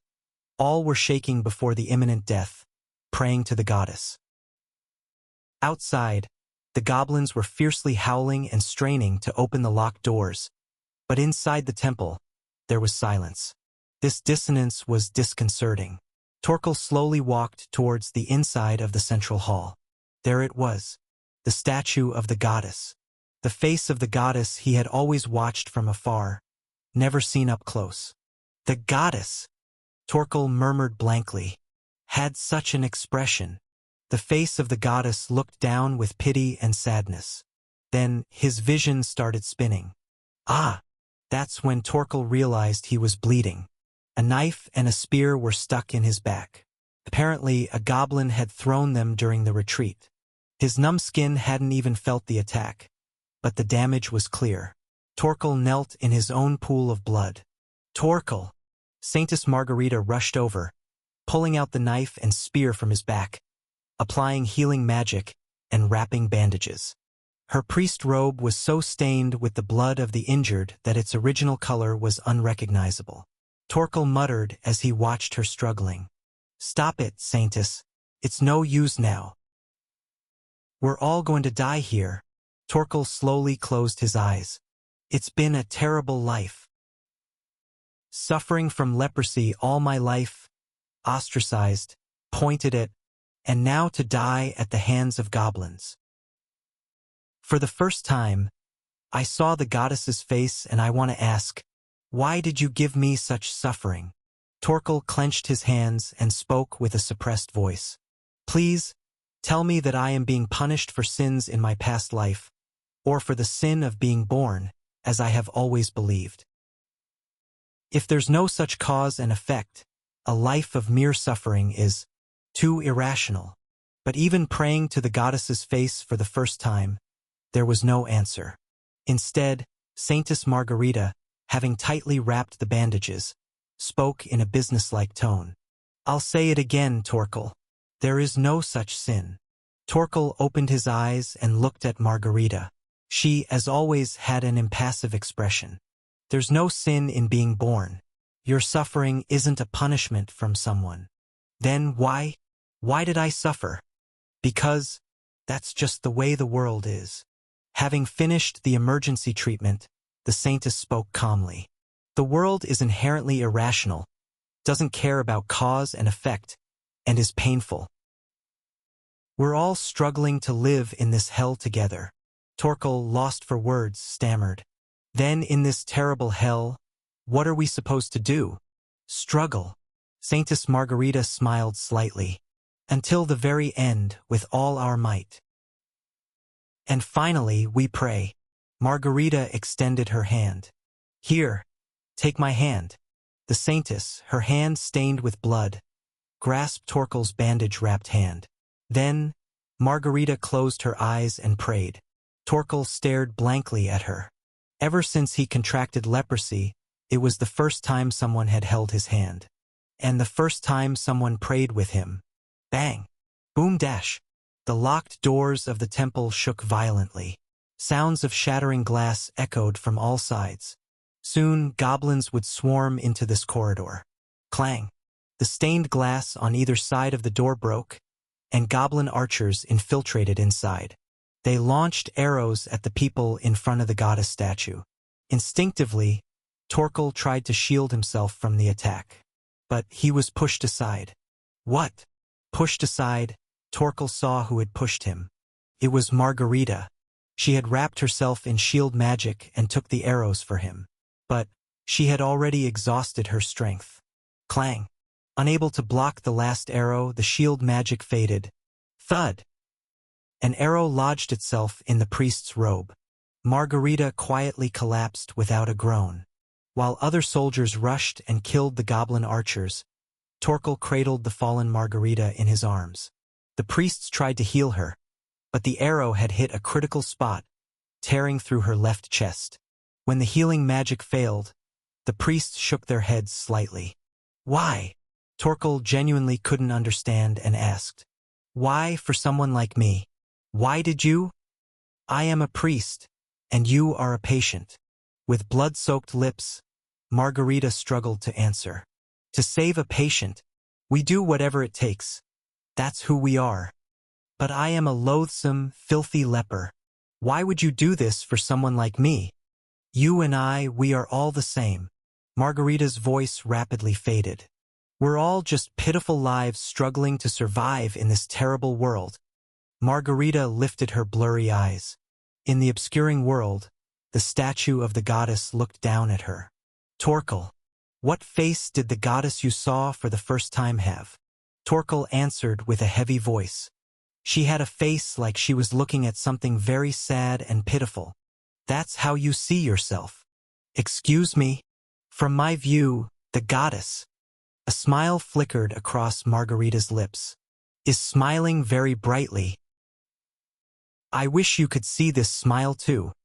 Margarita slowly closed her eyes, and then she breathed no more. Torkel gently laid her body on the ground. He picked up the kitchen knife he had set down and tied the table back to his left arm. The last prayer has already been said, and it was a luxury like no other in his life. The saintess had held his hand and prayed with him. So now, there's only struggling until the end left to do. Hearing his words, the injured soldiers and priests crouched in front of the goddess statue began to rise one by one. They all had heard the conversation between Margarita and Torkel, and they had all witnessed her death. No more words were needed. People ended their final prayers and grabbed something in their hands. For the last struggle. If this was all they could do in this terrible world, then willingly. Thud. Thump. Thud. The temple's door shook as if it would break apart at any moment. With their final resolve strengthened, Torkel at the forefront, everyone was preparing for the decisive battle when, ta-ta-ta-ta-ta, a low, rhythmic sound began to echo from afar. At first, they tried to dismiss it as the din of battle, but the sound gradually grew louder and closer. Torkel glanced upward, puzzled. What is that? A mechanical sound. Then, right above the temple, the source of the sound came to a halt. Do-do-do-do-do-dash. It emitted an ear-splitting firing noise. Everyone inside the temple panicked and pressed themselves to the floor. The terrible roar and vibration continued for a while. The sound of bullets whizzing, the ground being torn apart, and the goblin screams were so loud they were deafening. After a while, the roaring stopped. Torkel realized that all signs of the goblins at the door had vanished. Creak, clank. Torkel carefully removed the obstacles at the door, unlocked it, and looked outside. The goblins that had been swarming the entrance of the temple were all reduced to pieces of meat. The ground was littered with bullet marks. What is this? Confused, Torkel looked up at the sky, which was turning red as evening approached. Then his eyes widened. That's